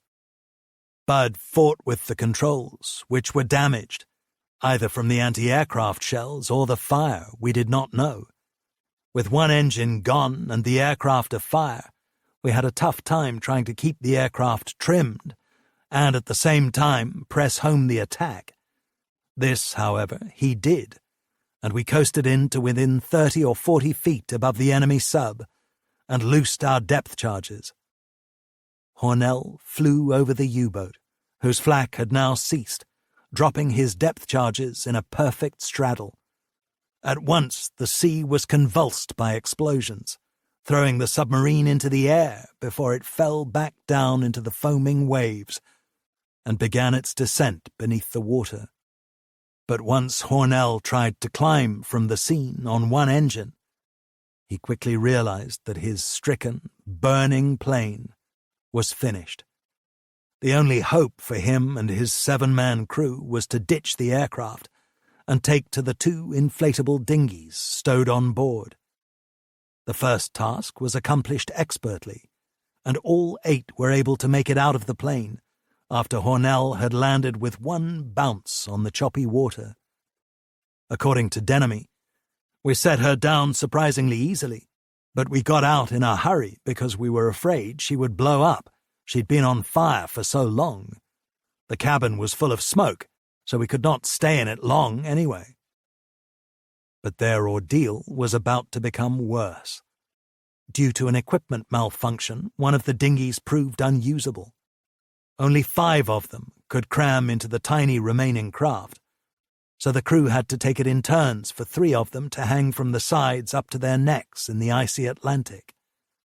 To compound their torment, the weather deteriorated as darkness fell, with strong winds whipping across the water and making the overladen dinghy bob up and down violently. During the night, chilled to the bone, they abandoned the routine of alternate shifts, and all of them squeezed into the dinghy, having jettisoned everything they could, even emergency rations. Then, to their relief, a flare that one of them had fired into the black sky was spotted by a passing Catalina, whose pilot radioed for ASR and dropped flame floats and sea markers around the dinghy. As the pilot waited for the rescue service to arrive, he circled for 14 hours. During his vigil, a Vickers Warwick arrived and dropped a lifeboat, but the strong winds and waves carried it away from the survivors. Time was beginning to run out. On several occasions, the Canso crew's dinghy almost capsized and was only righted with great difficulty. As the long wait continued, 2 of the crewmen died from exposure, their bodies consigned to the sea by the survivors. There was no ceremony, but it was just as reverent and heartfelt as any funeral held on dry land, said Cole. Hornell himself, who had been badly burned in the attack and was almost blind, was beginning to succumb to exhaustion, despite his efforts to keep up morale. Close to death, the 6 men were finally rescued when an HSL, guided by a Sunderland, arrived 21 hours after Hornell had crash-landed. It was too late for the skipper. He had fallen into a coma, and despite frantic efforts of the HSL team to revive him once he was hauled on board, he never regained consciousness. Posthumously, he was awarded the VC, a medal that Cole felt could not have been more fitting, saying, "The way he drove that one-engined, flaming half a plane straight into flak almost too terrific for the imagination, leveled her off right over the U-boat as coolly as if he was on a practice run, and dropped his depth charges for the perfect kill. Brings a lump to my throat whenever I think about it." Cole himself was awarded the Distinguished Flying Medal. In September 1943, Jack Foss of 233 Squadron was flying as the co-pilot in a Liberator on anti-submarine patrol near Gibraltar, when he came under deadly attack from 4 Ju-88s. The hail of cannon shells raked the fuselage from nose to rear, killing the pilot and the rear gunner, and forcing Foss to take over the controls as the plane lost height. Having ditched in the sea, an experience he likened to hitting a brick wall at 100 miles per hour, the crew managed to reach the Liberator's dinghy. Incredibly, they were at sea for the next 7 days, enduring a nightmare of freezing cold, gangrenous wounds, delirium, thirst and hunger, as well as danger from U-boats and ocean swells. Eventually, they were picked up by a naval rescue ship, guided to their location by a Catalina. "All our feelings had gone out of our bodies," recalled Foss, who was one of just 3 survivors out of a crew of 9. That same month, 6 members of a Halifax crew of 58 Squadron managed to survive 11 days in a dinghy after they were shot down off Southwest Era by anti-aircraft flak in an attack on a U-boat. With remarkable fortitude, they kept themselves going on hope, stoicism, tiny rations, and innovation, as the diary of one of them, Roger Mead, revealed. About their 7th day at sea, he wrote, "Frightened by a couple of whales basking and bellowing 400 yards away.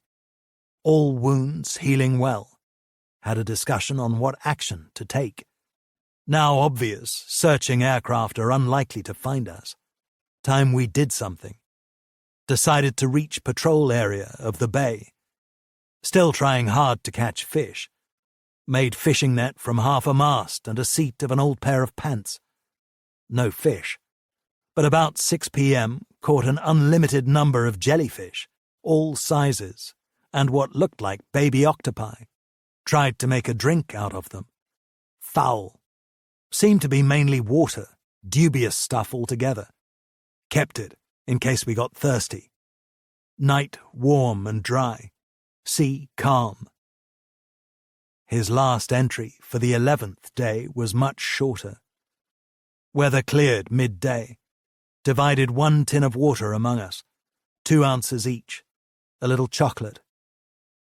Soon after that, Meade and his 5 comrades were spotted by a Royal Navy destroyer and rescued.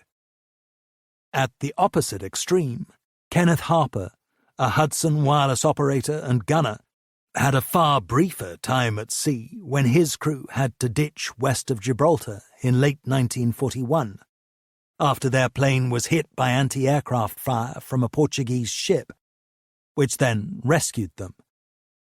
In a post-war interview, Harper recalled, "The first touch on the water was a horrible lurch as the plane hit the top of a wave. Then there was an almighty crash as the nose went in. The perspex at the front broke off, and the plane was immediately flooded. It stood up on its tail before it settled on an even keel. We had previously jettisoned the cockpit canopy and the escape hatch on the rear of the cabin. The pilot and I climbed out onto the port wing to find that the other 2 crew members were in the water alongside the dinghy, which had released itself automatically from the door of the aircraft. One of the snags was that we should have been able to cut the dinghy free with the pair of clippers that were attached to the dinghy. But some idiot had tied them up with insulation tape, so we could not get them undone fast enough. The second pilot went back into the aircraft, then released the door to which the dinghy was fastened. We took that with us, in the dinghy. We were in the dinghy for about a quarter of an hour. The ship had stopped and put a boat out and picked us up. We were taken on board the ship. We were given dry clothes, a bath, and a meal. The ship was heading for Portuguese West Africa, and we remained on board for 3 days. On 3rd day, we sighted 2 destroyers steaming north.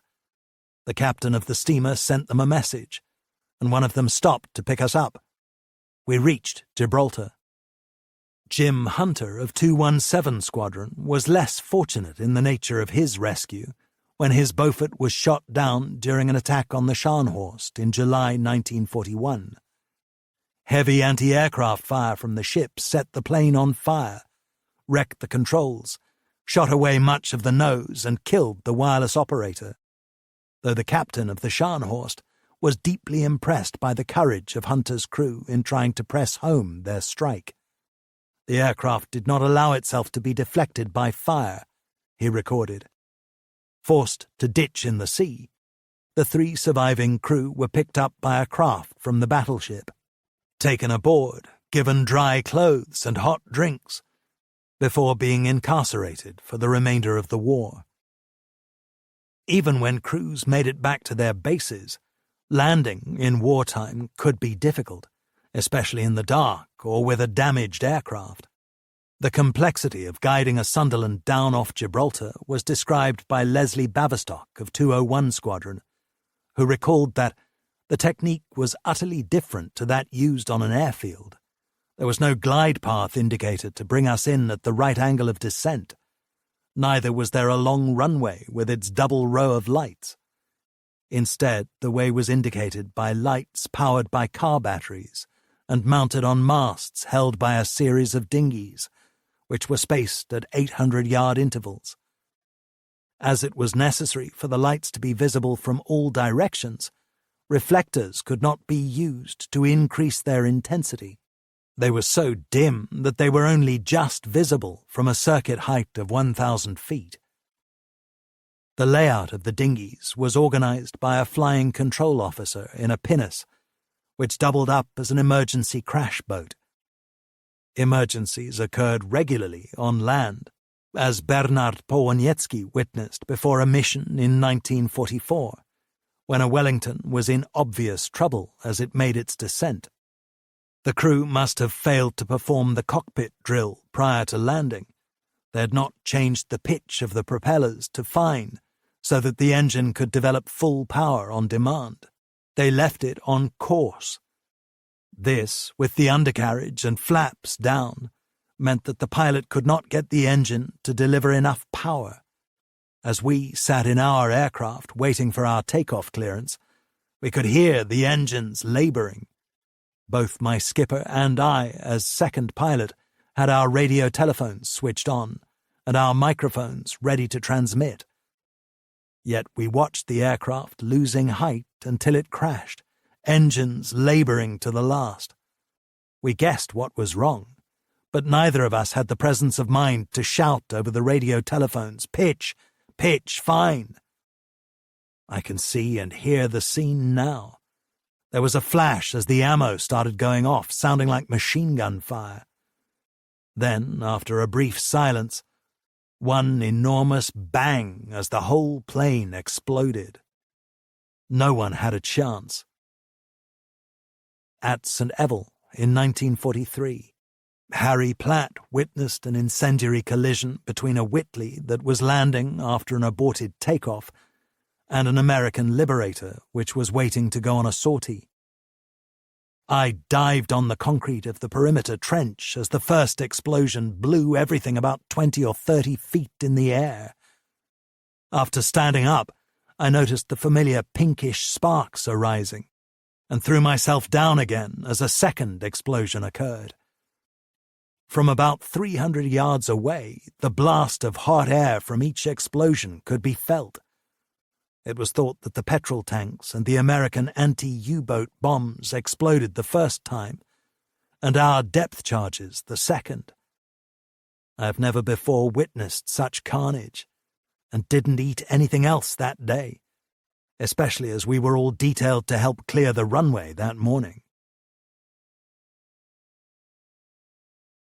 14. Invasion. The dapper Air Secretary, Sir Archibald Sinclair, rose to his feet, ready to address the House of Commons.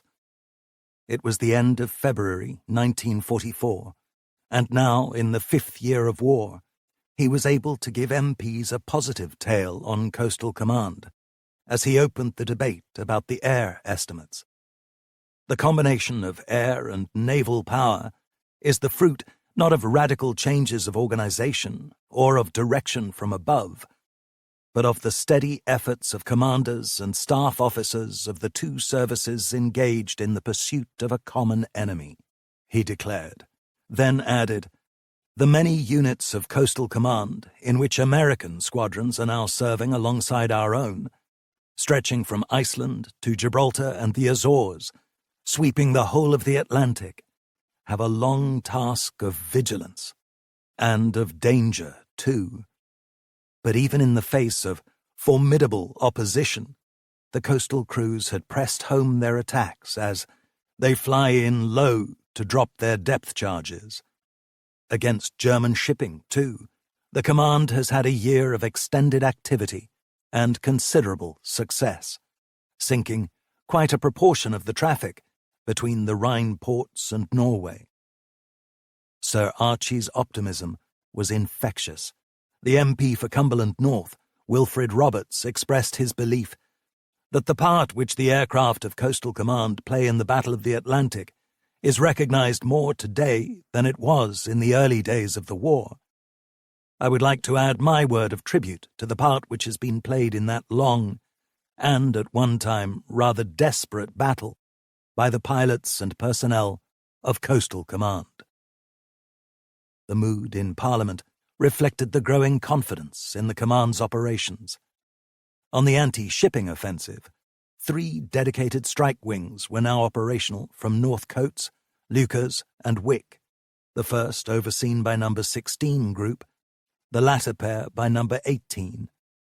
In addition to more lethal weaponry, like the solid-head rocket projectile and the pulverizing Mollins gun, Coastal Command was adopting new, more sophisticated tactics, such as Gilby operations off the Dutch coast.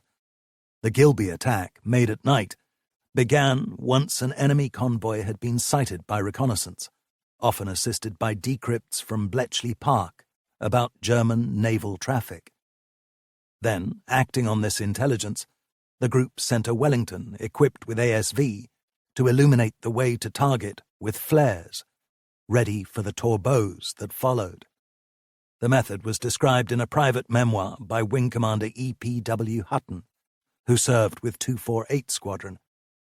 On locating a convoy, the Wellington would lay a rendezvous of 10 marine markers, some 10 miles from the seaward side of the convoy. This position would be broadcast to the Beaufighters, who would then fly to this position. When 60% of the Beaufighters located the rendezvous, the Wellington would drop flares to enable an attack to be made. There were two forms of Gilby, one in which the Beaufighters were airborne, patrolling a line not far from that covered by the Wellington, and another in which the Beaufighters were kept at scramble readiness on the ground. First used successfully on the night of the 5th to the 6th of March 1944, when a formation of strike aircraft sank a merchantman and 3 minesweepers. The Gilby method was helped by progress in the use of sea markers, resulting from work by the RAF's pyrotechnic research experts at Drem in Scotland. The specialists at Drem had already devised a lighting system to help aircraft land at night, and had also radically improved the target indicators used by Bomber Command's Pathfinders, which lit the way for the main force in nocturnal raids. Now, the maritime Drem flares were proving useful for Coastal Command, and were also deployed on Ashfield operations, a version of the Gilby raids adopted for the Norwegian fjords. By early 1944, the pressure of the anti-shipping offensive had forced the Germans all but to abandon Rotterdam, rerouting traffic to the more heavily defended ports of Emden and Bremen. But Germany was not safe territory either. The support of Mustang fighters enabled the North Coast Strike Wing to mount a heavy attack on the Ems-Elbe route at the end of March, with 6 Torbeaus and 10 Beaufighters armed with rockets, and 10 anti-flak cannon carriers. 2 merchant ships were sunk, and several flak escorts damaged. The burgeoning spirit of aggression was recalled by squadron leader Peter Hughes of 489 Squadron, which formed part of the Anzac Strike Wing at Leuchars, made up of crews from the Royal Australian and Royal New Zealand Air Forces. We were operational with our new craft and tactics in January 1944. No longer did we depend on cloud cover for an attack, nor were we passively vulnerable to the flak as we made our torpedo runs. We went over in force. The leading Beaufighters attacked the flak ships with their 4 cannons to discourage the anti-aircraft gunners, so allowing the following torpedo-carrying aircraft a relatively clear run-in. We now rarely arrived on the Norwegian coast without seeing a target. We assumed this was because of intelligence received from the Norwegian resistance, which may well have contributed in this way. But we now know that the cracking of the Enigma code was mainly responsible. A further insight into Coastal Command's new capacity can be found in some of the combat reports of the North Coast Wing in early 1944, like this from the 1st of March, about an attack on a convoy headed by a 6,000-ton merchant ship south of Danehelder by an anti-shipping patrol escorted by Spitfires. 4 aircraft attacked the merchant vessel with cannon and 3 with rocket projectiles, 8 of which scored direct hits. 7 aircraft attacked the leading tug with cannon, scoring numerous hits and setting it on fire. The second tug was also hit by cannon fire from 1 aircraft. The remaining aircraft attacked the escort vessels with cannon fire, 1 being seriously damaged and possibly on fire, 2 more being damaged. Very little flak encountered, and aircraft suffered no damage. In March alone, planes from No. 16 and No. 18 groups sank 7 vessels totaling 13,634 tons, while in the period from January to April, Coastal Command was responsible for the loss of 38,000 tons of enemy shipping.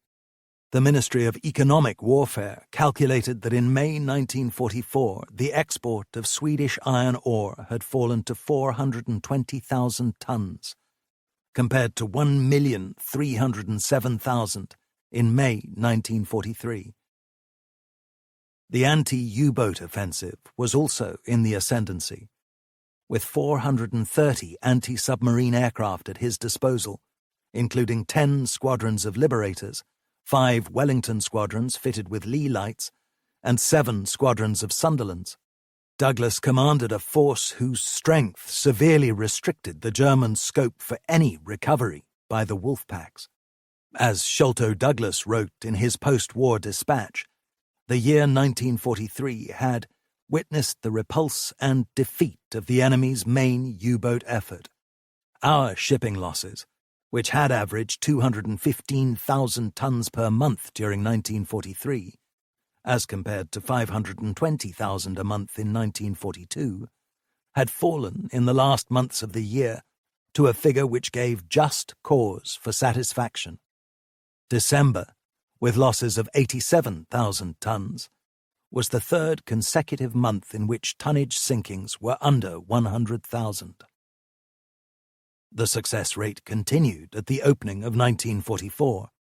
Determined to launch a counterattack after remaining on the defensive for so long, Dönitz mustered 22 U-boats west of Ireland to target a series of convoys in late January. But through the decrypts from Enigma, which had been permanently cracked by Bletchley Park, British intelligence uncovered his plan and provided strong air cover, including 15 Cansos ordered to Iceland and a squadron of Bow fighters sent to Northern Ireland to tackle any Luftwaffe support for the U-boats. On the 28th of January, 2 submarines were sunk, the precursor to weeks of destruction. By the 19th of February, half of the formation assembled west of Ireland had been lost, part of a wider pattern of obliteration that saw 60 U-boats destroyed in the Atlantic during the first 3 months of the year. Yet the Germans, with the heavy armament on their U-boats and supported by the Luftwaffe near the coast of occupied Europe, still put up a tenacious fight, as Polish pilot J.F. Jaworsin found when he took part in a night patrol in his Wellington of 304 Squadron in early 1944. After hours in the air off France, the crew spotted a U-boat up ahead. It seemed to be under attack from another RAF aircraft. As Jaworsin's Wellington headed to the scene, the other RAF pilot radioed to report that he was returning to base because of serious damage to his plane. Beginning to descend when the U-boat was just 2 miles ahead, Jaworsin then told his crew to stand by for attack. At a height of 800 feet, he ordered the lee light to be lowered. A mile from the target, the bomb doors were opened and the light switched on. According to his own vivid record of the incident, everything was happening at once. A flash of powerful light dazzled me. 50 feet, bomb doors open. I saw nothing, blinded by a flare from the U-boat, fighters attacking, evasive action. I counted to 10, ignoring the voices, then dropped the bombs and pulled the bomb door lever up. Lee light up.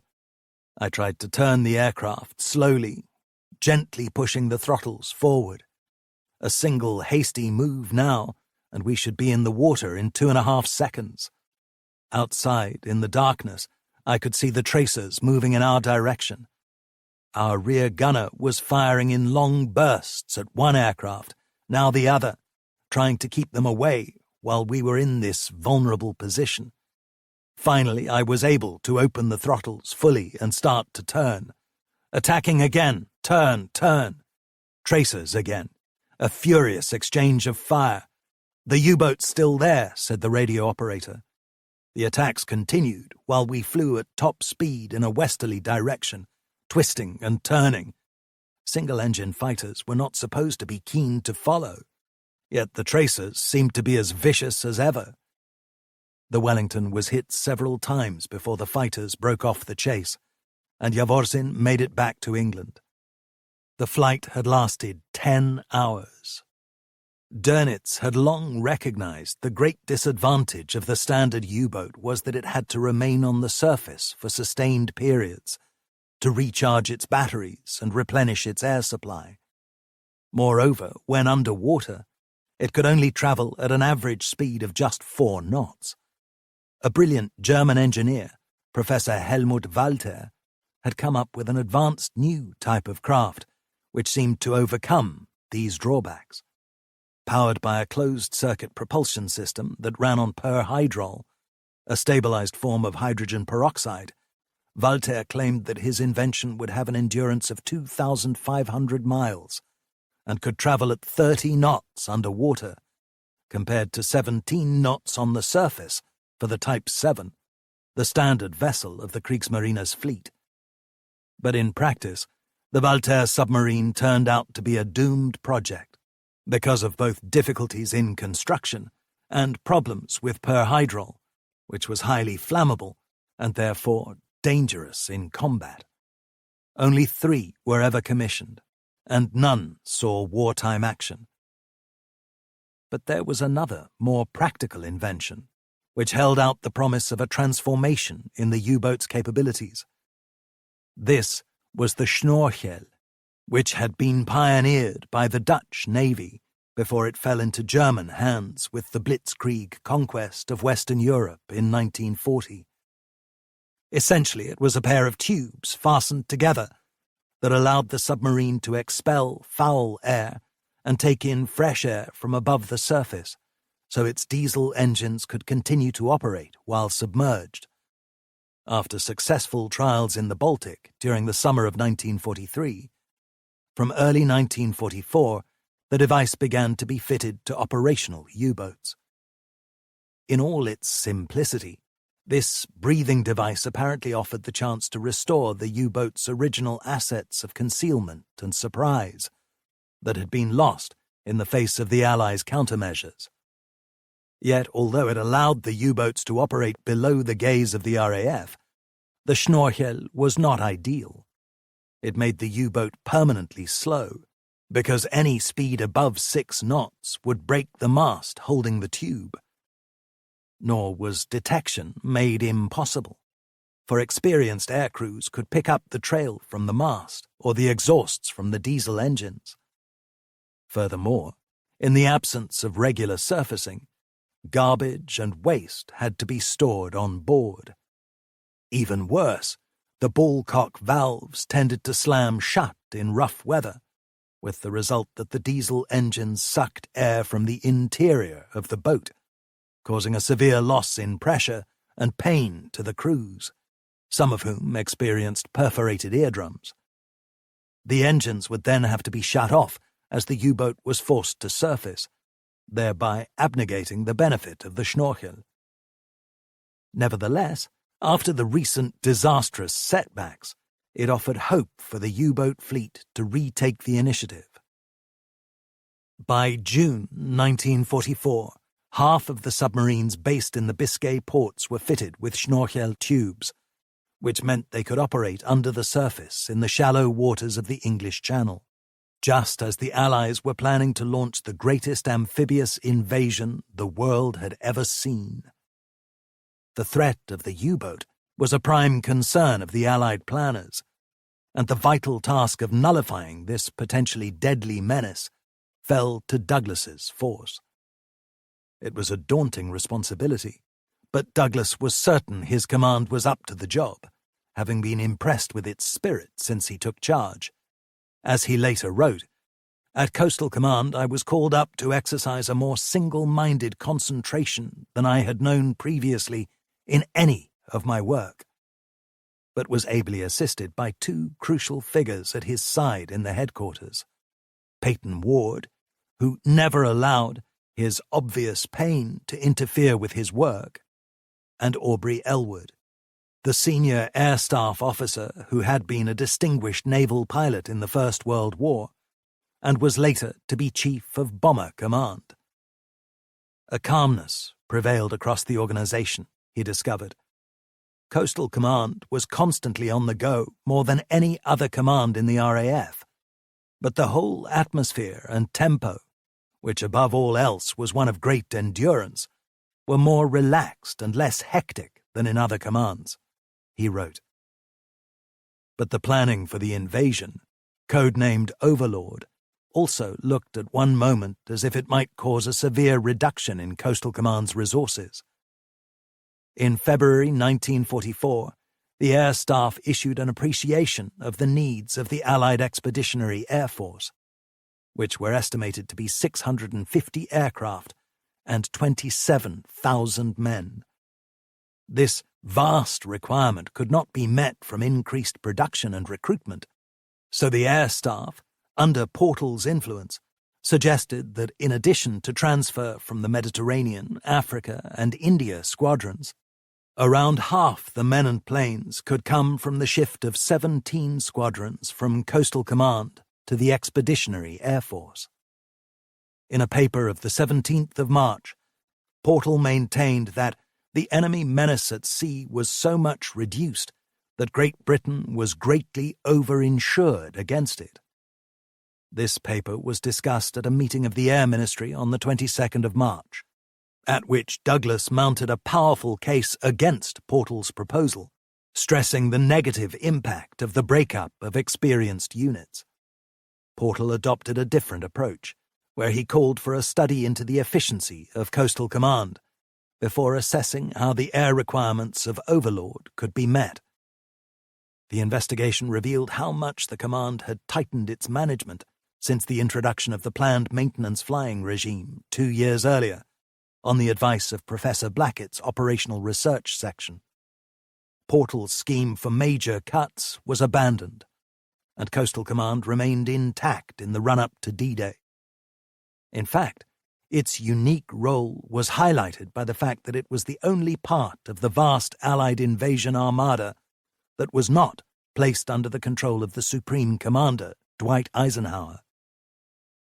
But as the hour of destiny approached, Douglas was troubled by the new anxiety that he had not been given explicit enough instructions by Allied headquarters as to what was expected of Coastal Command. So he went to see Sir Andrew Cunningham, the widely admired naval commander who had become First Sea Lord on the death of Pound in 1943. Decisive and dynamic, Cunningham gave Douglas short shrift. "You know perfectly well what you've got to do, Sholto. Get on with it." Even so, at Douglas's insistence, Cunningham produced a directive which, in 6 vague clauses, emphasized that Coastal Command's priority was to keep the U-boats out of the invasion zone through extensive air cover and patrols. That was exactly what Douglas had been planning.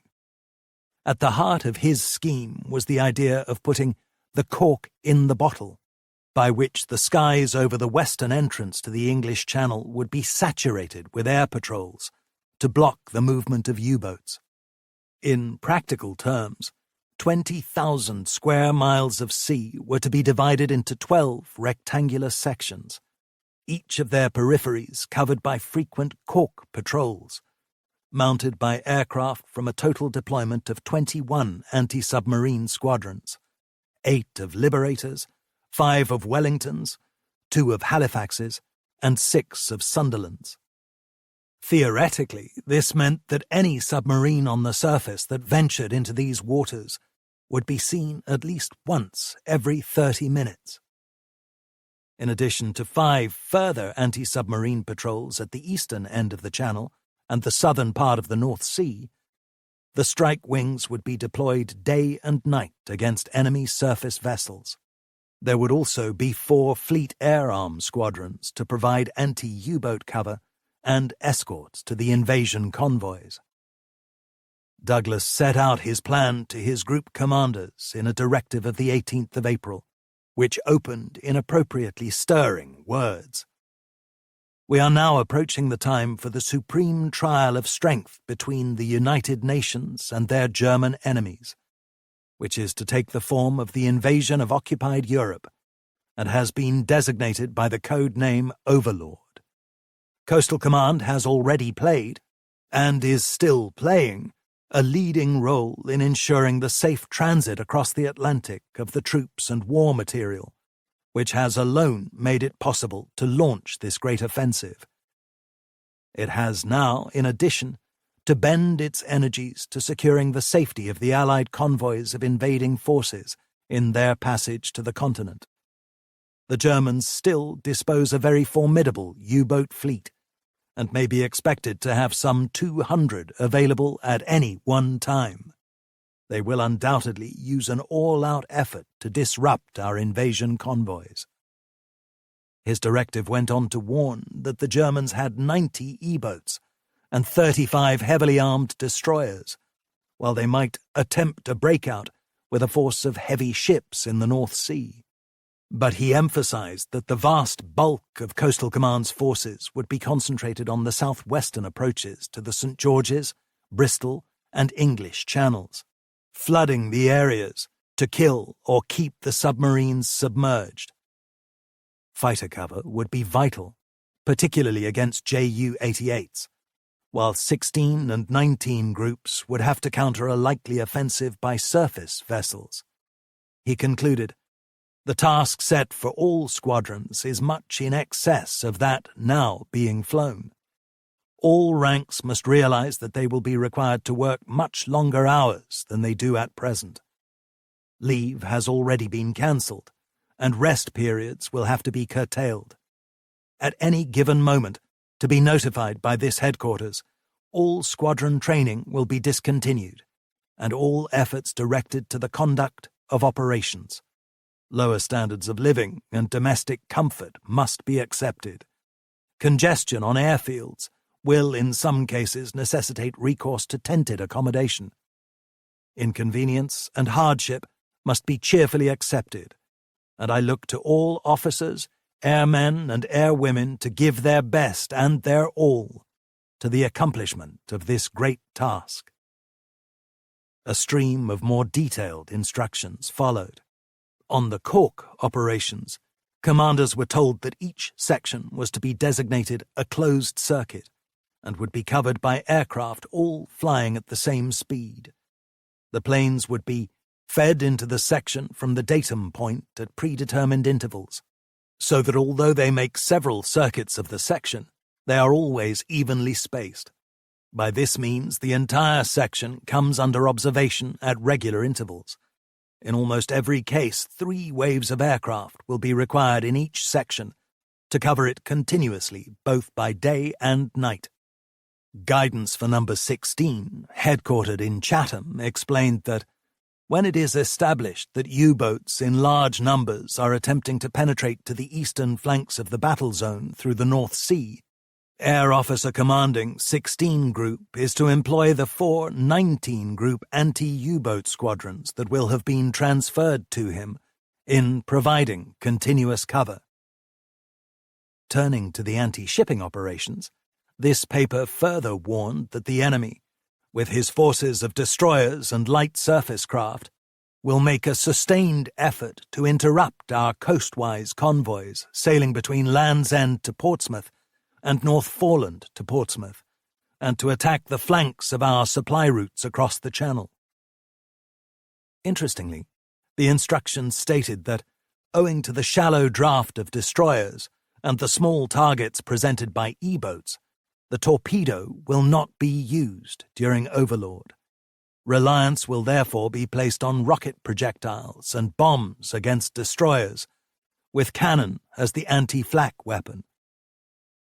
For the anti-U-boat squadrons, all aircraft equipped to carry the 250-pound Mark 11 depth charge only are to carry the maximum number possible, while aircraft equipped to carry the 600-pound depth charge are to carry one on every daylight sortie.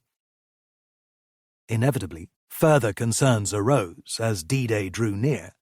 A note by Elwood of the 13th of May warned of the inadequacy of the proposed levels of daytime reconnaissance on the enemy coast by patrols of single-seater fighters at 2-hourly intervals, given the scale of potential activity by E-boats from French, Dutch, and Belgian ports. It would be appreciated if consideration could be given to the provision of more frequent reconnaissance of the coast between Dieppe and Texel, he wrote to Fighter Command. The Admiralty also worried about the correct identity recognition procedures between aircraft and surface vessels at night, while Sir John Tovey, the commander of the Nore, felt there were insufficient Coastal Command aircraft to maintain patrols between Ostend and Orford Ness. I do not regard daylight attacks in this area as very probable, but I consider that the U-boat threat cannot be entirely disregarded," he told Douglas. These minor issues were soon resolved as the gargantuan scheme for Overlord took its final shape. Nothing like it had ever been previously contemplated. "We are on the fringe of something so tremendous that one hardly dares measure what may happen," wrote the Coastal Command publicity officer, Hector Bolitho, in his diary. On the 4th of June, as in other arms of the Allied Air Force, all Coastal Command planes were painted with black and white invasion stripes on their wings and fuselages, so they could be recognized from the ground. Wellington gunner Graham Harrison remembered how, on the eve of the invasion, the commander of 19 Group, Air Commodore Brian Baker, tried to inspire air crews gathered at Mount Wise, Plymouth. "I want every man of you," he was barking into the fresh southerly, "to keen yourselves up all round. Take risks. Go over to the attack whenever the enemy exposes himself. Patrols will be flown with clockwork precision. They've been worked out to cover every inch of the bay and the channel by day and night, 24 hours. A 5-minute error might mean a U-boat slipping through the net, so any slackness will not, repeat, not be tolerated. Well, that's it. Go to it and keep at it until Winston's got Hitler's remaining ball as a watch fob." Brackets. Laughter. Close brackets.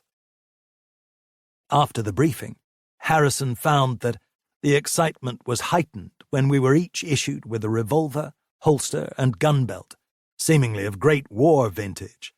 I don't recall anyone explaining how we were to deploy these sidearms over the bay, the inference being that if things didn't go well, we might be flung into the land battle.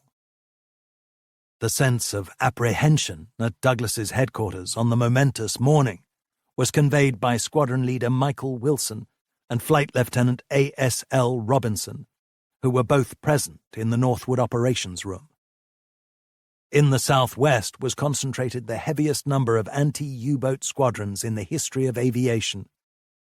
In the operations room, the patrols into the bay were plotted. On an additional large-scale map of the channel, the special invasion anti-U-boat sweeps zigzagged across the entrance to the channel, the bright red tapes of the aircraft routes standing out startlingly clear against the background of green sea and yellow sand. Everyone in the room was tense and keyed up. The final effort of the war, to which we had worked for these past 3 years, had begun. All the planning paid off once the invasion was launched. From the early hours of D-Day, Coastal Command undertook its Cork patrols, but the expected U-boat resistance never materialized. Predictions that Dönitz would deploy more than 100 U-boats in the western approaches to the channel proved wildly exaggerated, just as the fears that the Germans might attack from the east turned out to be unfounded. At the start of the invasion, Dönitz had issued a bold proclamation to his U-boat crews. "On you, now more than any other time, the future of the German people depends. I therefore require of you the most unstinting action, and no consideration for otherwise valid precautionary measures." Yet that rhetoric never translated into action. It was an indicator of German disarray that 21 U-boats in Norway, assigned to anti-invasion duties, actually remained in harbour. The submarine units that ventured out from Biscay ports had a torrid experience. During the first 4 days of the invasion, 36 U-boats were sighted by Coastal Command aircraft off Brest and in the mouth of the channel. 26 were attacked, with 6 destroyed and 3 seriously damaged. According to Sholto Douglas, captured German prisoners of war said that because of the intense air cover, it was a nightmare trying to penetrate the channel. Only the Schnorchel appeared to offer a degree of protection. That was reflected in the order issued on the 12th of June by Theodor Kranke. the German admiral commanding naval forces in the west. All submarines operating without the Schnorchel in the Bay of Biscay have been ordered to return to their bases, as the enemy air attacks are causing too many losses and too much damage. There could be no more powerful vindication of the work of Coastal Command than those words. The morning of D-Day was recalled by Leslie Baverstock of 201 Squadron. I awoke on the 6th to find the whole station alive with the news that the invasion had commenced. At the flight office, I found I was scheduled that night to fly on a special trip down off Gijón in Spain to find a known U-boat which had been harried for 2 days without success. Shortly before midnight, as they flew in their Sunderland, Baverstock's crew picked up a blip on their radar at a range of 9 miles. Baverstock was certain this was his quarry, but soon afterwards the Sunderland lost contact. A flame float was dropped where the target had last been detected, and Baverstock kept circling the location, sure that the U-boat would have to surface, given that its batteries must have been low after so many hours of harassment. His tactic was rewarded. The Sunderland's radar screen picked up the blip again. Descending to 250 feet, Baverstock homed in on the submarine, which began to fire its anti-aircraft guns at a half-a-mile range. We must have been silhouetted against the faint light of the clouds. We immediately started dropping flares, and our U-boat was fully lit up a little to port and turning sharply to his starboard. As he came broadside on, his 4 20mm cannon opened up with tracer streams all around us, as the front gunner fired with his twin Brownings. The whole area was a crisscross of tracer bullets and shells. But when 200 yards away, all return fire stopped, for we had smothered the guns with continuous fire from 6 Brownings. Baverstock then released 6 depth charges, straddling the U-boat at an angle of 15 degrees abaft the vessel's port beam. The subsequent explosions sent the submarine, U-955, to the bottom of the ocean, with all 50 crewmen lost.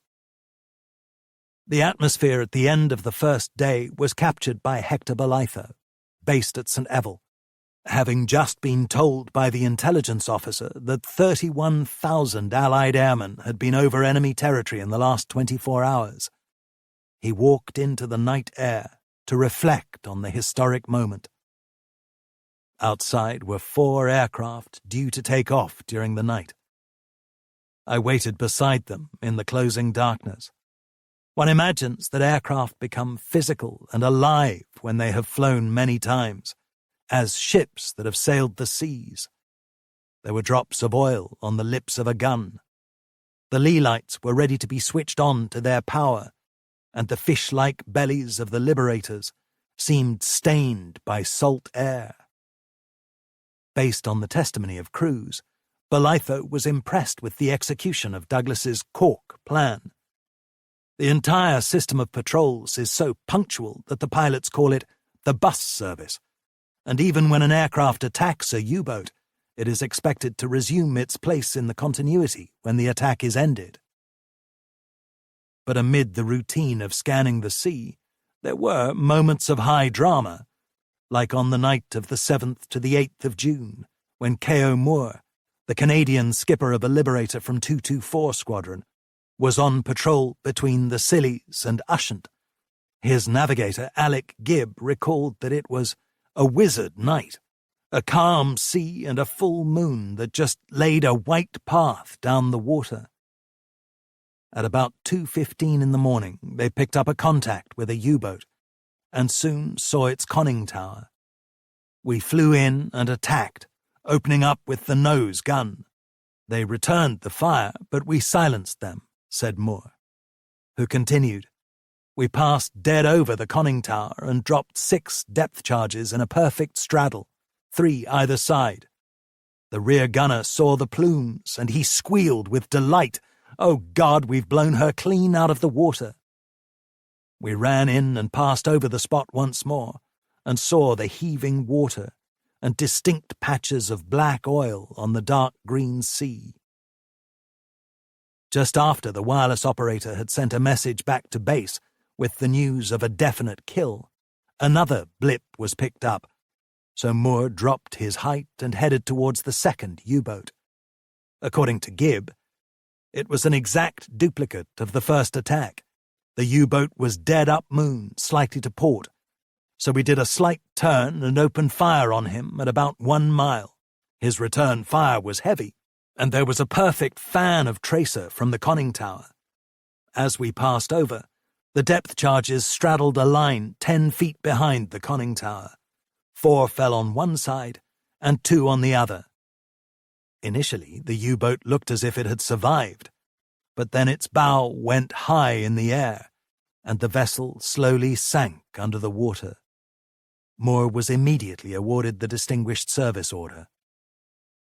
Because of German defensiveness and disorganization, Coastal Command's anti-shipping forces saw little hard action on D-Day or in its immediate aftermath. So limited was the Kriegsmarine's surface activity around the invasion zone that normal patrols along the Norwegian and northern European coasts resumed within barely a week.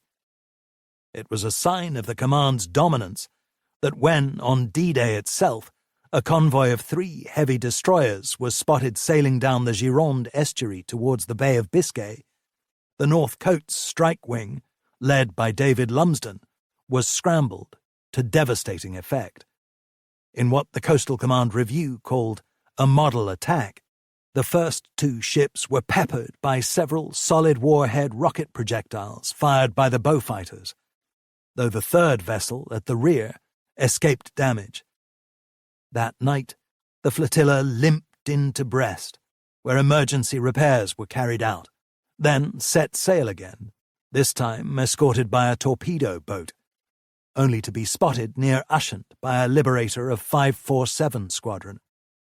A report was radioed to the Royal Navy, which rushed to intercept. One of the ships was sunk, another beached, and was destroyed by 12 aircraft from 404 Squadron. Relieved to escape the combination of air and sea firepower, the other 2 hurried back to port without any hope of reaching the Channel. That firepower was again illustrated on the 15th of June, when a German convoy comprising 2 large armed ships protected by 7 minesweepers was sighted off Rotterdam. In response, the largest strike force yet assembled by Coastal Command went into action.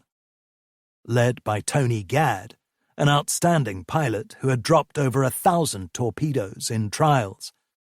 This was made up of 42 Beaufighters, including torpedoes and rocket firers, plus 10 Mustangs as escorts. Although the Germans tried to fight back with their anti-aircraft guns, they were overwhelmed by the sheer scale of the Allies' attack. The 2 biggest vessels were sunk, as were 2 of the minesweepers, while the rest of the convoy was badly damaged.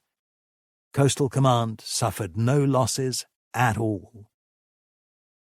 But air superiority did not diminish the dangers inherent in many sorties. On the night of the 11th of June, Peter Kremer, the captain of U-333, came under attack from a Sunderland of 228 Squadron. As the big flying boat came in, Kremer opened fire with his deck gun, setting one of the starboard engines ablaze. The Sunderland carried on with its bombing run, but was now doomed. In Kremer's account, it lost height and nearly hit the conning tower. It was not more than 3 feet above. The aircraft crashed into the sea amidst exploding depth charges.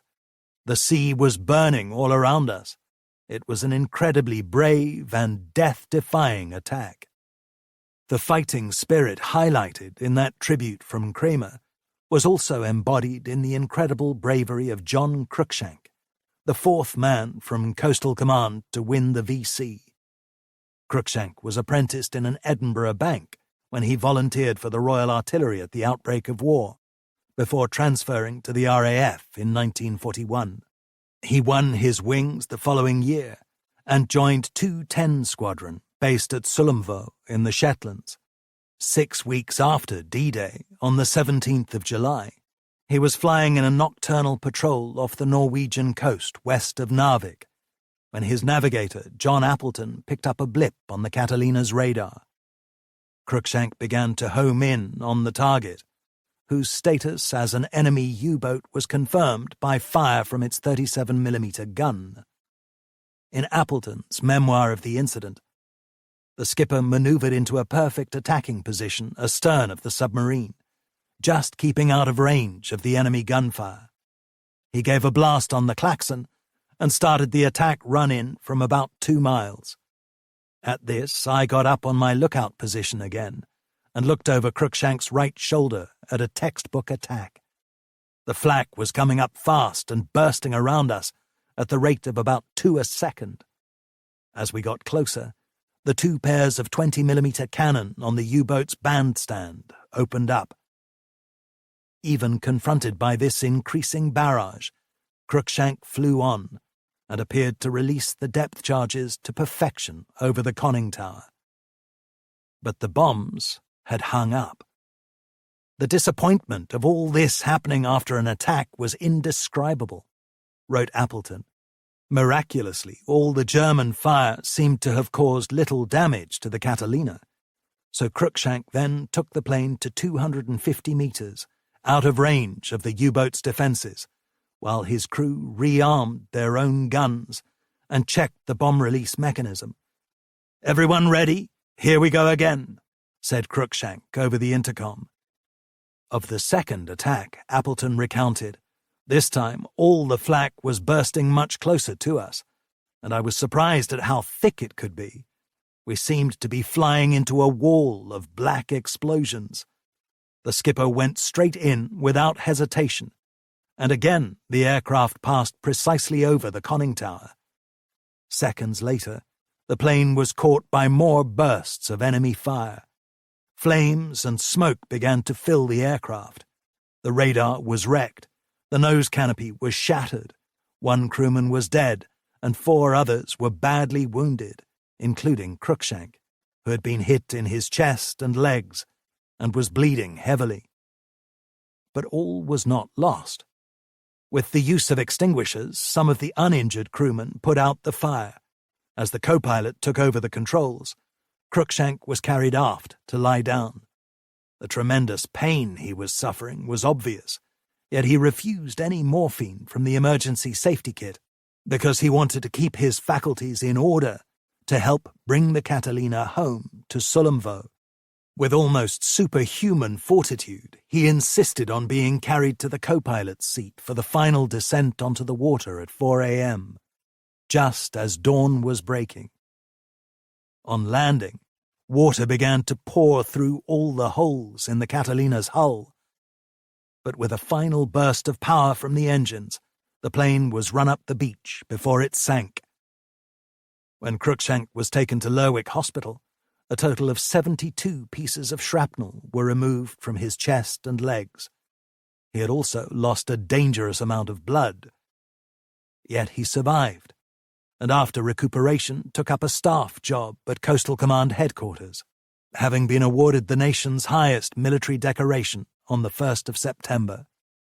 His citation read, "By pressing home the second attack in his gravely wounded condition, and continuing his exertions on the return journey, with his strength failing all the time, he seriously prejudiced his chances of survival even if the aircraft safely reached its base. Throughout, he set an example of determination, fortitude, and devotion to duty, in keeping with the highest traditions of the service." The only Coastal Command VC holder not to have been awarded the medal posthumously, Cruikshank returned to his career in banking at the end of the war. In 2020, he became the first VC recipient to reach the age of 100. Coastal Command, too, had distinguished itself heroically in Operation Overlord. Rightly attacked over the Channel Dash in 1942, the command was showered with praise 2 years later for its successful guardianship of the Channel. Its in-house journal boasted that U-boats putting to sea met such a blast from Coastal Command aircraft that the enemy's ambitions were defeated from the beginning.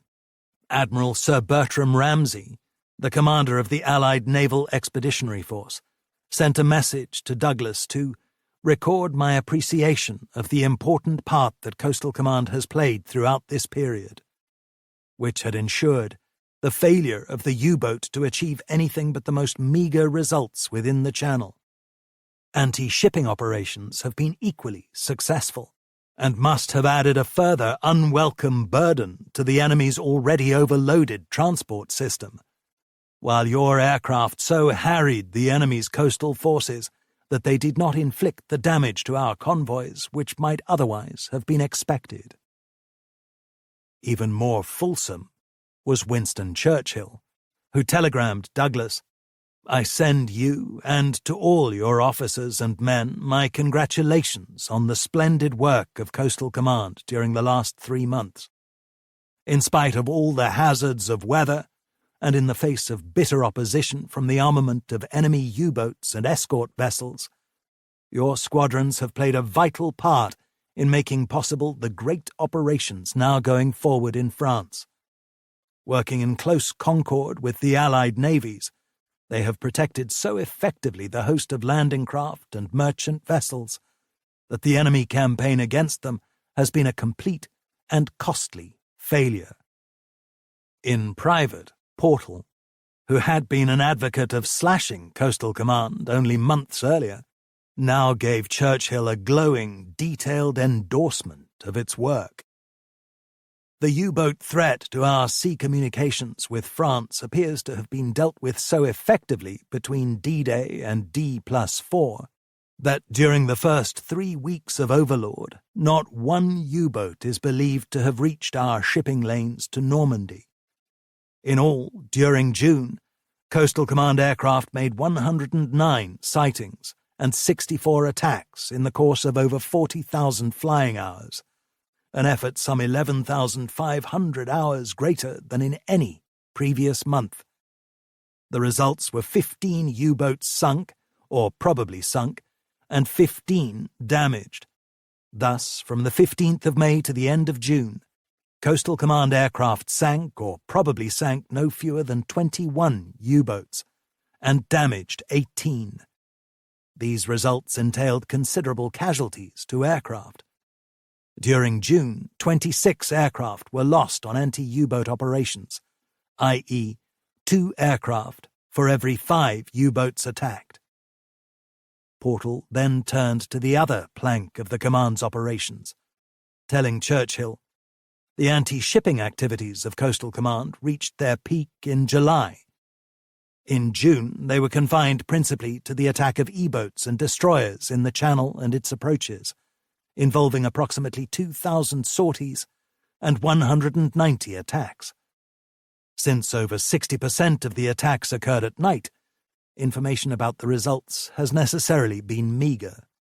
The failure of the enemy to interfere seriously with the invasion shipping nevertheless testifies to the efficiency of the attacks as a harassing measure. As a result, it was possible, toward the end of June, to reduce the air effort against E-boats and to put more into the attack of coastal convoys. In July, a total of 1,900 sorties produced the record figures of 227 attacks, involving 550 aircraft. On this memorandum, Churchill penned in his own handwriting the word "excellent." Arthur Harris had told Churchill that Coastal Command was an obstacle to victory in 1942. Now the Air Chief had informed the Prime Minister that Coastal Command had helped to make victory possible. 15. Victory. The success of the D-Day landings and the Allies' subsequent advance through northern France transformed the balance of the maritime war in Western Europe. It was no longer feasible for the Kriegsmarine or the Luftwaffe to operate from bases on the Biscay coast. From August 1944, Dönitz ordered his naval forces to Germany and occupied Norway, a task that was accomplished with surprisingly few losses, thanks to their Schnorchel. Some Germans were relieved to escape the relentless threat of attack from Allied ships and aircraft in the west. As Hans Goebbler recorded, overhead, a virtually constant flow of RAF bombers shuttled back and forth between England and Gibraltar, creating a corridor of death between our sailing ports and the Atlantic, which we called Suicide Stretch. If a boat was spotted and escaped destruction from the air, groups of destroyers were dispatched to the spot. The drastic reduction in U-boat activity in the bay enabled Coastal Command to transfer several squadrons from 19 Group in the southwest to 18 Group in Scotland, concentrating on Norway, and 15 Group, covering the western approaches and the northern transit area for any renewed breakout into the Atlantic. Despite this ascendancy, Douglas was not remotely complacent. He believed that the Schnorchel could open a deadly new period in submarine warfare. On the 30th of August, he wrote to George Johnson, the head of the Royal Canadian Air Force's Atlantic Command, setting out his anxieties. In my opinion, it is definitely not the time when we can afford any relaxation of efforts, and in fact, the reverse. As I told you, we have put scientists on the problem, and they are trying to find a quick means of improving the capacity of various types of ASV to pick up and home in on the schnorkels.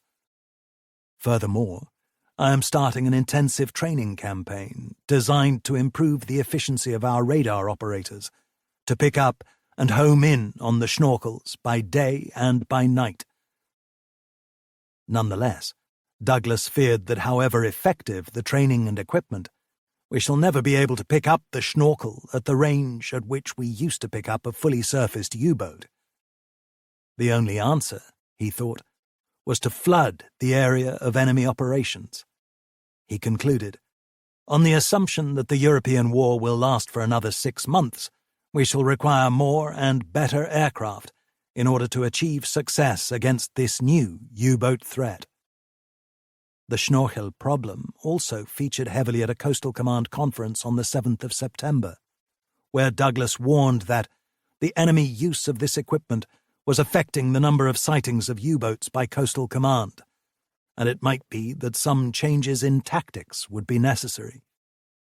Though he admitted that there was not sufficient information available yet to make such decisions.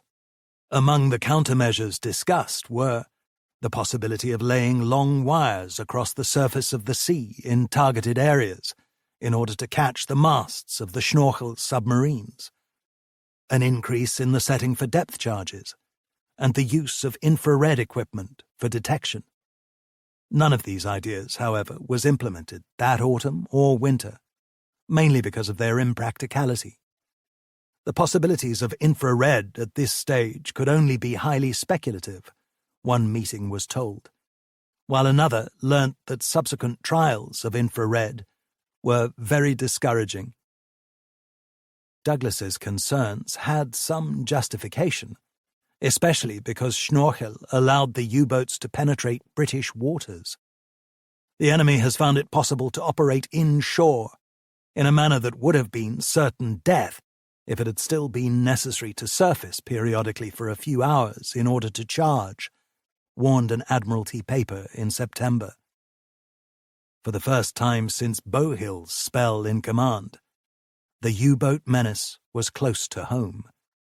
As the German military historian Dr. Jürgen Rowe explained, the Schnorchel U-boats, which the commander U-boats sent into the Channel and into the coastal waters of Great Britain from August 1944 onwards, reported being able to stay in these areas for weeks without being detected by aircraft or surface anti-submarine groups.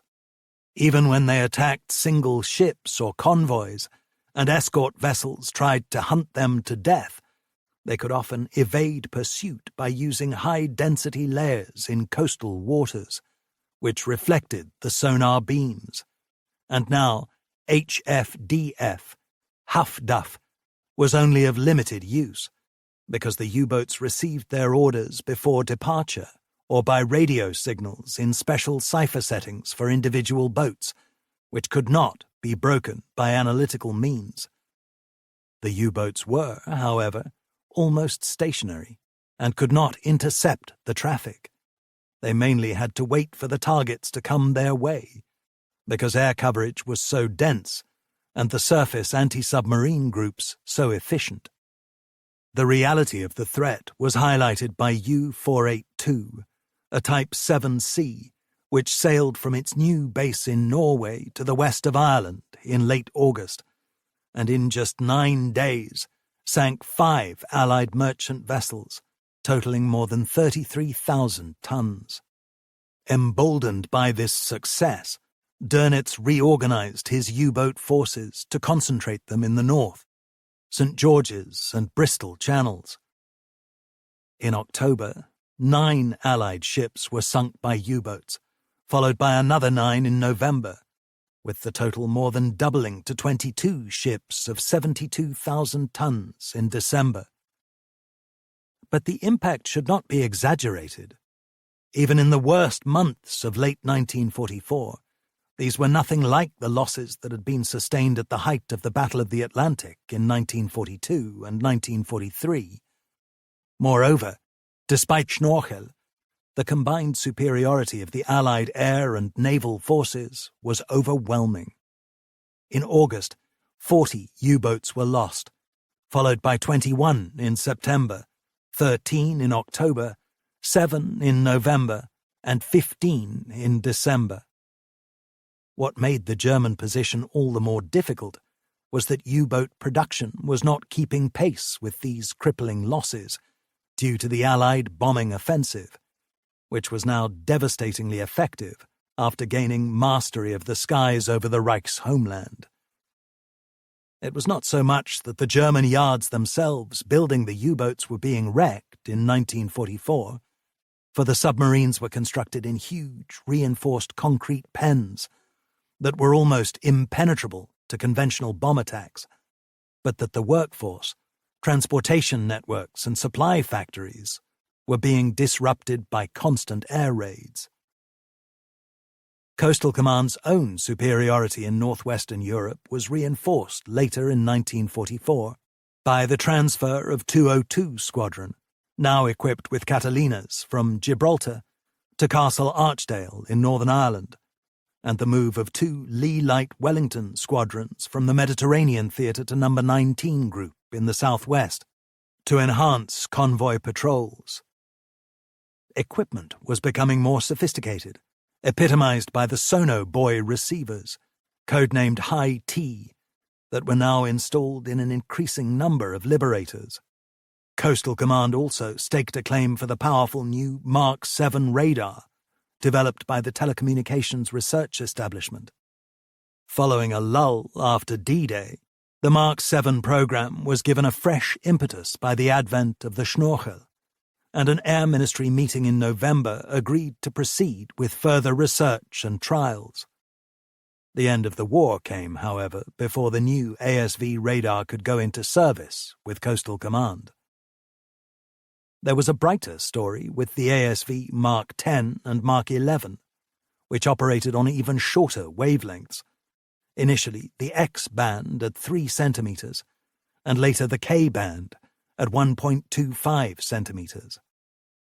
The Mark X was installed on select Liberators from the summer of 1944 and proved able to pick up the periscope of a Schnorchel if the sea were reasonably calm.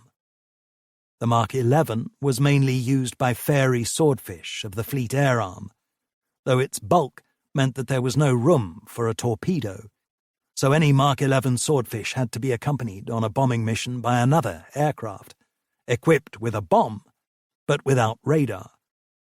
A further advance was made in the Mark 12, which was specifically developed for use in anti-shipping operations, becoming part of the Beaufighter's bristling potency late in the war.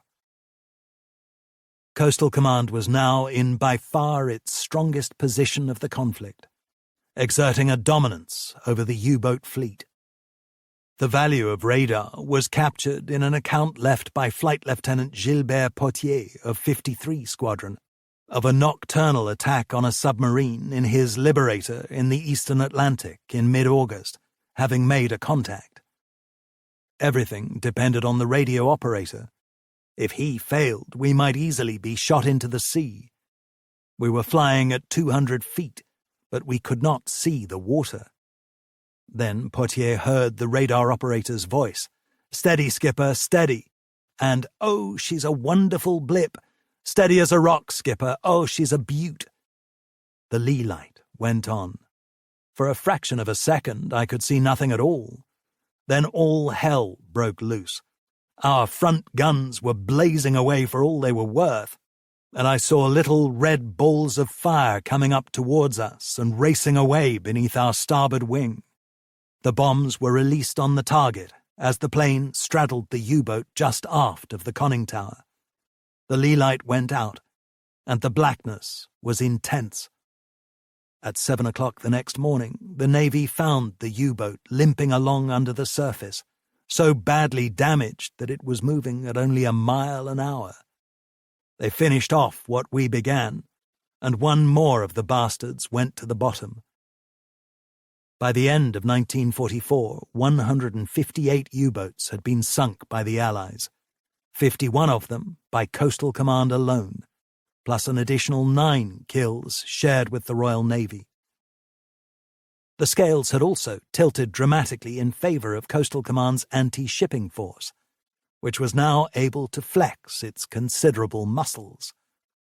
An insight into how high morale now was can be found in the report of a strike by the North Coats Wing on the 21st of July against a large convoy heading towards Heligoland.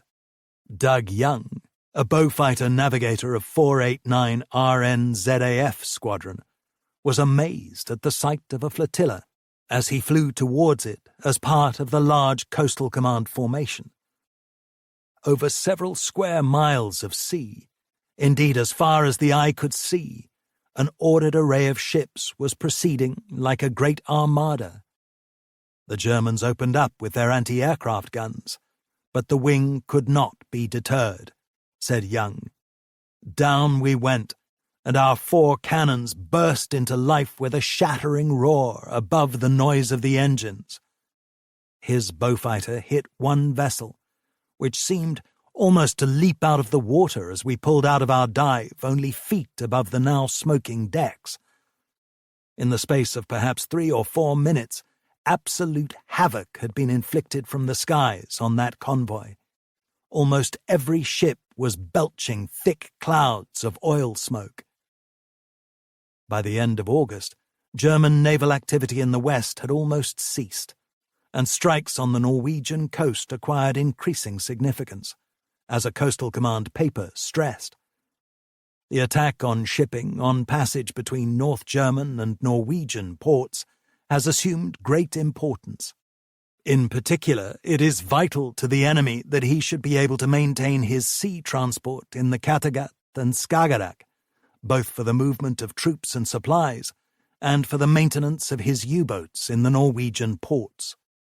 To strengthen the fight on the Norwegian coast, a new strike wing was established by transferring 235 and 248 squadrons from Portreath in Cornwall to Banff in Aberdeenshire, with a satellite airfield at nearby Dalachie.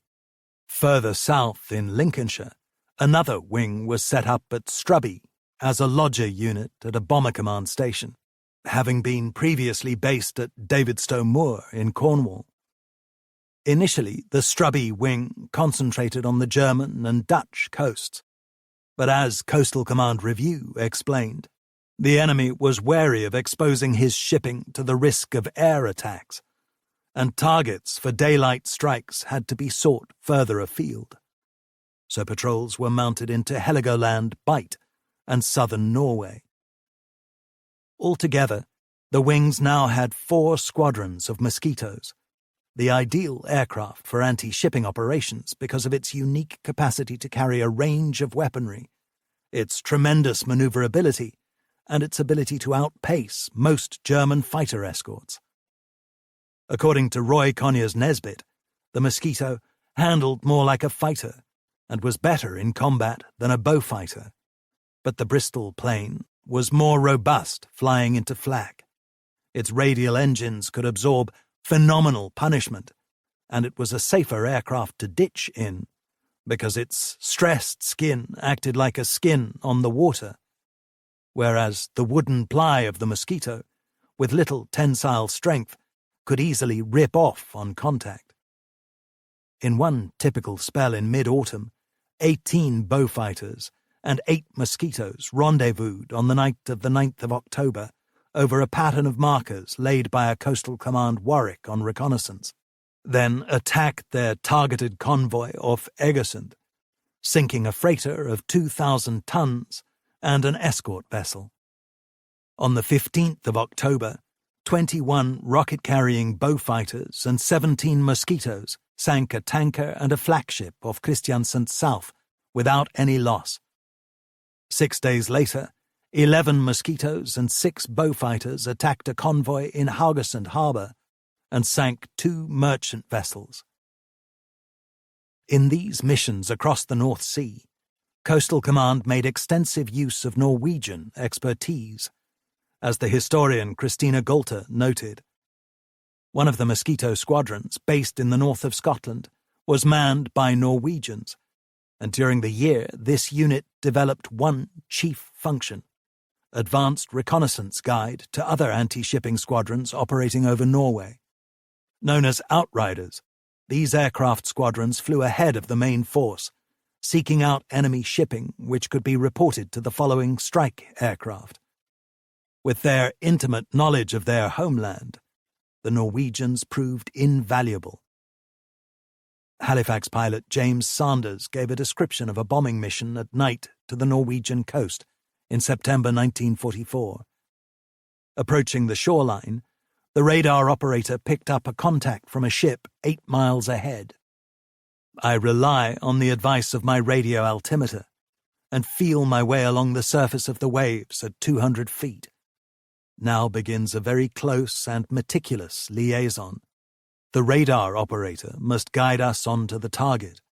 The bomb aimer must, by stopwatch precision, know the distance to run, and the pilot must be the faithful, non-swerving servant of his 2 teammates. It is time for me to climb to a safe bombing height.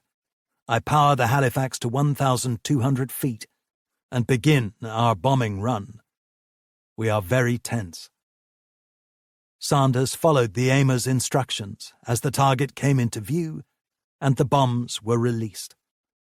There is a pregnant pause, and then, above the steady rumble of our Rolls-Royce engines, comes a roll of explosions, and 6 yellow welts of light break the darkness below. The aircraft bucks and wallows in the blast as the bombs, with airburst pistols, explode on the surface of the sea. We do not know if we have destroyed the target ship. That information will have to reach our intelligence officers later, but there is no point in lingering over the scene. The pressure on German shipping continued to the end of the year, even in poor weather. December saw 7 wing strikes by Mosquitoes and 2 by Beaufighters, which also carried out armed reconnaissance patrols of the coast. During the month, Coastal Command sunk 10 merchant vessels and an escort vessel, as well as badly damaging 14 other ships. Time was now running out for the Germans. On every front, the Reich was staring at defeat. But Dönitz, ever resourceful, made one last bid to seize the initiative, putting his desperate but defiant hope in new types of U-boat to replace the dangerously vulnerable 7s and 9s that had made up the majority of his fleet. One was the small, highly maneuverable 23, which was designed to operate in shallow waters and could remain submerged for long periods, due not only to its schnorchel, but also to its large battery capacity. After successful trials, The first 6 23s went on patrol around the British Isles in January 1945. Even smaller was the 27 Midget submarine, carrying a pair of torpedoes and a crew of 2. Having gone into service in December 1944, the 27 represented a dangerous problem for the Allies, because its small size meant it could not be picked up by ASDIC, while its slow speed left it almost immune to detection by sonobuoys. Even more promising was the large 21. Along with its capacity to stay long underwater as a result of its many battery cells, triple the number in the traditional Type 7, this large submarine, over 250 feet long, had a higher speed and better handling characteristics than preceding types because of an improved hull design. It also had a long range and packed a heavy punch, capable of carrying up to 23 torpedoes. Dönitz himself crowed about the potential transformation in the Kriegsmarine's fortunes. The advent of these new types put an end to the supremacy which the enemy's defences had enjoyed over the U-boat since 1943, and which had been due to the introduction of ultra-shortwave radar. The U-boat would remain undetectable by radar underwater. It could now operate at a depth at which it was safe and deliver its attack from the same depth. New possibilities had opened up for the boats. New successes were within our grasp.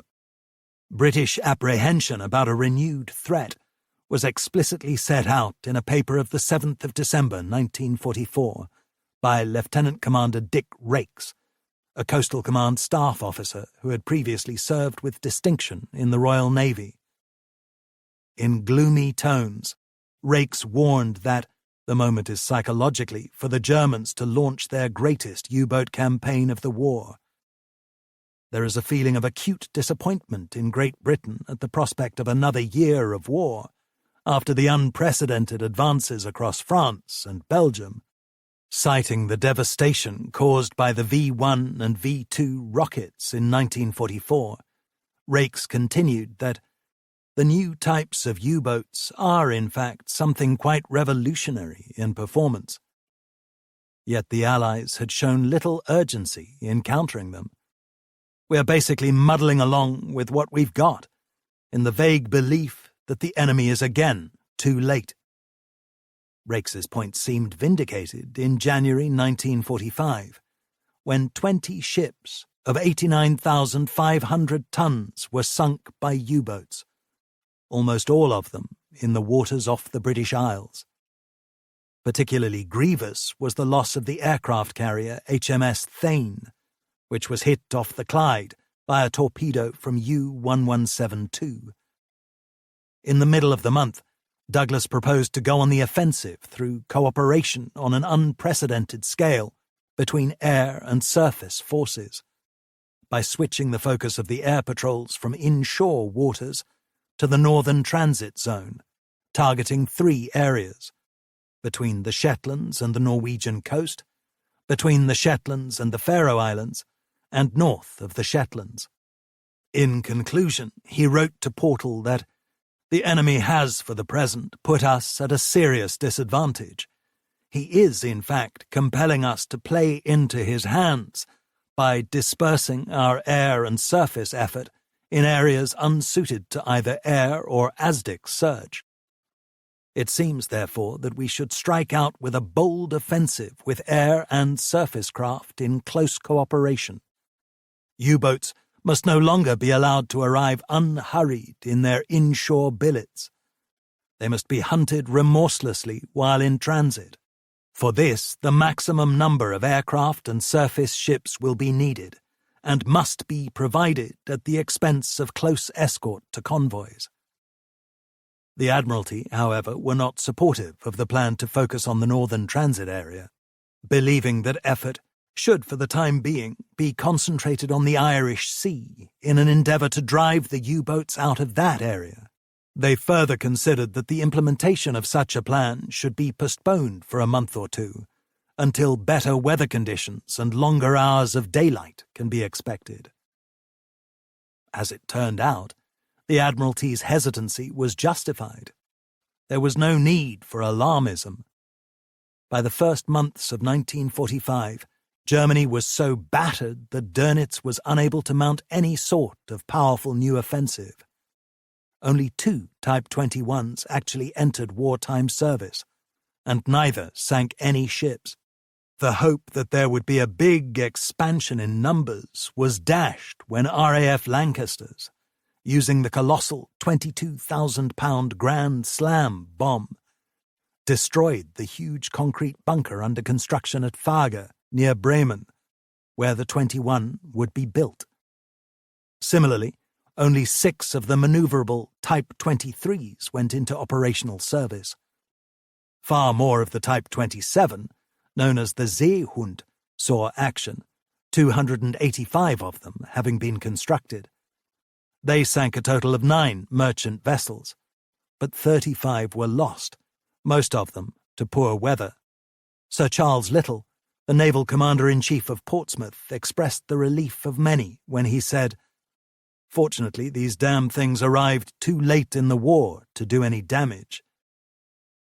Despite the reduction in the threat, there were changes to the RAF's deployment to strengthen anti-U-boat operations, with the result that 17, 27, and 489 squadrons were moved from the Mediterranean to Coastal Command, while U.S. Admiral Ernest King, more cooperative than in the past, approved the transfer of 2 Liberator squadrons equipped with Mark 10 ASV, a Catalina squadron, and a Ventura squadron.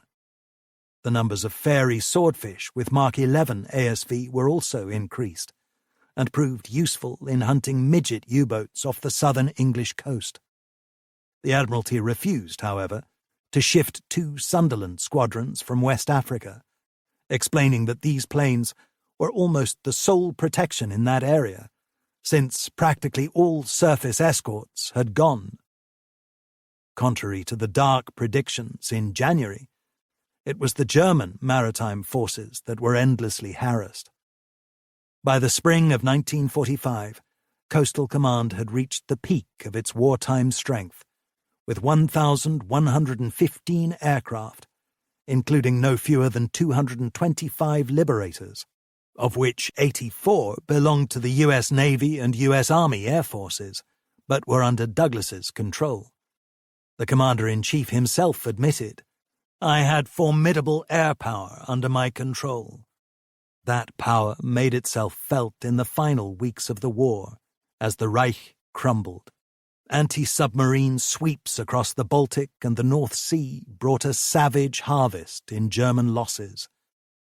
During a mission on the 3rd of March, for example, 4 Liberators of 206 Czech Squadron sank 2 U-boats, an enemy coaster, and a destroyer. Such was the command's supremacy that the anti-shipping forces regularly joined the attacks on U-boats. On the 9th of April, the Banff Strike Wing, made up of 30 Mosquitoes armed with cannon and rockets accompanied by Mustangs, sank 3 U-boats in quick succession off the Norwegian coast. Even more decisive was the action of the Beaufighters of the North Coast Strike Wing on the 4th of May, when they flew to liberated Holland, spotted 4 U-boats off the coast, and sank every one of them. The Coastal Command Review exulted in the strike force's predominance. A continuing and increasing pressure has been directed on the enemy's anchorages throughout the winter of 1944-5, with the Germans constantly changing their hiding places, and our aircraft just as consistently finding new ones.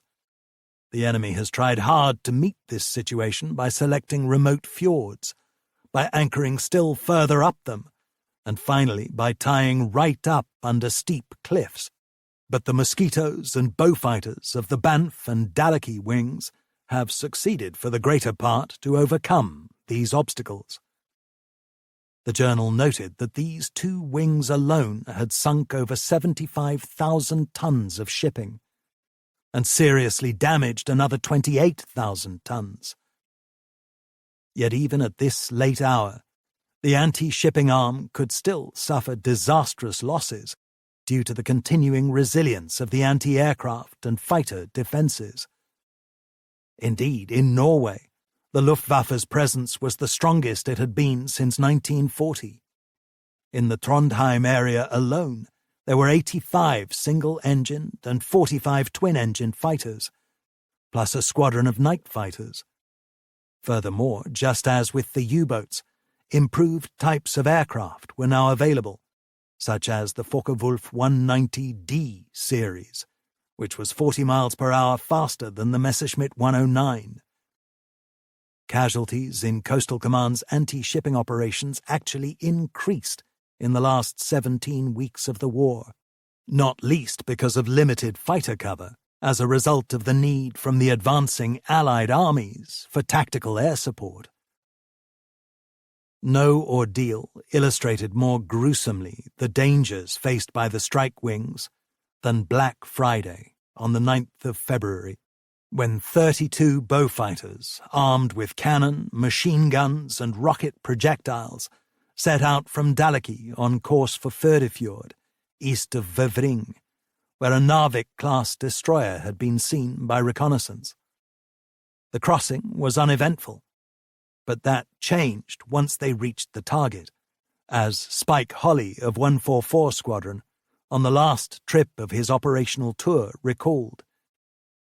Due to the terrain, we were flying much higher than usual, and so were in the dive much longer during the attack.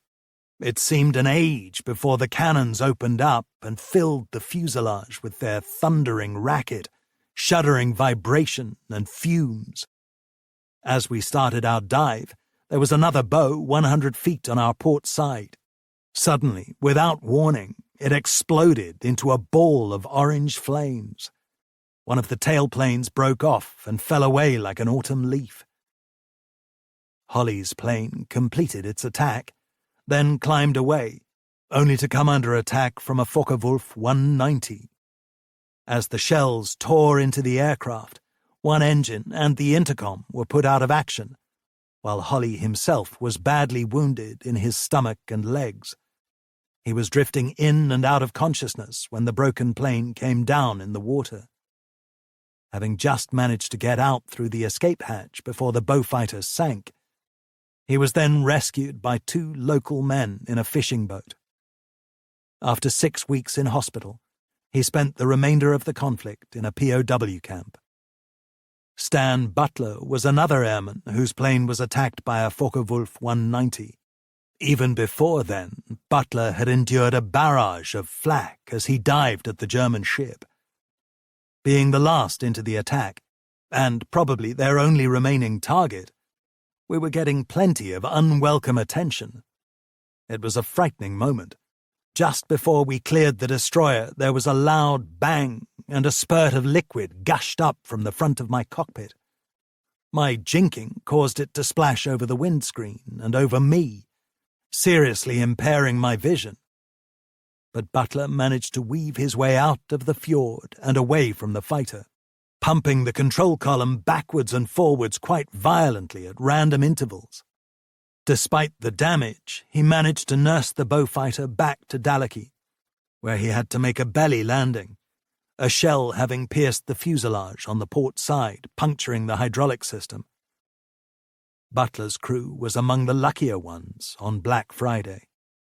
In the carnage, 9 Beaufighters were shot down, 7 by flak, 2 by Focke-Wulf 190s. They were the heaviest losses that the strike wings experienced in a single operation during the war. To provide greater protection for the wings, Douglas specifically asked Portal for a squadron of Mustangs. At present, we have a call on 2 squadrons only, which is hardly sufficient in view of the scale of the opposition.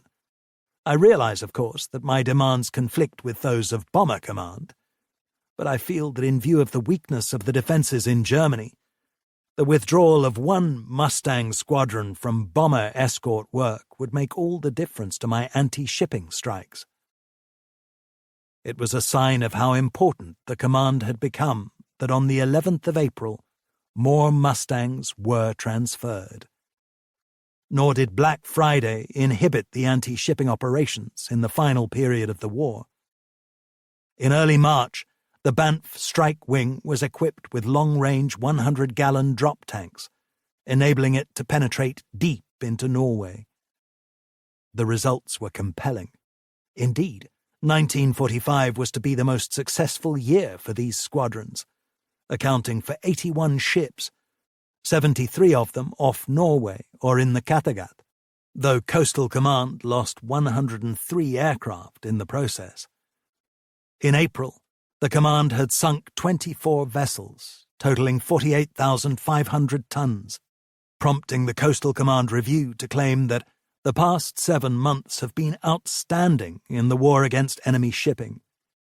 In the Norwegian area, a considerable strategic success has been achieved, while in the southern North Sea, a heavy and continuing attack on our shipping has been neutralized.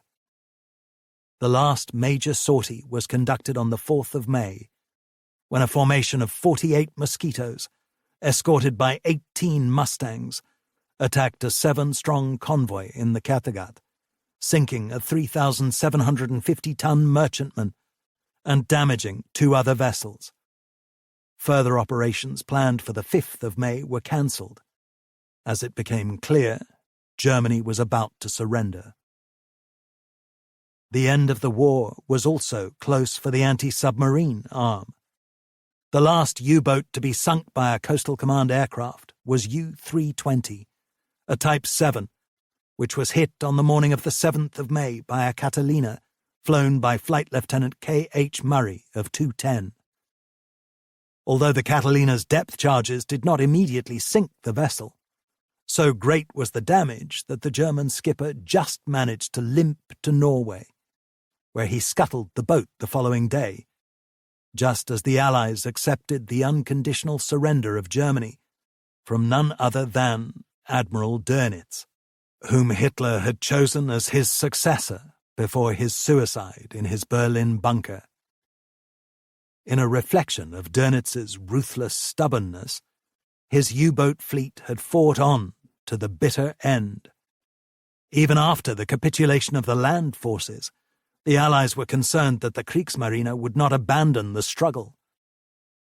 In the concluding volume of his epic history of the Second World War, Churchill wrote, "The final phase of our onslaught lay in German coastal waters. Allied air attacks destroyed many U-boats at their berths. Nevertheless, when Dönitz ordered the U-boats to surrender, 49 were still at sea. Such was the persistence of the German effort and the fortitude of the U-boat service." Recognition of the U-boat crew's determination also shone through Douglas's poignant last wartime signal to his squadrons and ground staff on the 6th of May. "We may expect the continuance of intense U-boat operations from Norwegian bases. All ranks must realize that for Coastal Command, the war goes on as before. We started first. We finish last. I call upon all squadrons for a great final effort against the old enemy. It falls to Coastal Command to strike the final blow against the enemy's one remaining weapon." Even after Dönitz had signed the instrument of surrender, Coastal Command took no chances and kept up its patrols in the search for any recalcitrant German submarines. Finally, on the 4th of June, 1945, the last mission was undertaken by Wing Commander J. Barrett of 201 Squadron, flying his Sunderland back to its base at Castle Archdale on Lough Erne. The event was reported by the local Ulster paper, the Northern Whig. A Sunderland flying boat alighted on the placid waters of Lough Erne yesterday morning. The 4 big propellers slowed down and stopped, and Coastal Command's last patrol of the war had ended. The paper then noted that Coastal Command has had throughout the war at least one machine in the air every day somewhere in its territory, stretching from Iceland to Norway, the Baltic, the Azores, and Gibraltar. that tribute was fully justified. Coastal Command had fought the war from the beginning and had been instrumental in the defeat of Nazi tyranny. In the words of the wartime Under-Secretary of State for Air, Harold Balfour, speaking in Margate about the men of the command as the tide turned in the Battle of the Atlantic in 1943, "Day in, day out, whatever the weather, they fly the oceans on their allotted duties. Theirs is not the sharp glory of the fighter combat, nor the satisfaction of the concentrated destruction of Germany's war machine by the bomber offensive.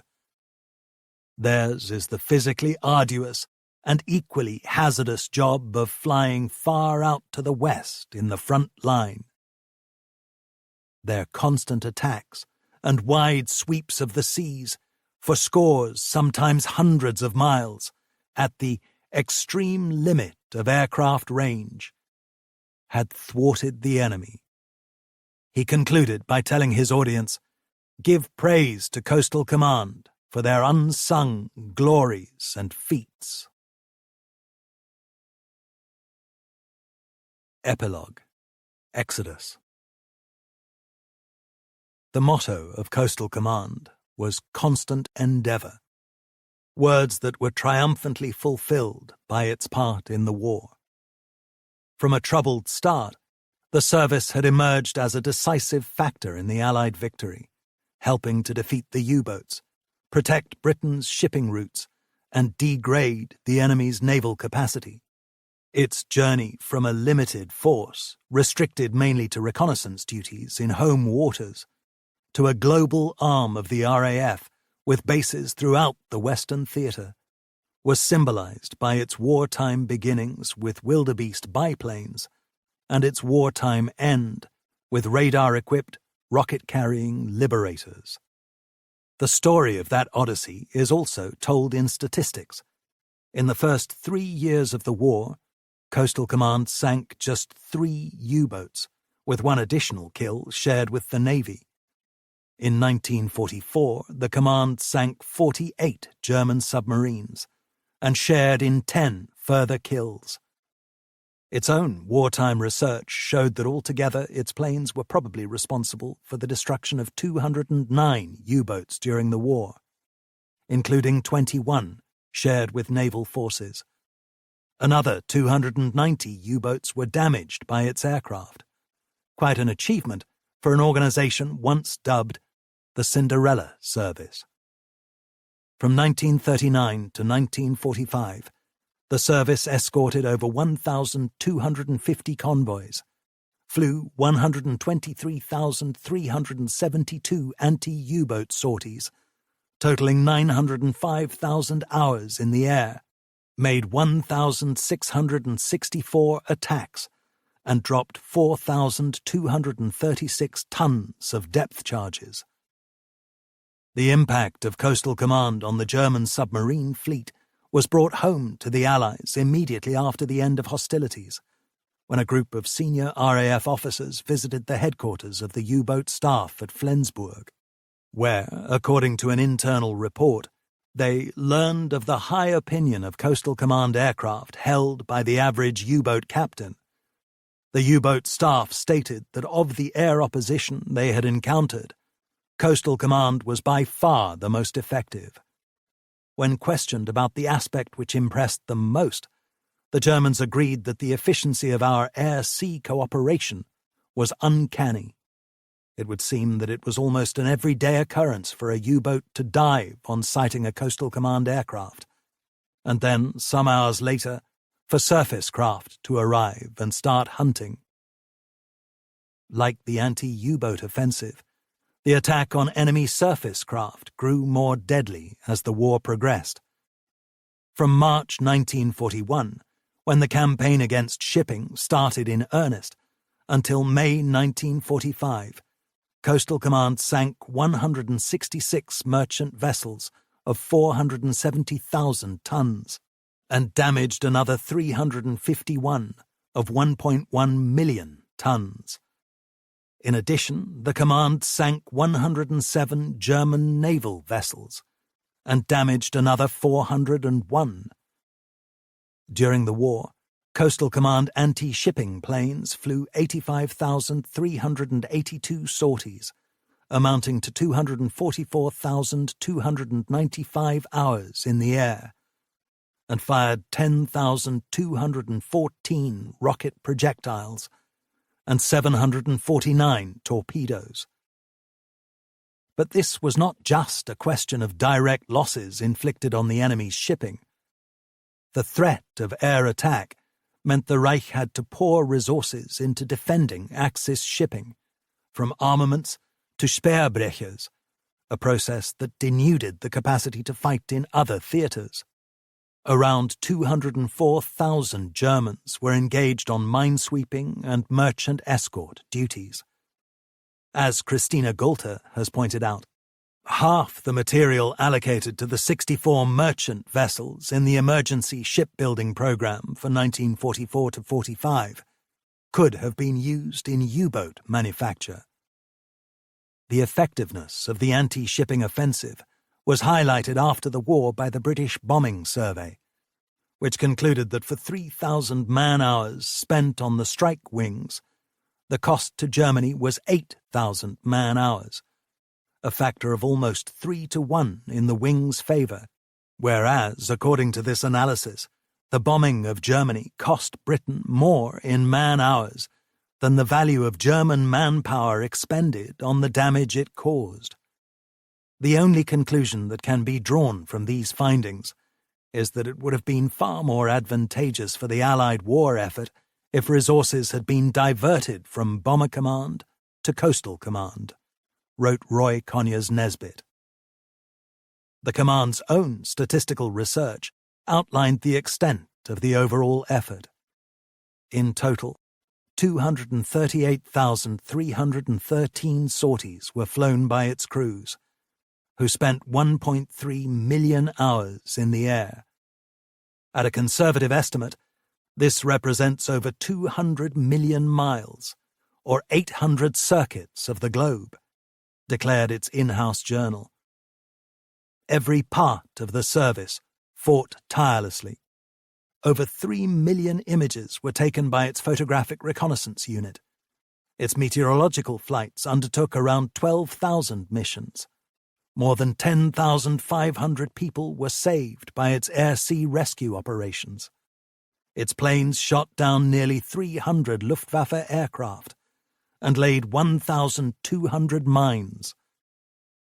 In the process of all this diligence, its crews had won 4 Victoria Crosses, 17 George Medals, and 82 Distinguished Service Orders. But the command paid a high price for such heroism. 8,180 aircrew and 694 ground crew lost their lives during the conflict.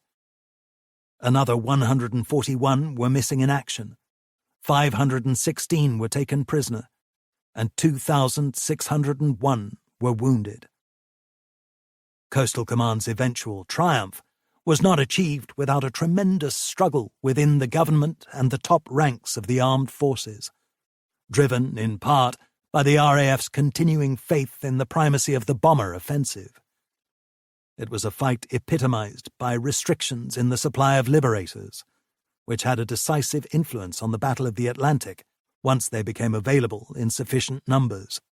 Professor Blackett believed that the case for Coastal Command was irrefutable, as he set out in a telling post-war essay for the 1953 edition of Brassey's Annual, where he wrote, "A long-range liberator operating from Iceland and escorting the convoys in the middle of the Atlantic saved at least half a dozen merchant ships in the service lifetime of some 30 flying sorties.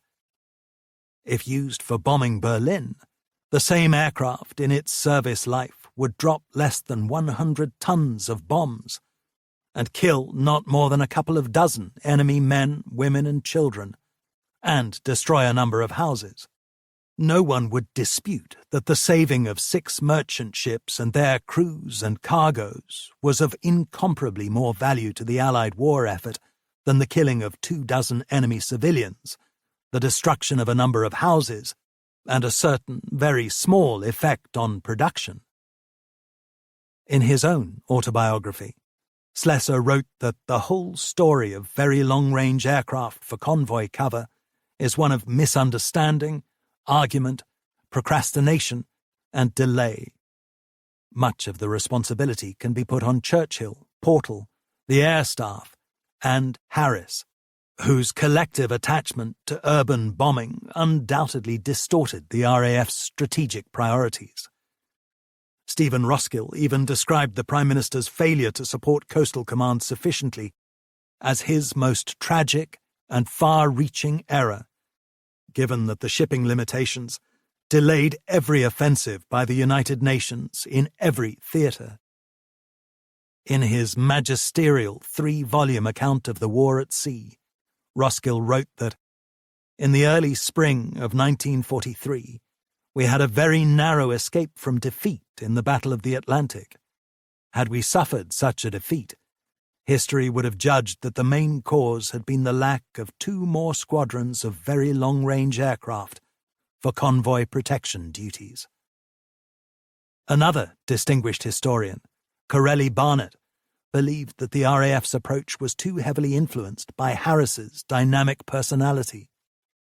None of the men at the top of Coastal Command, Blowhill, Joubert, or Slessor, who had great political skills, had quite the relentless, egotistical shove of Harris. The wartime officer Michael Lyne, later head of Air Force training, once said, "I never thought that the Royal Air Force had a proper gut understanding of what was at stake in the Atlantic." In the view of Sir Edward Chiltern, who was station commander at the vital Coastal Command base of RAF Chivener in Devon during the war, the combination of Harris and Churchill had a negative impact. It was Churchill, really. He was siding all the time with Harris, wanting him to bomb Germany. On one specific point about long-range aircraft, Sir Edward held that Bomber Command should have been more generous about the use of Lancasters in the maritime war, particularly the Mark IIs with their Bristol Hercules radial engines, which Harris felt were inferior to the predominant Merlin-engined Lancasters. Harris should have released the Lancasters that had radial engines. They were not really popular in Bomber Command, but properly handled and modified to take more fuel, they could have done almost as well as the Liberator. A few more squadrons of these would have made all the difference. After the war, the Admiralty's former political chief, A.V. Alexander, complained bitterly that whatever good Coastal Command did, the credit was primarily due to Sir Dudley Pound and the other admirals, who fought the Air Ministry and the Air Marshals tooth and nail. The Navy had to fight the Prime Minister as well. But Slessor, who was a pragmatist, also felt some of the blame could be pinned on the Admiralty. In a revealing letter of 1947 to the Labour Secretary of State for Air, Philip Noel Baker, Slessor wrote that the implied suggestion that the Air Ministry and the Air Marshals were wicked and subversive in not yielding to each and every demand made upon them is nonsense. With some justification, he went on to tell Noel Baker that the Admiralty could be criticised for its failure to support the Maritime Air Wing. One of our main troubles in the early stages of the late war was the complete lack of a coherent strategic policy, as demonstrated in the Navy's undue reliance on ASDIC. The rejection of the idea that air power could be a serious menace to shipping, and the emphasis on fleet action as the be-all and end-all of naval warfare. It is therefore hardly surprising that the air staff were not as impressed as they ought to have been with the menace of the U-boat, or the need to build up the anti-submarine air force. Actually, old Dudley Pound was far more broad-minded and far-seeing than many of his staff, but with far too many admirals. The trouble was that they just did not believe that air power could have, and was in fact having, the decisive effect we now know. In the crucible of war, the practical needs of the Allies eventually triumphed over dogmatic theory, turning Coastal Command into a lethally effective arm of the RAF.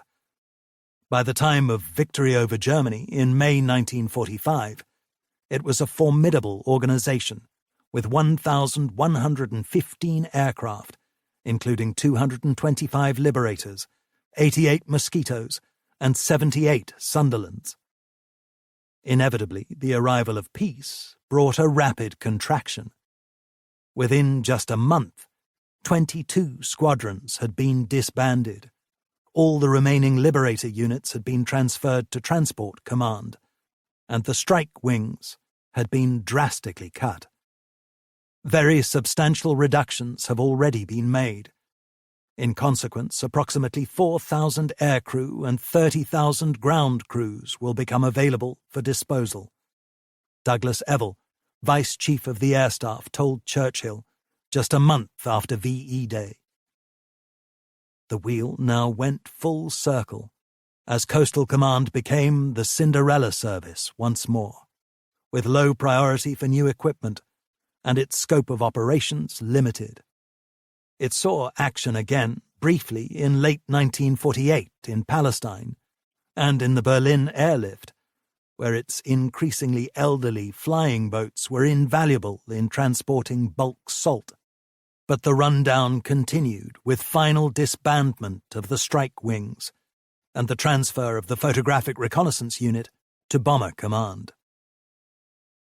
The one bright development for Coastal Command at this time was the introduction of the Avro Shackleton, its first post-war reconnaissance land plane. Derived from the enormously successful Lancaster, the Shackleton had its first flight on the 9th of March 1949, and, with its reliability and range, soon became the mainstay of Coastal Command in the 1950s, serving as a vital part of NATO's aerial defenses in the Cold War against the Soviet Union, by keeping watch on the Atlantic and European waters. There was a certain irony in the Shackleton's dominance, given that Sir Arthur Harris had so fiercely opposed any moves during the war to transfer any Lancasters to Coastal Command. But it proved a formidable operator, remaining in RAF service until 1991. Indeed, it far outlived Coastal Command itself, which continued to shrink throughout the 1950s, despite its Cold War role. In 1953, the command comprised just 8 Shackleton squadrons of 64 aircraft, covering Gibraltar, the northwestern approaches and the Atlantic, plus 4 Sunderland squadrons and 4 squadrons of Lockheed Neptunes, one of the first operational aircraft to be fitted with both jets and piston engines. There were also 16 Bristol Sycamores, a highly versatile helicopter that could be adapted for several different functions: air rescue, training, anti-submarine warfare, and freight transport. Coastal Command was again in action during the Suez Crisis in 1956, flying out Bomber Command ground crews to Malta and Cyprus. But within 2 years, the service had been reduced to just 67 aircraft, the vast majority of them Shackletons, though the Westland Whirlwind helicopter had come into service from 1954. Defence rationalisation and the withdrawal from Empire ensured that the contractions continued in the early 60s, though there was a brief revival of operational urgency when the Cuban Missile Crisis exploded in October 1962. In perhaps the most serious confrontation of the Cold War, Coastal Command squadrons were put on 6 hours readiness, and surveillance patrols were significantly increased before an uneasy settlement was reached. There were other flare-ups in the awkward peace of that decade, like Operation Chasewater in 1963, when Shackletons carried out long hours of reconnaissance to deter Soviet intelligence gathering by disguised fishing trawlers in British waters.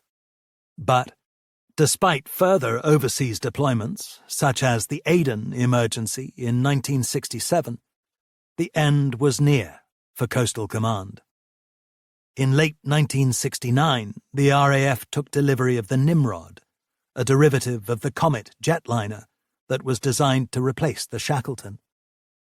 And the start of a new era was the occasion to signal the passing of the old one, as the government took the decision that Coastal Command should be absorbed into RAF Strike Command, which had been formed in 1968 by the merger of bomber and fighter commands.